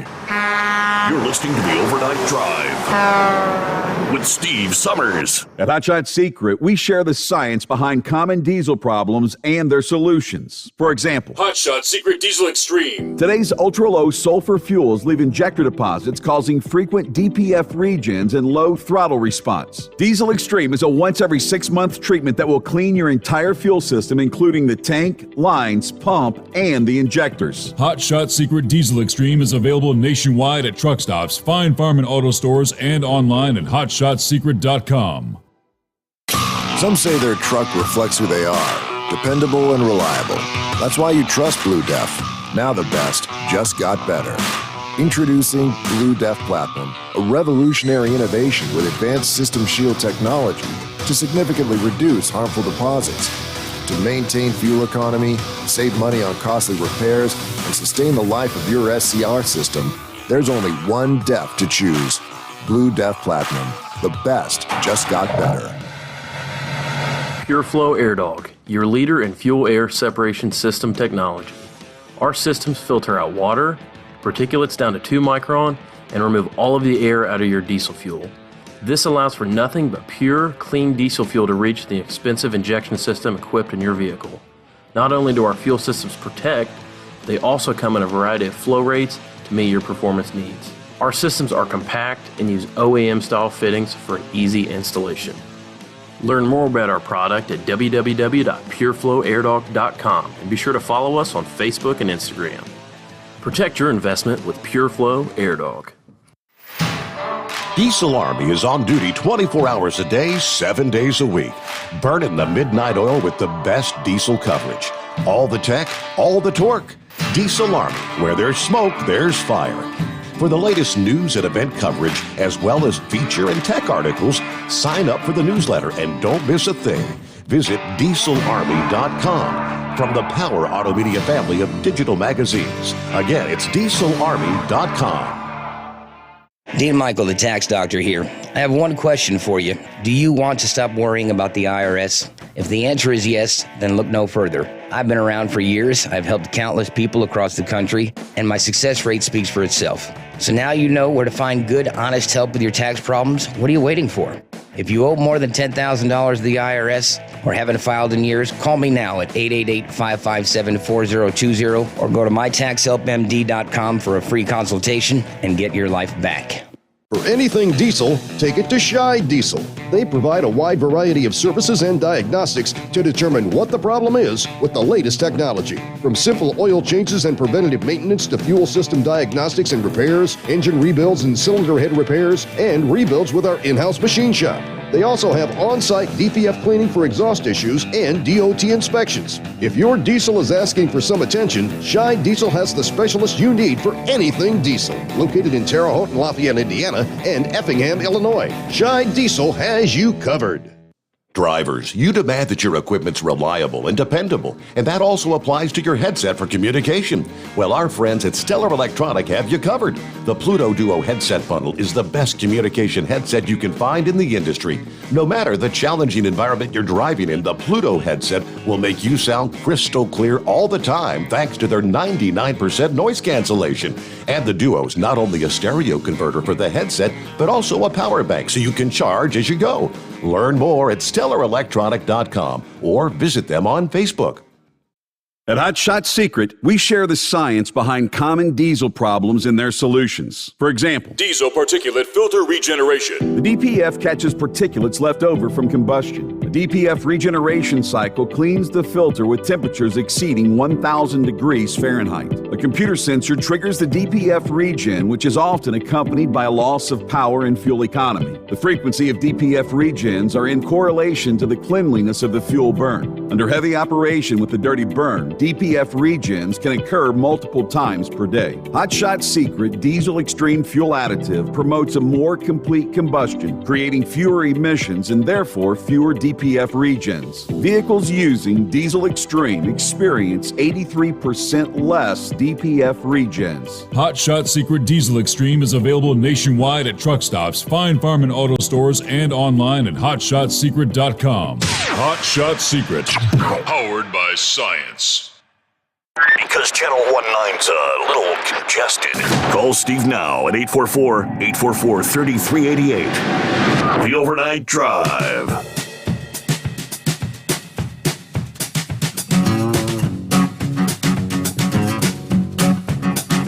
All right, couple of tidbits to throw your way.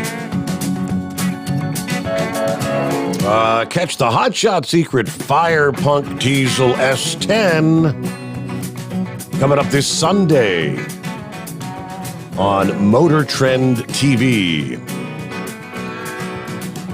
Join the Truck U guys, they call them Truck U, at 10:30 a.m. Eastern Time, as they'll get an up-close look at the S10 and talking about the adrenaline racing oil infused with FR3, the Hot Shot Secret FR3 that keeps that truck running at the top of its game, as it is the world's fastest diesel. Broke the world record here several weeks ago. Yeah, first ever diesel to run the 1/8 mile in under 4 seconds. All right, and one other tidbit here. You're going to be hitting the road for your summer vacation in the RV. A reminder to all of our RVers out there, Hot Shot Secret offers a full line of products just for RVs, tackling the specific issues and problems found with RVs. You've got fuel additives, slide lubricant, oil treatments. Yeah, learn more about all those products at hotshotsecret.com/RV. And then they got how about a 5-star review? My first 16-ounce bottle of Gasoline Extreme is already doing its job. Fuel economy has definitely gone up. And the idle, while it was good before, it's even smoother now. Good stuff. From a guy by the name of Joseph. 5-star review. There you go. Let me get back to the calls here. It's 844-844-3388. Hello, Horse Feathers. Thanks for taking me back again, Your Honor.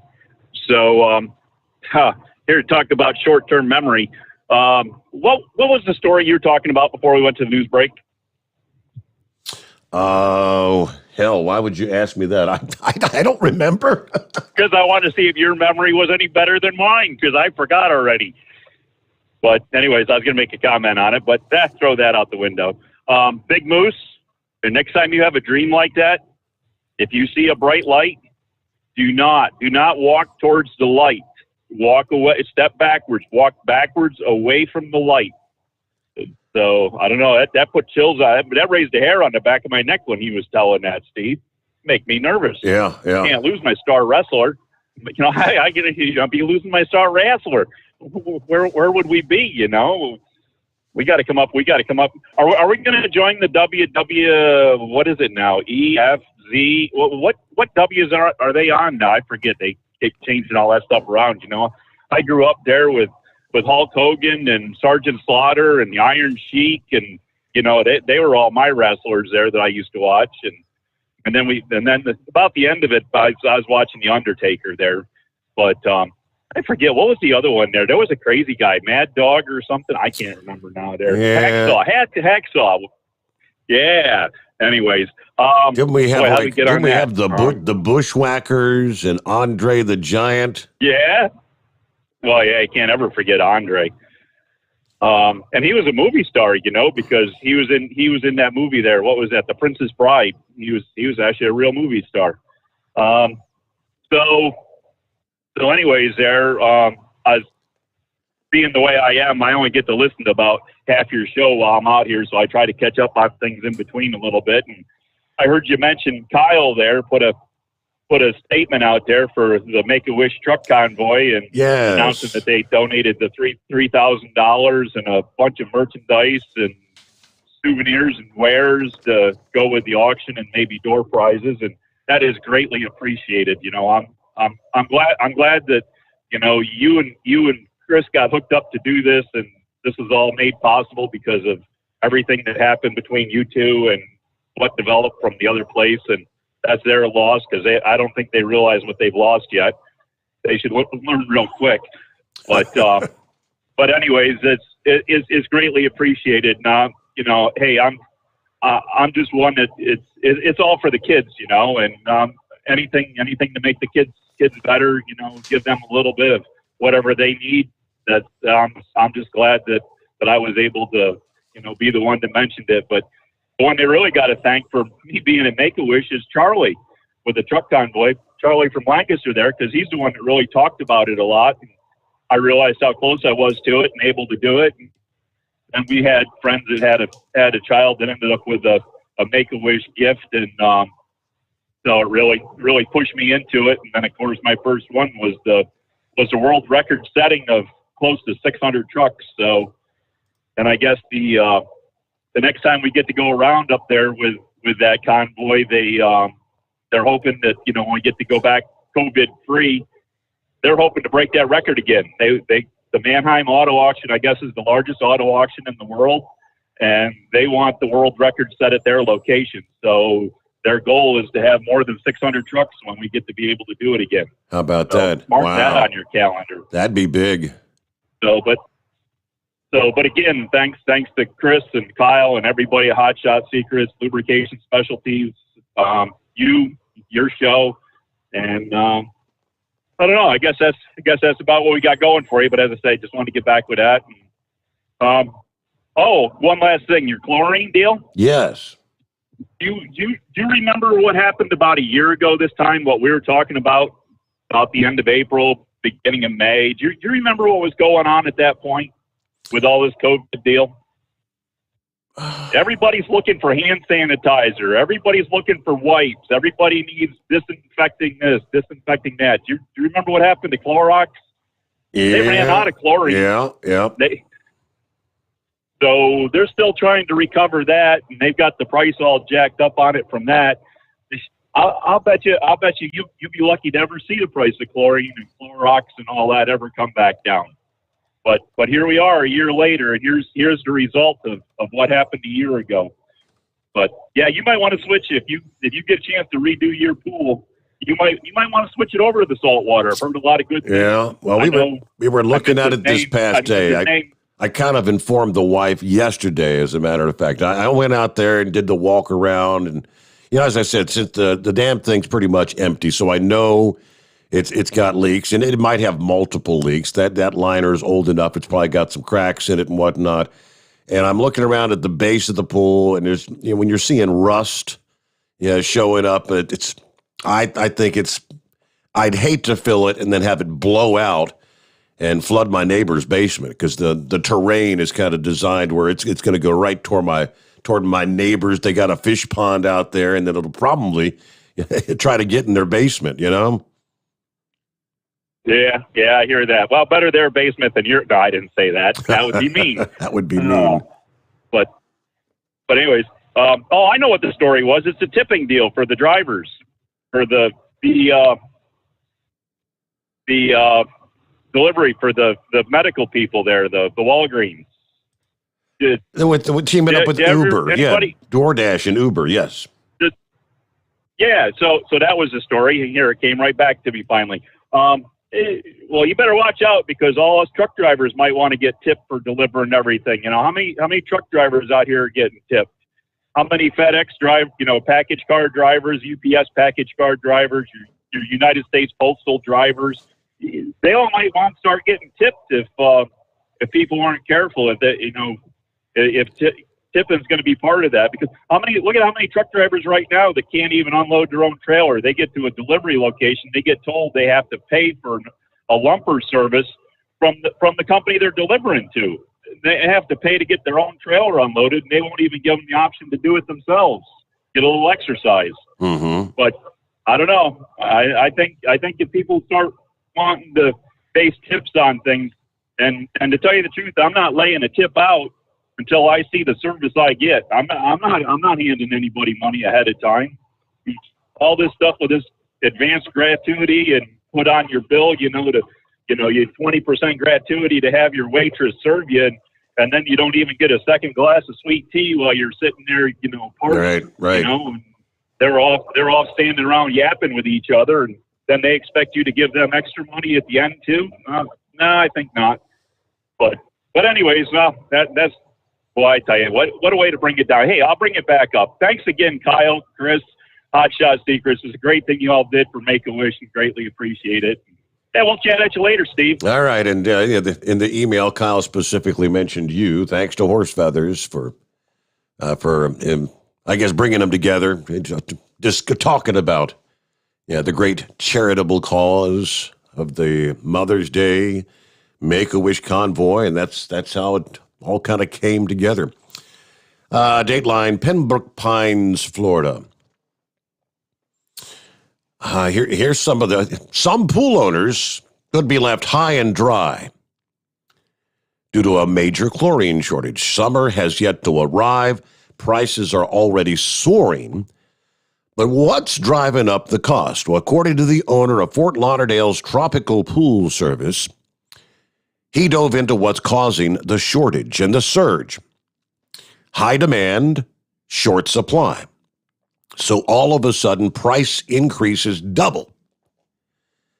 BioLab, one of the major suppliers of chlorine tablets in Louisiana, burned last year right after Hurricane Laura, resulting in a shortage of the pool clearing chemical in the powder, tablet, and liquid forms, all forms. He says it's been very difficult for my business because I have customers coming in complaining, why am I paying so much for chlorine and other chemicals? Now, he said last year a 50-pound tub of chlorine ran about $150. This year, it's twice as much. You're telling me you're going to hit me for nearly $300 for a 50-pound tub of chlorine? He said almost everything pool-related has seen a price increase of at least 15%. All right, what's particularly concerning for pool supply retailers is their suppliers can't even guarantee them how much chlorine they'll have next week. This is how I make a living, he says. On top of the decreased chlorine production, He said the pandemic and related travel restrictions created a demand for more home swimming pools. Again, driving up the demand and driving up the prices. Even the pool equipment and the pool toys, all of a sudden, it's all in high demand. So what is a pool owner to do? Well, other than stocking up on chlorine when they can find it or being patient until production picks back up, one chlorine alternative is salt, as our friend a few minutes ago mentioned. While he does sell salt, the chlorine shortage is a huge cause of concern, he says. It's a horrible feeling because how am I going to survive? How am I going to serve my customers? There's our latest shortage of chlorine now. Chevy guy, yes, sir. Yeah, sorry to call in again, but Brian, a blind man asked me. He called 8 o'clock in the morning yesterday, and he asked me to let you know. Yeah, he tried to call in several times, and it just when he pushed the star button or whatever, it just hung up on him. Really? So and that's not the first time that's happened to him. Matter of fact, last week heat wave. He called earlier in the morning, and then he turned around and tried to call after the reset, and he had the same thing. And we were talking. He said, "You think Steve blocked me?" I said, "Well, why wouldn't he with that nasty 8-ball joke?" Oh, jeez, no, it's like.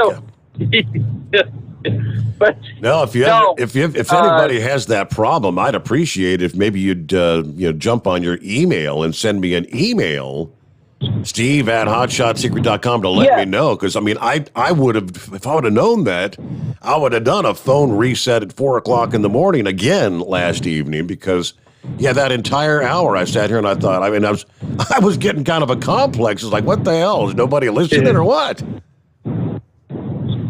Yeah. Now you know what our mechanics go through when the driver doesn't tell anything wrong with the truck, and then we complain because it doesn't work right. So, other than that, I was thinking about that from now on. I'll pay more attention. Like I said, I don't want to call in and make a nuisance of myself. I don't have talents like Horse Feathers and Heat Wave and the rest of them. But, hey, I want to just pass on the boost, man. I remember the feather pillows and them little feathers coming out of that pillow, and it's sticking you in the eye and the face. And, I remember at the grandparents' house, the feather beds, all that. And, to me, it seemed like it was a torture. I don't know if the material loosened up and the feathers were working their way out or whatever.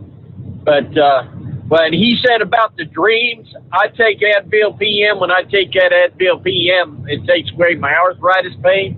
And my God, the dreams that come, I tell you what, I don't dream. But every time I've ever dreamed here lately, it's because I took the Advil PM, and it's doggone real. One, I won't even relate to my wife. It was horrid. But other things like, I woke up, looked at my wife. I said, "Honey, do I fly a truck?" I swear to you, I was flying a Super Dog Mac. I was taking off from the house. I realized after I took off, I'm in the air. I'm flying. I'm gaining altitude and making my turn to get up to cruising altitude. And I look out my far right, the rear pack of lumber is sliding over and I'm losing boards off of it. Well, you just can't pull over. And just about the time I'm looking for a place to pull into the land, the truck, I wake up and my wife's there and she's looking at me funny.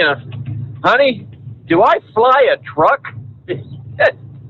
So, man, I'm telling you what, them drugs would take you on a trip, that's for sure. Wow. But other than that, we're going to sit. Hey, I won't let you sit in. All right, I got you. I had already hit the first button. Let's see, I think it was Deranged. He just sends me a link. I guess he did a quick search, walmart.com. Chlorine, pool and spa chlorine. And according to, so I click on the link here. 5 pounds, $28.97, out of stock. 12 pounds, $60, out of stock. 25-pound tub, $69, out of stock. 35 pounds, $109, out of stock. They don't have any. Okay. So I guess they've got the individual, little packet, like 1 3-inch tablet. It's a 6-ounce that you can buy. They've got some of those in stocks. It's $4 for a 1 6-ounce tablet. Okay. Maybe we don't need a pool this summer. What's going on with Larry this morning? Hey there.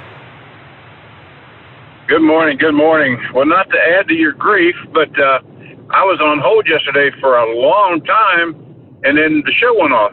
So, whatever happened yesterday was an anomaly as far as the phone system. But I guess you guys figured it out, right? Well, you were on hold, and I didn't see anybody there, so I'm bamboozled. Bamboozled. Well, yesterday, Steve, you were talking about insurance and frequency of accidents. Just a little tidbit. When I moved to Florida from Ohio, my insurance almost tripled.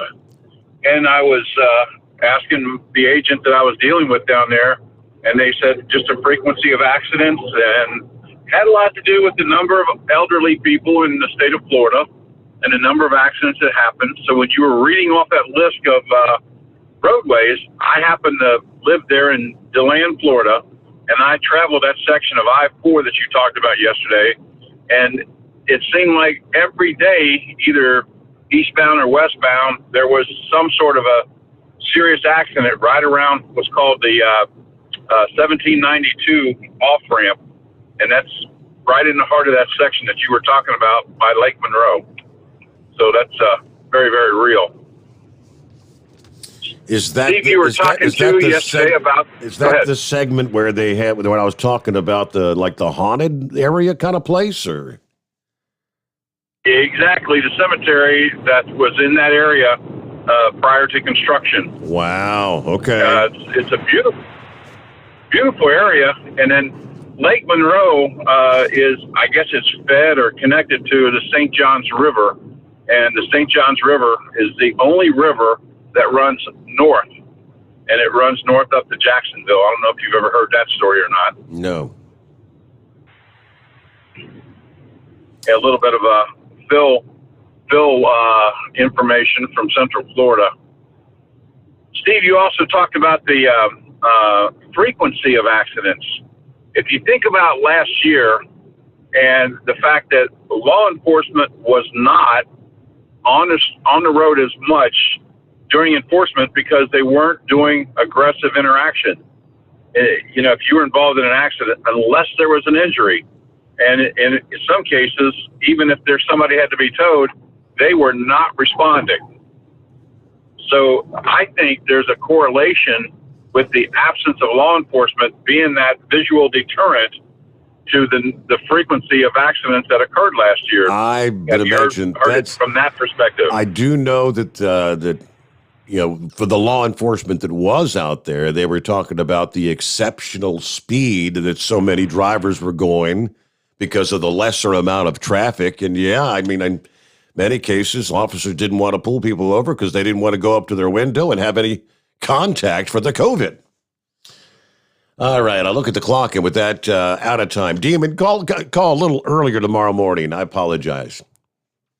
But we're out of time. Thanks so much for being with us. See you back at the midnight hour tonight. The Steve Sommers Overnight Drive live from the Hot Shot Secret Studios.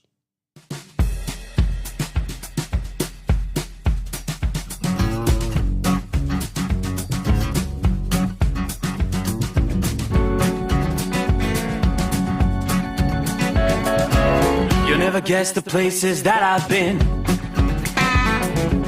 You never guess the places that I've been. 'Cause everything is like a dream, yeah, but only in that dream that I live in. I'm never gonna let the day begin. Never gonna let the day begin. 'Cause everything is like a dream, yeah, but only in that dream that I live in. Oh, don't wake me up before you go, and I'll just make this bed my home. Oh, darling, please just let me sleep. Give me my dreams.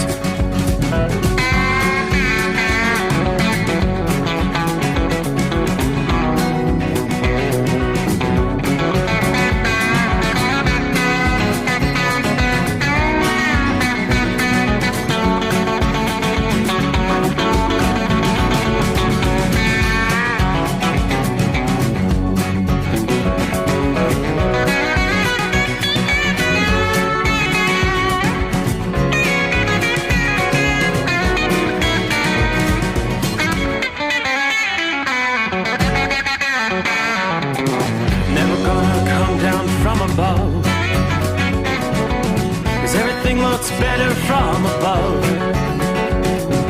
Nothing's ever as it seems, yeah, except in that world that I dream of.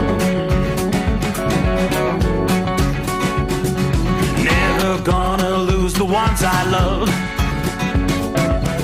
Never gonna lose the ones I love. 'Cause everything is like a dream, yeah, but only in that world that I dream of. Oh, don't wake me up before you go, 'cause I can't face this day alone. Oh, darling, please just let me sleep. Give me my dreams. Give me my dreams. Give me my dreams.